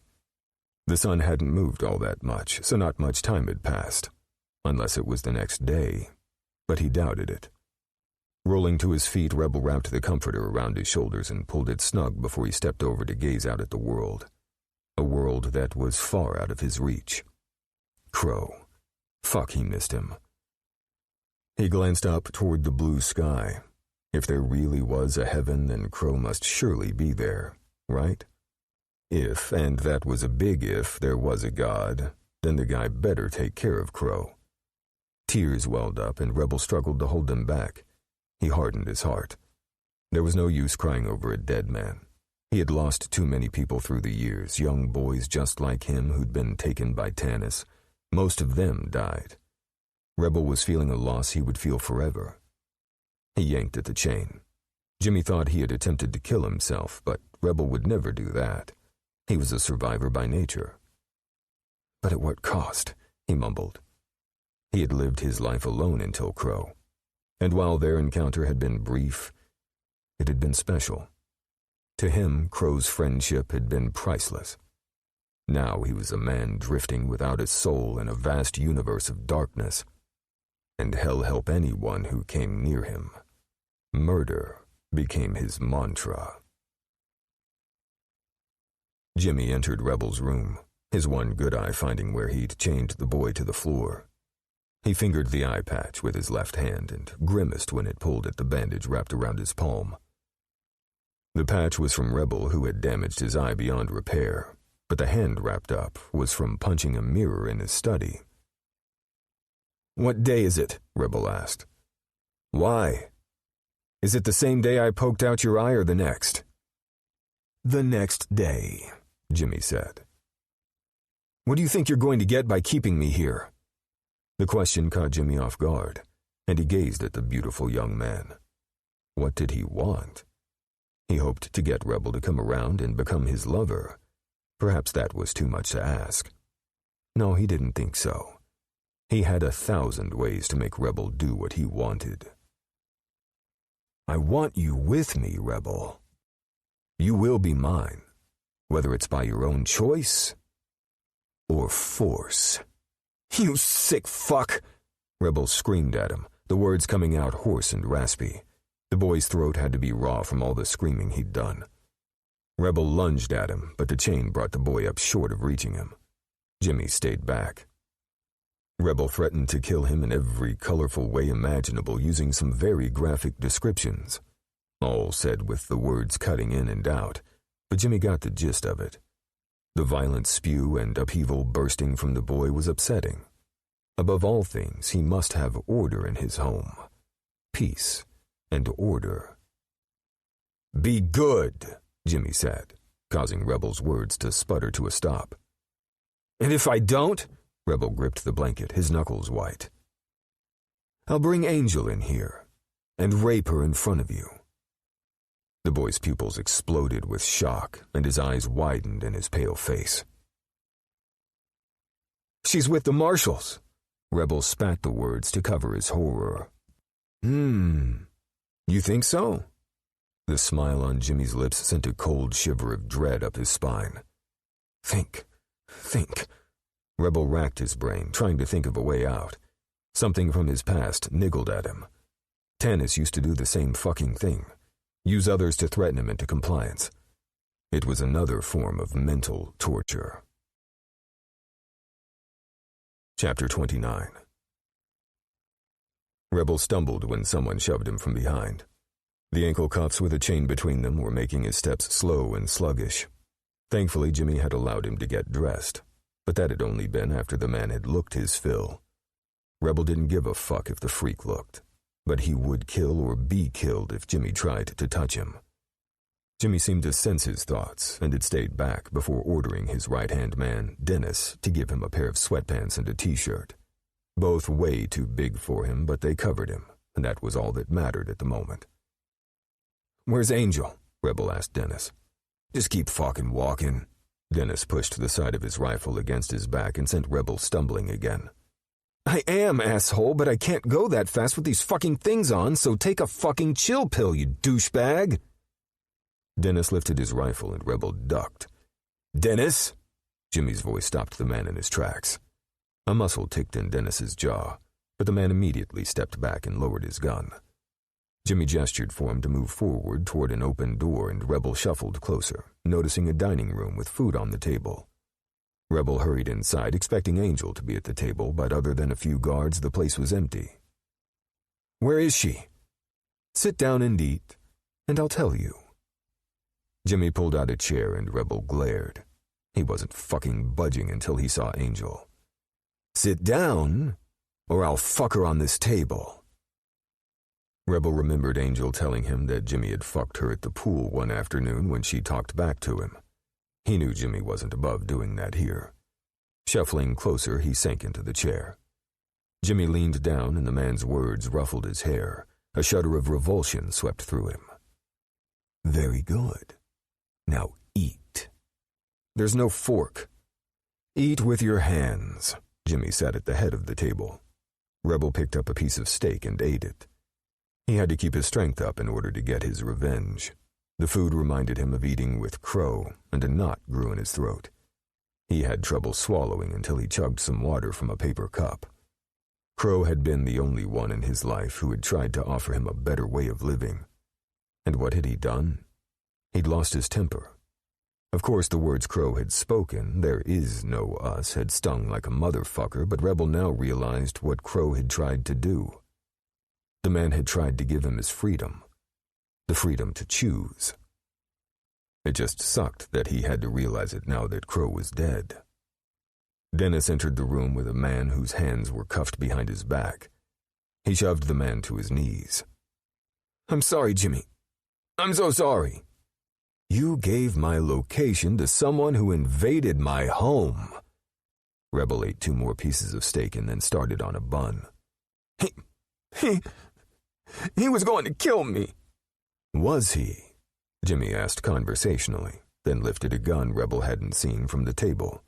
Man, oh man, he was fucking slipping if he missed the weapon lying out in the open. "Please, Jimmy. I got 2 kids. Who will be better without their drugged-out father?" Instead of ending the man's life at that very moment, Jimmy caressed the gun on the guy's face, then trailed the barrel down his neck before pointing it at the man's junk. "Please. Please." Jimmy slanted a glance his way, and Rebel smirked. What the fuck was he trying to do? Intimidate him by killing someone? The idea was laughable. Rebel didn't give a shit about the guy begging for his life. What he did care about was the man's 2 kids. Perhaps Jimmy was right. The kids would be better off without their drug-using parent. Snick. The silencer went off with a quiet poof. The bullet entered from beneath the man's chin. "Clean that up," Jimmy told one of the guards and calmly placed the gun back on the table. Rebel ate another couple of pieces of steak. When Jimmy stared at him, Rebel snorted. "There are consequences to every action." "You got that right," Rebel shot the words back. Oh, Jimmy didn't like that one fucking bit. The man's fists squeezed on top of the table. "Well, fucking blow me," Rebel thought and sneered before selecting another bun. This one he slathered with butter and honey. "You know, Jimmy, you've got to start seeing the big picture." "And what's that?" The man scowled at him. "There's going to be a moment, a second really, now that I think about it, when you won't be on point. And that's when I'll gut you." Jimmy's fist slammed to the table. Rebel didn't jump, but the 2 guards at the door did. "Take him back to his room." The 2 men lifted him, one under each arm, and forced him to his feet. "Time's running out, Jimmy," Rebel called back with a wave of his hand. The guards shoved him out of the dining room, and he stumbled again, catching the wall for balance. Rebel made sure his laughter floated back through the door. He hoped the fucker choked on his dinner. Chapter 30. "Can we watch some TV, guys?" Rebel asked, shuffling along. The idea of going back into that fucking room was daunting. This place wasn't as big as Jimmy's Hollywood Hills home, but it did have a den with a television in it. He'd seen the room on his way to dinner. "Please?" Rebel gazed up at Dennis. The man squinted at him for a few moments, and then ordered the other guard to hold on to him. Dennis walked back to the dining room and stuck his head through the open archway. "He wants to watch TV." "All right. I've got to go out anyway. But keep the chains on him," Jimmy ordered. Rebel overheard the conversation and he tried not to get too excited. Jimmy was leaving, and that would only leave Dennis and a few of the guards. If he could get his hands on a knife, he could end this shit. He knew the chances of that were slim, but it would only take a few distracted minutes. Perhaps he could get them to take off the cuffs and chain between his feet. Even though he wasn't all that close to Dennis, he had known the guy for a while. Asking was worth a shot. Dennis took him by the arm and led him into the den to the brown sofa. Rebel sat down and pulled his feet up, hugging his knees. It was cold in the room, so he yanked over the off-white throw blanket hanging on the back and slipped that over his knees. "What do you want to watch?" Dennis picked up the remote, and when Rebel held out his hand, the guy handed it over. The apps on the TV had Netflix, and he opened it up, putting on an action movie that would last roughly a couple of hours. Hopefully Dennis would let him watch the whole thing. And while he watched, he planned. Dennis sat in the recliner but didn't kick his feet up. The other guard walked to the doorway of the den and took up a lean against there. That was when Rebel noticed the sheath strapped to the man's thigh. It contained a knife, and if he could get his hands on that fucking blade, it would make all the difference to this peaceful scene. "Can you remove these for now?" Rebel asked Dennis and pointed to the cuffs. "No." "You really like your job, huh?" Dennis shot him an annoyed glance. "What do you mean?" "You're like his puppet. Can't make your own decisions, always following orders. Can you even think for yourself?" "Shut your mouth or I'll take you back to your room." "Just saying," Rebel said with a smile and turned back to the movie. He had gotten to Dennis. It was clear in the clenched fists and irritated red that had mounted on the man's cheeks. So what if he irritated the asshole? 15 minutes went by before Rebel spoke again. "Can I have something to drink?" he asked. Dennis gave him his attention again after a second guard showed up in the doorway. He then nodded at the other one to go get it. The guard disappeared and returned holding out a glass of orange juice. It was fucking glass. Glass that could be broken and become a weapon. The guy must be new. Rebel wrapped both hands around the glass just as Dennis cursed. "Don't fuck!" The shout came from Dennis, but by that time it was too late. Rebel tossed the juice in the guard's face, tapped the glass on the edge of the coffee table, and had slit the man's throat before Dennis could even get out of his chair. The guard at the door raised his gun. "No, fucking idiot! You kill him and we're all dead!" Rebel sliced at the cuffs around his ankle, but they were thick and he only managed to get one off before Dennis charged him. Oh, that was the wrong fucking thing to do, and Rebel almost laughed with glee, but he couldn't get too cocky. Not yet. Using 2 pieces of the glass, he sliced at Dennis, opening up a long, thick piece of skin on the man's arm. "Shit!" Dennis stumbled back and away from him. Rebel dipped over the back of the couch, dragging the long chain behind him. He dropped the smaller piece of glass and picked up the chain. The guard circled around the couch. "Come on, you don't want to do this," Rebel laughed. It wasn't a joyful sound. "You really don't know me." He lunged, slicing at the guy, and managed to open the man's palm. The man leaped back, dripping blood. From his peripheral vision, Dennis was still trying to wrap the throw blanket around the open gash down his arm. "Back the fuck up," Rebel hissed, moving toward the lesser threat of the guard. When the guy hesitated, Rebel went for the fucker's knife strapped to his thigh. The guard deflected. They really should have just shot him because they weren't winning this battle. Rebel had already made up his mind that he was going to leave this room, this house, or die trying. Slicing upward, he struck at the man's chest, opening up the shirt and drawing a line of blood beneath. When the guy stumbled, Rebel used the cuff and chain to clock the fucker upside his head. That's when he reached his goal. Unsnapping the sheath, the knife was in his hand, and the man's throat was slit in seconds.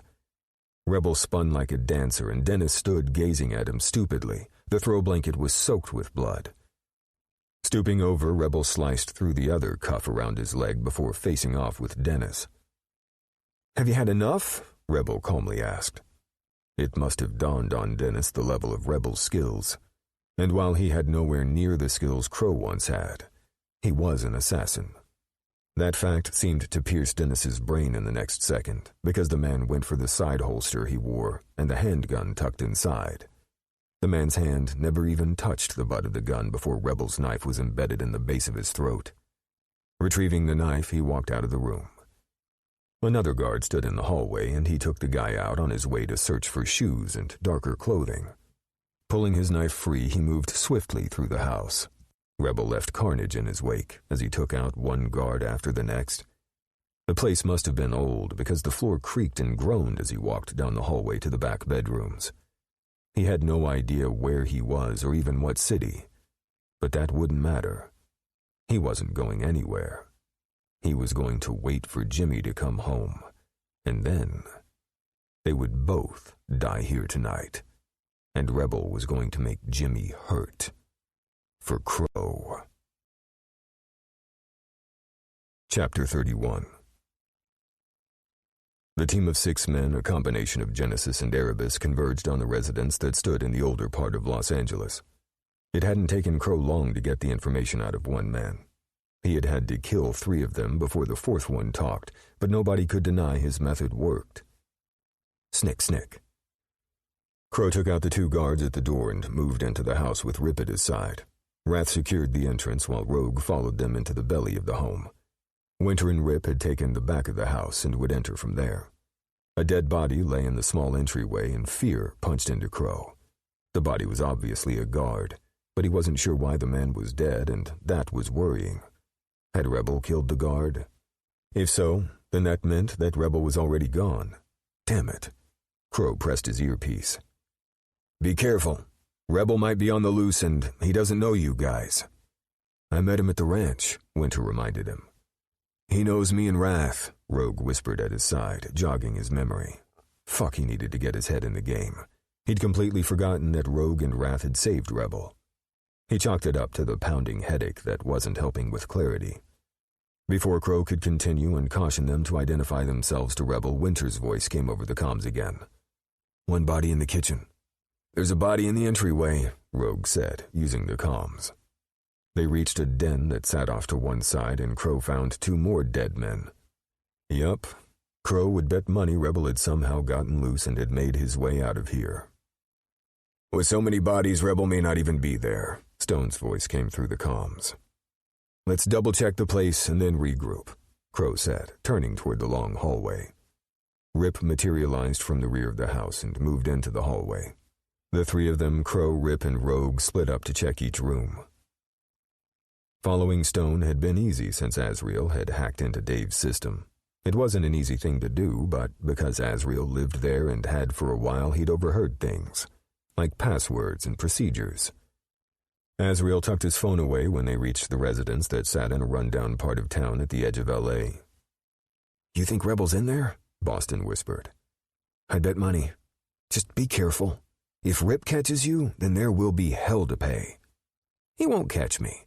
Boston scowled, and then pulled down his hoodie to cover his face and positioned the mouth and eye holes so he could see and breathe. Azrael huffed quietly and did the same with his mask.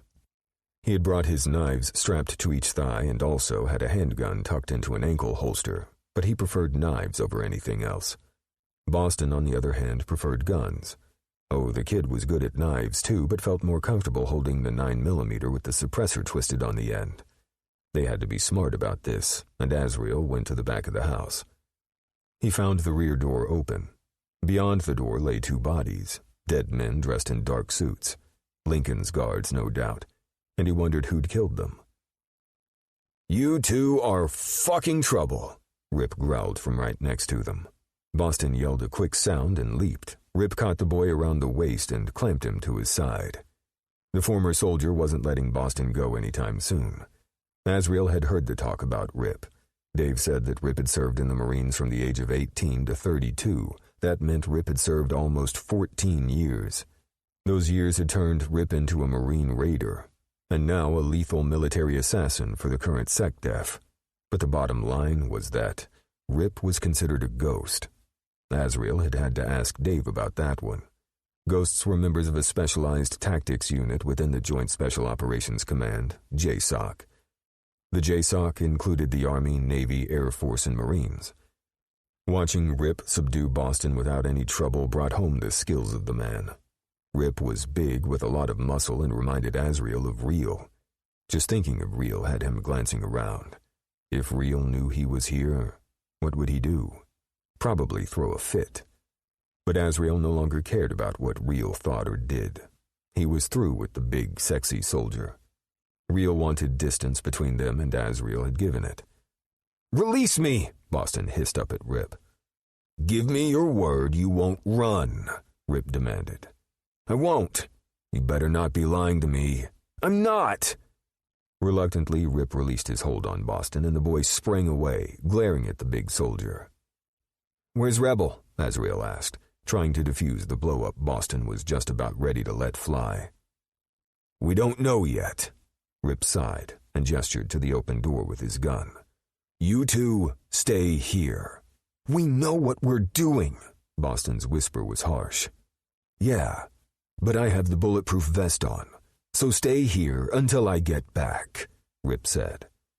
It was a valid point, and Azrael pulled Boston and put him behind him. Let him do his thing, Azrael murmured, his eyes on Rip. Rip turned away and stepped through the open back door. Azrael didn't work with teams very often, but found them fascinating. If things had worked out with Real, he had imagined himself being part of a team. But Real had other ideas, and Azrael was tired of waiting. He had a life to live.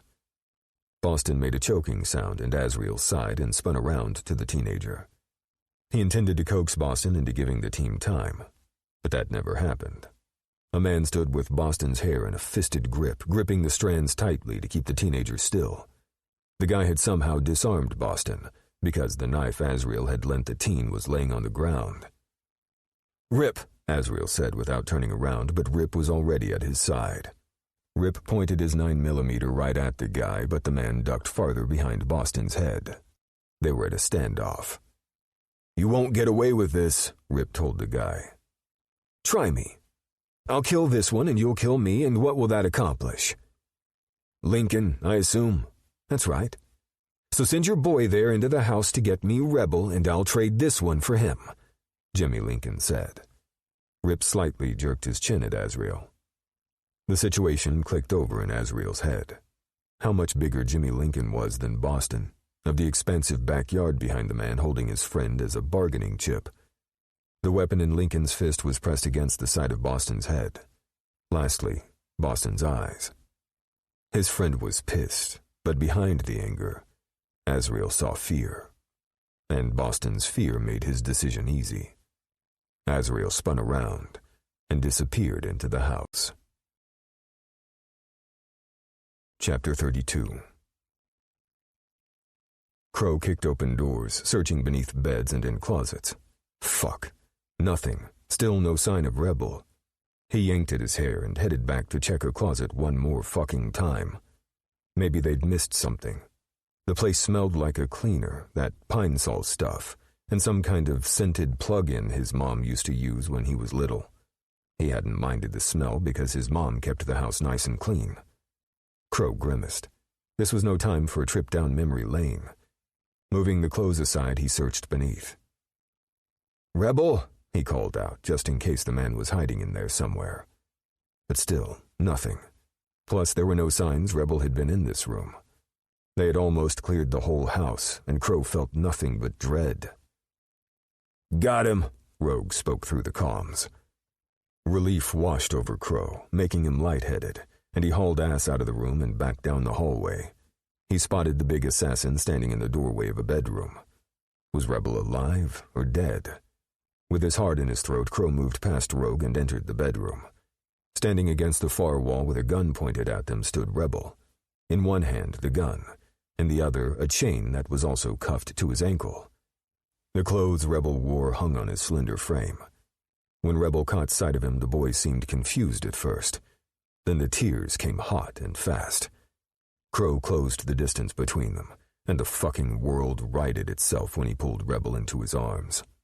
He thanked all that was good and holy that might have been instrumental in keeping Rebel safe. I thought you were dead, Rebel choked the words out, his voice thick with tears. The gun and chain toppled to the ground when Rebel tightly gripped his shirt. I'm here. It was the only thing Crow could whisper around the tight knot of relief.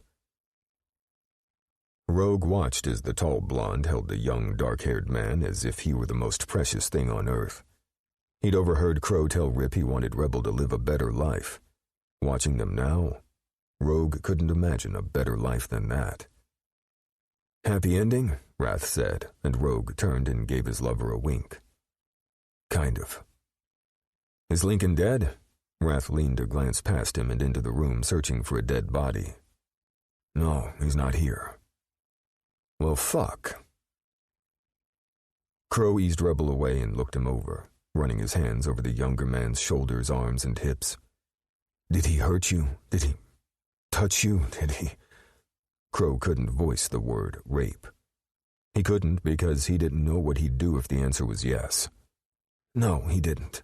Rebel moved into his arms. He didn't what? Crow asked. Rebel needed to spell it out for him. Crow had to hear the words. He didn't touch me or rape me. Crow lost his breath and squeezed until Rebel made a slight grunt. Sorry, he said gruffly. Rip kept his gun steady on Lincoln. Rogue's confirmation that they'd found Rebel had come in over his comms a few minutes ago and just seconds before Lincoln had snatched Boston. Azrael only had maybe 2 minutes to get Rebel out there in exchange for Boston. You can't just take people, Rip told the guy, wondering if he took a shot if the bullet from Lincoln's gun would fire into Boston. Without a doubt it would. The barrel was pressed to Boston's temple. Hey, we found... Rath's voice trailed off. Stay the fuck back and bring me Rebel, Lincoln said, and Boston gasped as his head was yanked back and the gun pressed harder against his skin. Okay, just calm down. Azrael will bring him, Rip said. It was uncanny how it happened. The next moments were something that Rip would remember for the rest of his life, and he was damn sure he would tell the story for years to come. He didn't know how Azrael had done it, but the tiny assassin came up from the ground behind Lincoln. With a knife in each hand, Azrael plunged one into Lincoln's back and the other simultaneously up through the wrist holding the gun. There was no way for Lincoln to pull the trigger after that. Jimmy howled and Boston was free. Rip rushed forward and yanked Boston up in his grip and shoved him behind him. He was ready to fire, but Azrael was dancing around Lincoln with those fucking knives. Azrael's hair flew around his head as blade after blade sliced and diced at Jimmy Lincoln. When the man fell to his knees, gazing at him with shocked, wide eyes, Azrael moved up behind him and caught the man's hair in one fist. He pulled Lincoln's head back and sliced with the knife, opening the man's throat. Lincoln fell forward, dead before he hit the ground. Azrael wiped at his mouth with the back of his hand, leaving behind a stain of blood. Az! Boston rushed around him and tore over to the young assassin, clutching him tightly. Azrael patted Boston's back, holding Rip's gaze across the distance. Thank you. It wasn't Rip who spoke, but Rebel who stood in the doorway along with Crow and Rogue. Winter came from the same direction as Azrael, and Rip suspected that the man had given Azrael one of the knives.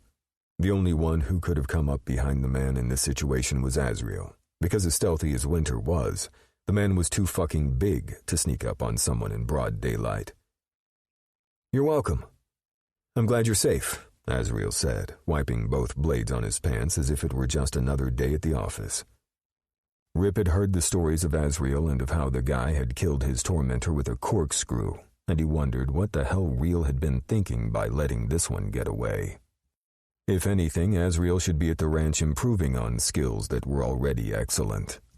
Rip made a mental note to talk to Azrael on the drive back to Dave's place. Lincoln is dead. Rip pressed his earpiece. Let's move. Stone's voice came through the comms. I'll call the cleaners. Rip tucked Boston into the SUV and stepped back for Azrael to climb inside. Only Azrael wasn't with them.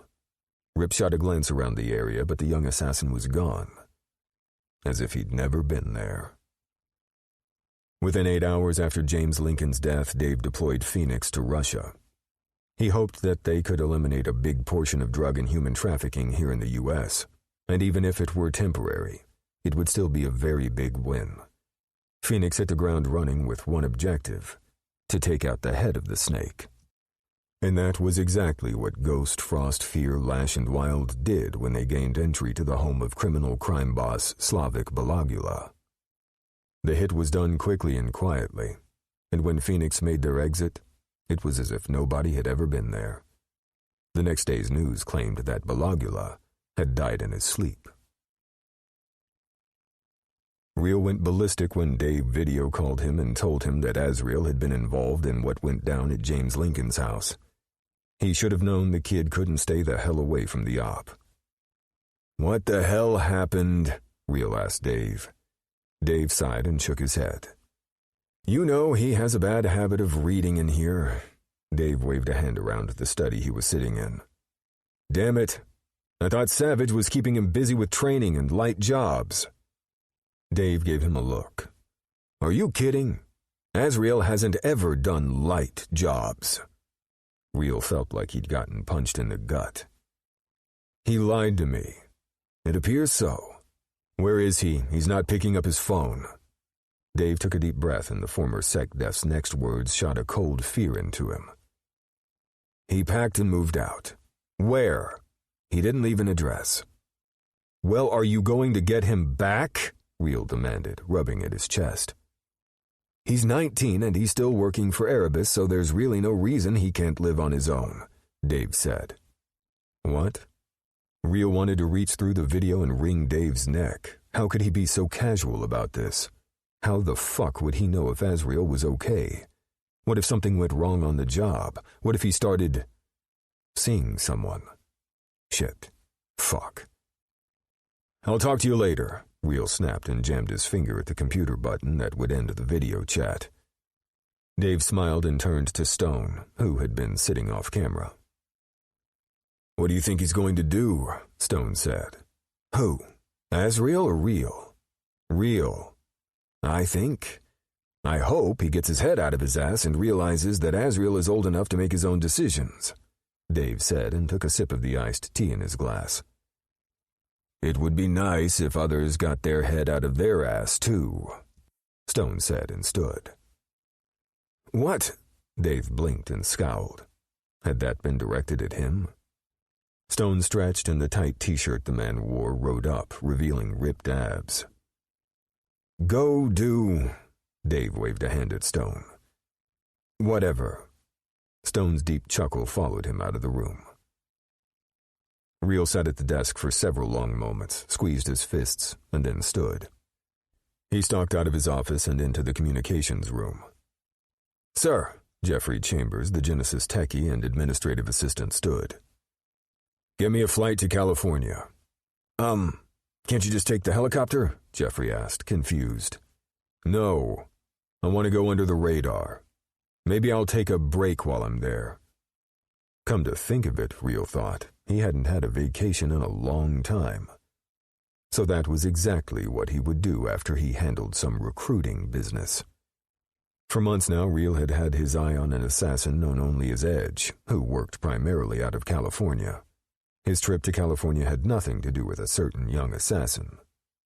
Yeah, keep telling yourself that. Chapter 33. Enclosed in a new hotel room in a different place, Rebel gazed out of the windows as darkness crept across the sky. Crow placed their bags on the bed and Rebel heard the man approach from behind him. He searched his brain for something to say, but after leaving the house where Jimmy had chained him, Rebel hadn't said a word other than the thank you to Azrael. He owed the assassin too damned much, and had no idea how he'd ever repay him. He also owed the man standing quietly behind him, but again, wasn't sure. What were they? Friends, lovers, co-workers? Or just two people thrown together in a hellish situation? Crow caressed his hair with a gentle touch. I'm sorry, Crow said in a low voice against his hair. Crow needed to be specific here because there were plenty of things to be sorry about. Sorry for fucking me, sorry for arguing with me, sorry for letting them take me. Although that last one couldn't be helped. On the drive, Wrath had recounted the number of bodies Crow had killed in the hotel room after he'd been taken. For what? Rebel asked. He caught sight of Crow's reflection in the window. For saying there was no us. I lied. Rebel closed his eyes and smiled. Crow slipped his arms around him and pulled him back, and Rebel sank into the warmth of Crow's broad chest. He nestled his ass into the man's crotch and stayed like that. Slowly he lifted his lids. I'm falling for you, Rebel said. It seemed safer to say that than to declare love. Besides, he wasn't sure what love was. But when he looked at Crow, he couldn't imagine a life without him. I've already fallen, Crow admitted, brushing lips against his hair. When? That day you were trying on clothes in the store and you asked the lady if she had any off-brand names, Crow said with a soft chuckle. And you laughed your ass off, Rebel said with a rueful smile. Yeah, but it was only because you were too damned cute.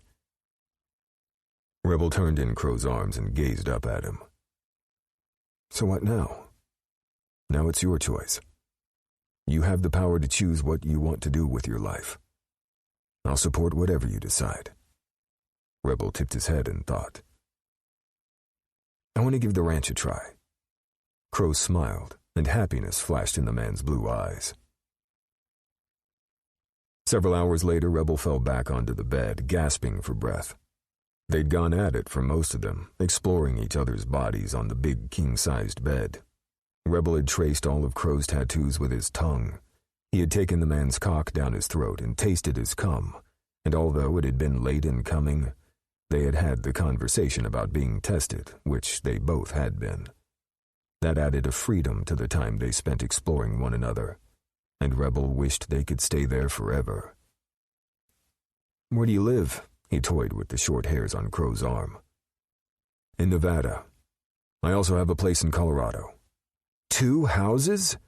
He gaped and then snapped his mouth closed.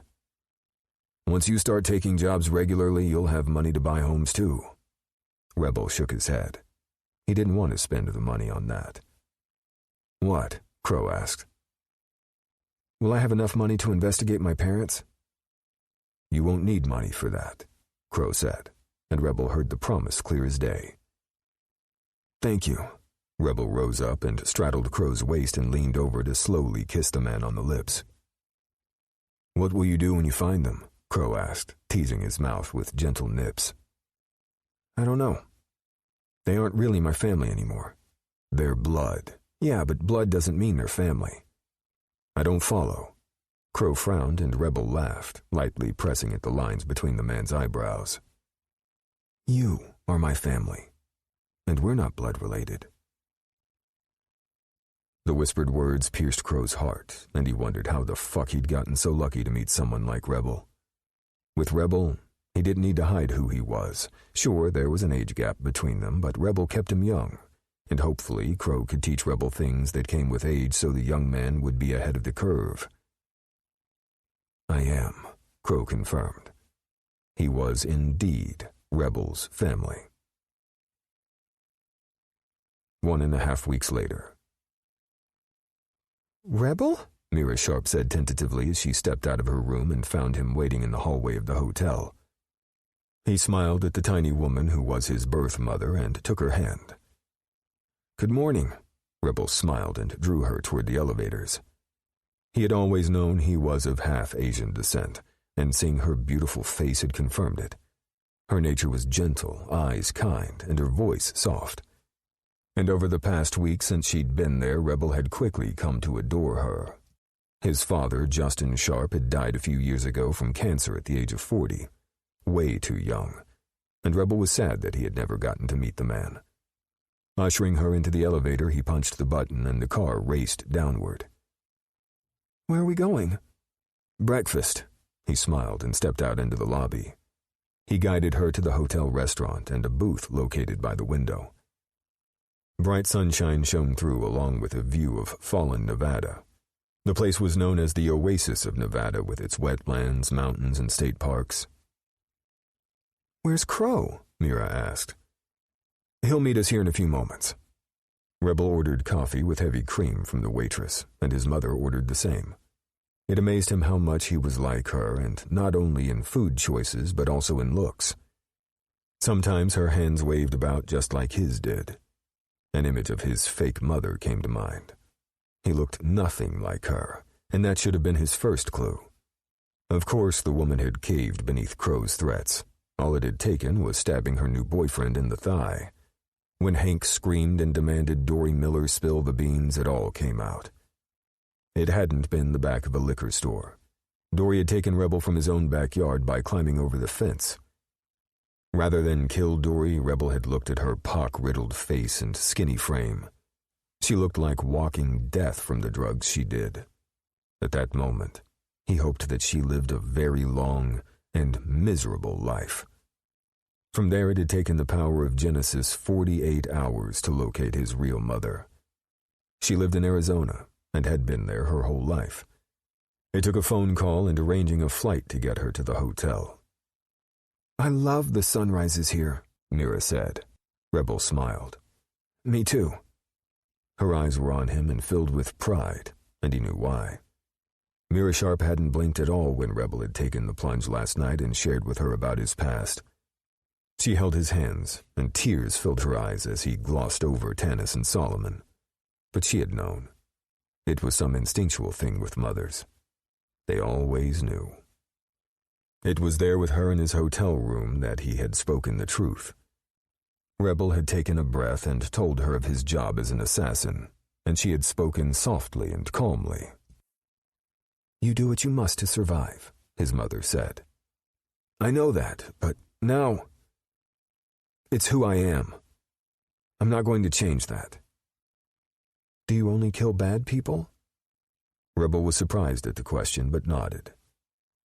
"I've only ever killed bad people." "Then that's something you can live with," Nia murmured, and for the first time since meeting her, she had put her arms around him and hugged him. A real hug from his real mother. And that was priceless. Epilogue. 1 week later. Location, Nevada. The Nightfall Drifters Ranch was just waking up when Rebel stepped outside and onto the wide wooden porch that ran the length of the main house. What still amazed him after the week he had been there were the sunrises. Even in mid-November, the weather was warm and sunny. The nights got down into the 50s, which was different than Northridge, California, but Rebel didn't mind it. After the heat of the day, he rather enjoyed the cool nights. Of course, Crow kept him warm during the night, so it was all good. Thinking of Crow, Rebel glanced back as the screen door opened. Instead of Crow, it was Rip who stepped out. The screen door snapped shut in the quiet morning, and Rip stretched. "Morning," Rip said. "Morning." Rebel could see why Boston was so gaga over Rip. Rip had black hair with cool blue eyes, the complete opposite of his brother. Where Wrath was a blonde hunk, Rip was a dark stud. Both men were powerful and lethal in their own right. Nothing compared to Crow, though. Rebel recalled the fight in the hotel after they'd attacked him that night. Crow had killed man after man, slicing and dicing. The assassin had even used their own guns and weapons against them. Seeing how skilled and deadly Crow was, he should have known Crow would live. "I thought you were dead.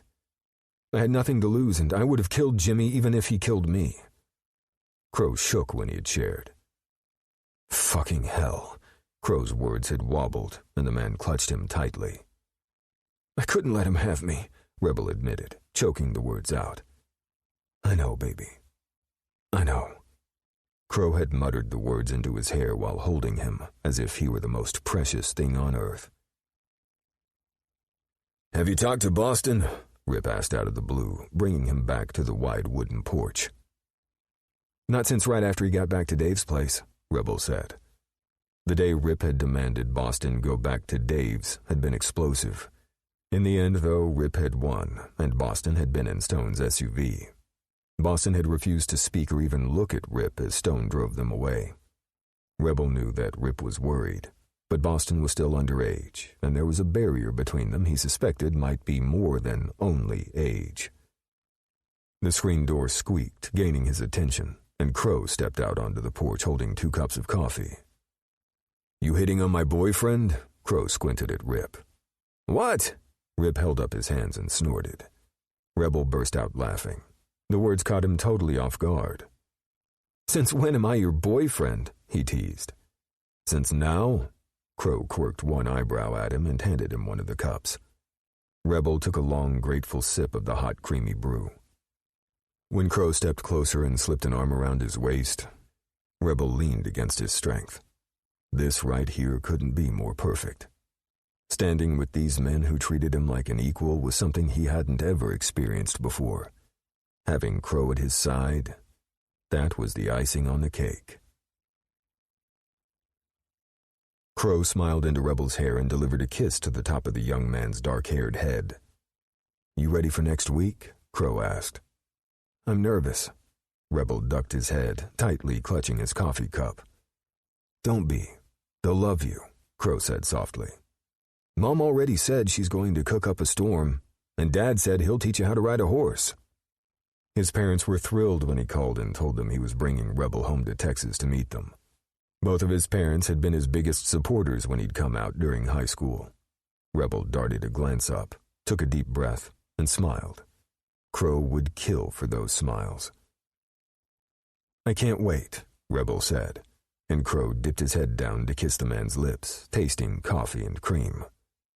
The screen door opened and Real stepped out onto the porch. Real had suddenly returned from out of state a few days ago. Crow lifted his mouth from Rebel's and shot his boss a searching look. Did you talk to Azrael? Crow asked. Real scowled at him, but Crow didn't give a shit. Azrael had disappeared the day of Lincoln's shooting and had yet to be found, and Real had gone to California. It hadn't been rocket science for him to figure out that Real had gone looking for Azrael. I couldn't find him. Real walked over to the railing and tightly gripped the wood. What are you going to do about it? Crow asked. Real gave him a look that said he was close to punching him in the face, but it didn't bother Crow. He knew the reaction was an indication of just how much his boss cared about the missing young assassin. Your cabin should be ready this afternoon, Real said, changing the subject. Thank you, Crow said with a nod and squeezed Rebel. You ready? Hell yeah, his young lover said. They'd discussed over the past several days about living together and training together there at the ranch. Crow had taken Rebel to the cabin located a half-mile away from the main house. Rebel had gazed at the cabin with bright eyes and hugged him tightly. The young man's voice shook, clogged with emotion. Crow got it. In a life filled with abuse and uncertainty, Rebel had never had a home he could call his own. And Crow was going to give Rebel a home. And the world, if possible. We hope you've enjoyed this production of Wrecked by Reese Knightley, narrated by Aidan Snow. Copyright 2025 by Reese Knightley. Published by arrangement with Reese Knightley. Sound recording copyright 2026 by Tantor Media Incorporated. Tantor is an RB Media audio brand. This recording is protected by copyright. Unauthorized copying, sharing, or distribution is prohibited. Thank you for listening. Discover audiobook giveaways, discounts, new releases, recommendations, and more from RB Media, the largest audiobook publisher in the world. Visit rbaudio.com.